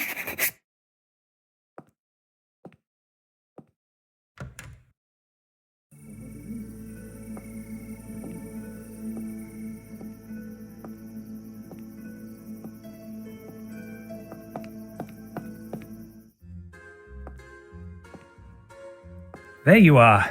Am I happy to see you? Ready for our heist? Everything is set. Also, maybe don't call it a heist in the place where you're about to pull one. Sorry, I'm not much of a conspirator. I'm quite nervous. Trust me, it's all going to go smooth as silk. I'm doing the hard part, remember? Indeed, you're right. Thank you. Let me just take one more shot for bravery. It appears you've had quite a few already. This is how it all started, remember? Don't worry, I know what I'm doing. Whew. Hey, Kirill, you nasty weasel. Where are you? You got me drunk and cheated me out of something dear to my heart. I came back for what is mine. Greetings, my friend. Are you talking about your dignity? I recall you leaving it here, but I'm afraid it's long gone. Enough pleasantries. You said that if I beat you in cards, you'd give me back my journal. Of course. Everyone knows I am a man of my word. Besides, who am I to stop you from giving me more money? Then it's a deal. Best out of 3 wins. Everyone here will be my witness. Now bring out the journal so I know you still have it. It's your funeral. It's your funeral. Hey, Lisa, over here. Quite a show you've put on. That's the only way I know. Strangely, a crowd always makes me less nervous. You can still slip me the right card, yes? Shouldn't be a problem. Great. Now listen. I want to lose the first hand so he gains confidence. Don't do anything then. In the second and third rounds, I'll give you a sign for the card. 1 knock for a 6, 2 knocks for a 10, 3 for an ace. Understood? Don't do anything till the second round, and then I'll need your help. 1 knock for a 6, 2 knocks for a 10, 3 for an ace. Got it. Let's play. Nobody's paying attention to me. I should be able to turn invisible unnoticed if I go over to the corner.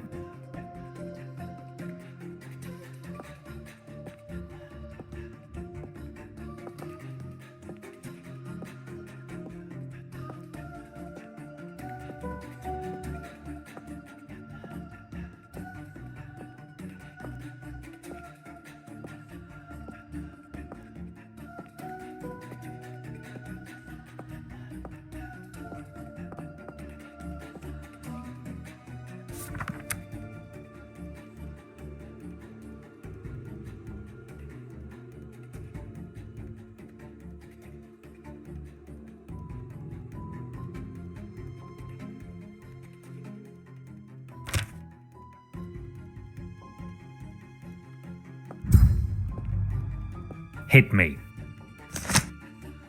Hit me. Hit me. Oh, sure you want to do that? Remember, you can't blame me for your childish decisions this time around. I said hit me. Boo! Well, 1 out of 3 is mine. You know what they say? Unlucky in cards, lucky in love. Oh, wait. I guess that's not true for everyone either. You son of a bitch. Deal the second round. As you wish, my liege.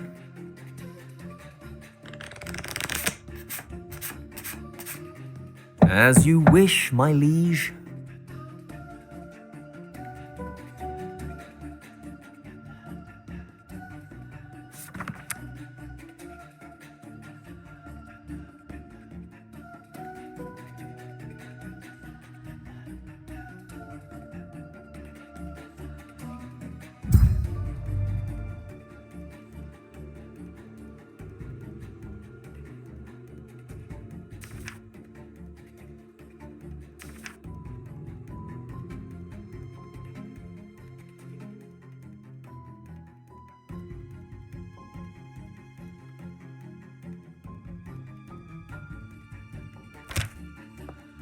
Evgeny knocked 3 times.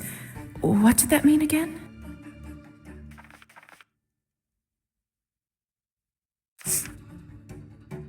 $21. What? How in the world did you... No matter. Third round will decide the winner.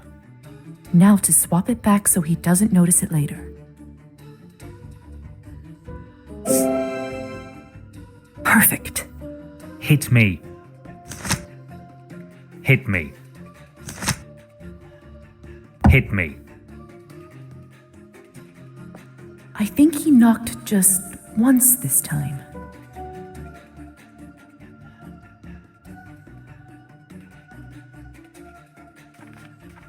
Now let's swap them back. Done. I won! I won, everybody! This isn't possible, damn it! How did you pull this off, huh?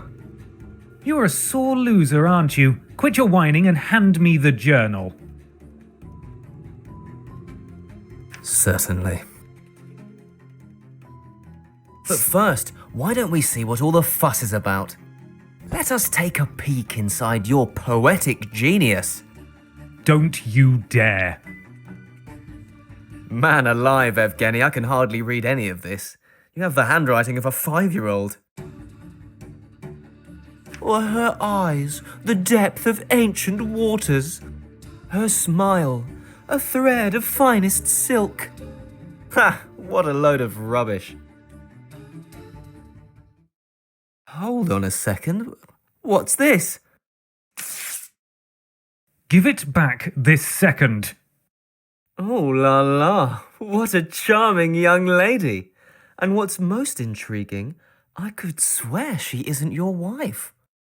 You filthy bastard. You'll pay for this. No, friend. I completely understand. Matters of the heart can be quite complex. Love makes us all suffer. Perhaps I should pay Anastasia a visit, though. I feel like she might be in need of some proper consoling, if you know what I mean. That is the last straw. That is the last straw. Sir, you've insulted my wife's honor, and I hereby challenge you to a duel. Are you being serious right now? Dreadfully so. Fine. I accept. What is the weapon of your choosing? Pistols. It's about time someone shot the whimsy straight out of you. Very well. I propose we duel a week from today. Agreed. Let our chosen seconds arrange the exact time and place. Perfect. Till then. What a suicidal dolt. Everyone knows he's never held a gun in his life. Well, what are you all staring at? The show's over. Now get back to your drinking, please, and thank you.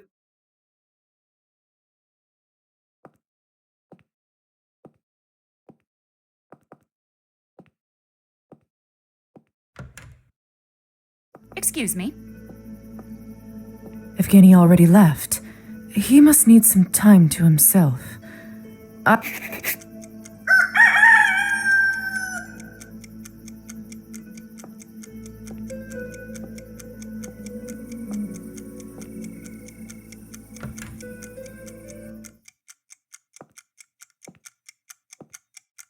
Good to see you again.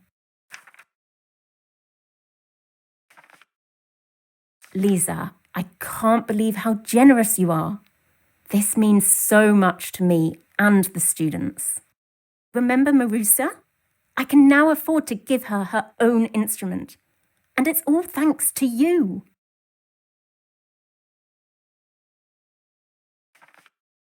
Actually, would you mind terribly if I passed the violin to Marusa myself? I would so love to see her smile for once.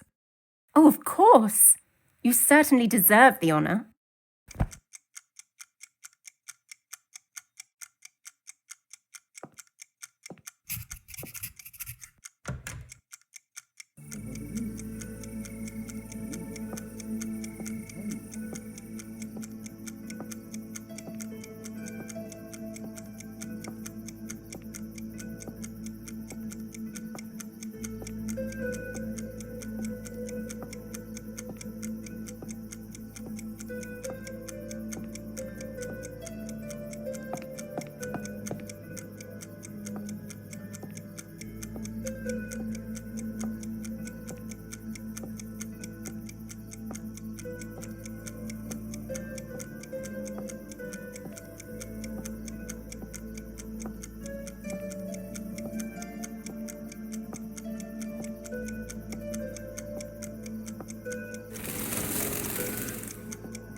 Even at home, Anastasia probably constantly works on her lessons.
let's see if we can make this place.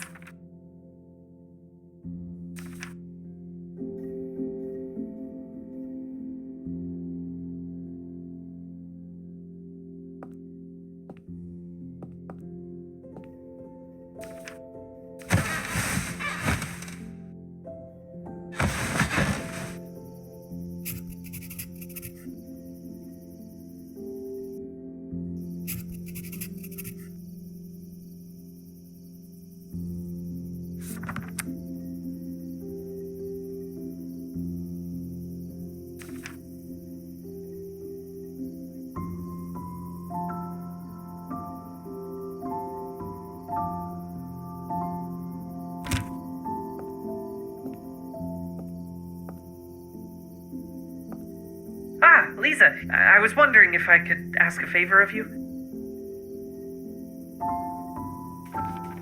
Of course, I'd be happy to.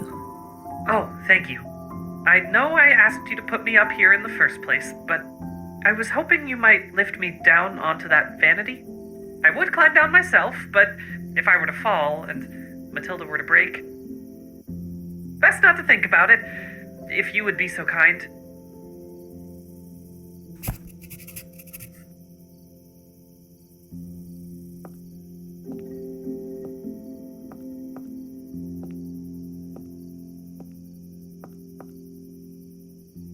There you go. Oh, the paint is cracked here, and this blush needs to be darker. I see what you meant before. Perhaps a new perspective is what I needed all along. Although, I wonder if I can even sew or paint with these hands. No, I must try to make the best of this situation. However bizarre it may be. Thank you, Lisa. I suppose I should return to my shelf now. Enough vanity for one day, eh? Here, let me help you. Ah, my thanks.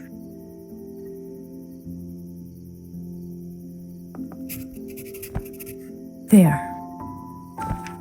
Home sweet home.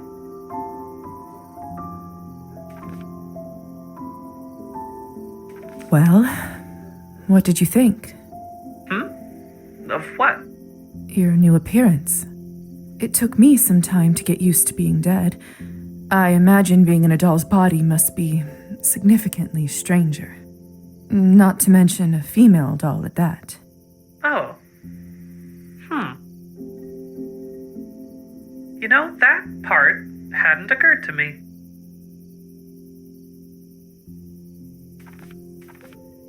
That's understandable. I imagine you had other things on your mind. Precisely. And to be honest, until I looked in the mirror just now, it hadn't really sunk in that this is how I look now. It isn't ideal, but I suppose it is better than being dead. He doesn't sound completely convinced of that. I shouldn't keep you any further. Thank you for your help. I feel a little sorry for Petya, stuck there like that. Perhaps if I fetched him some sewing supplies, he would at least have a way to pass the time.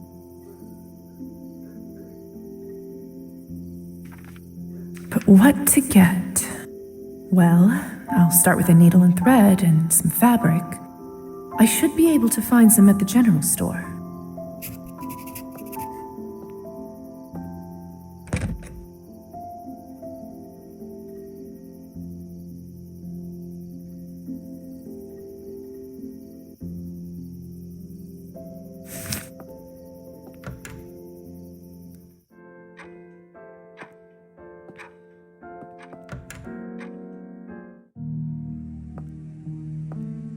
It's too dark.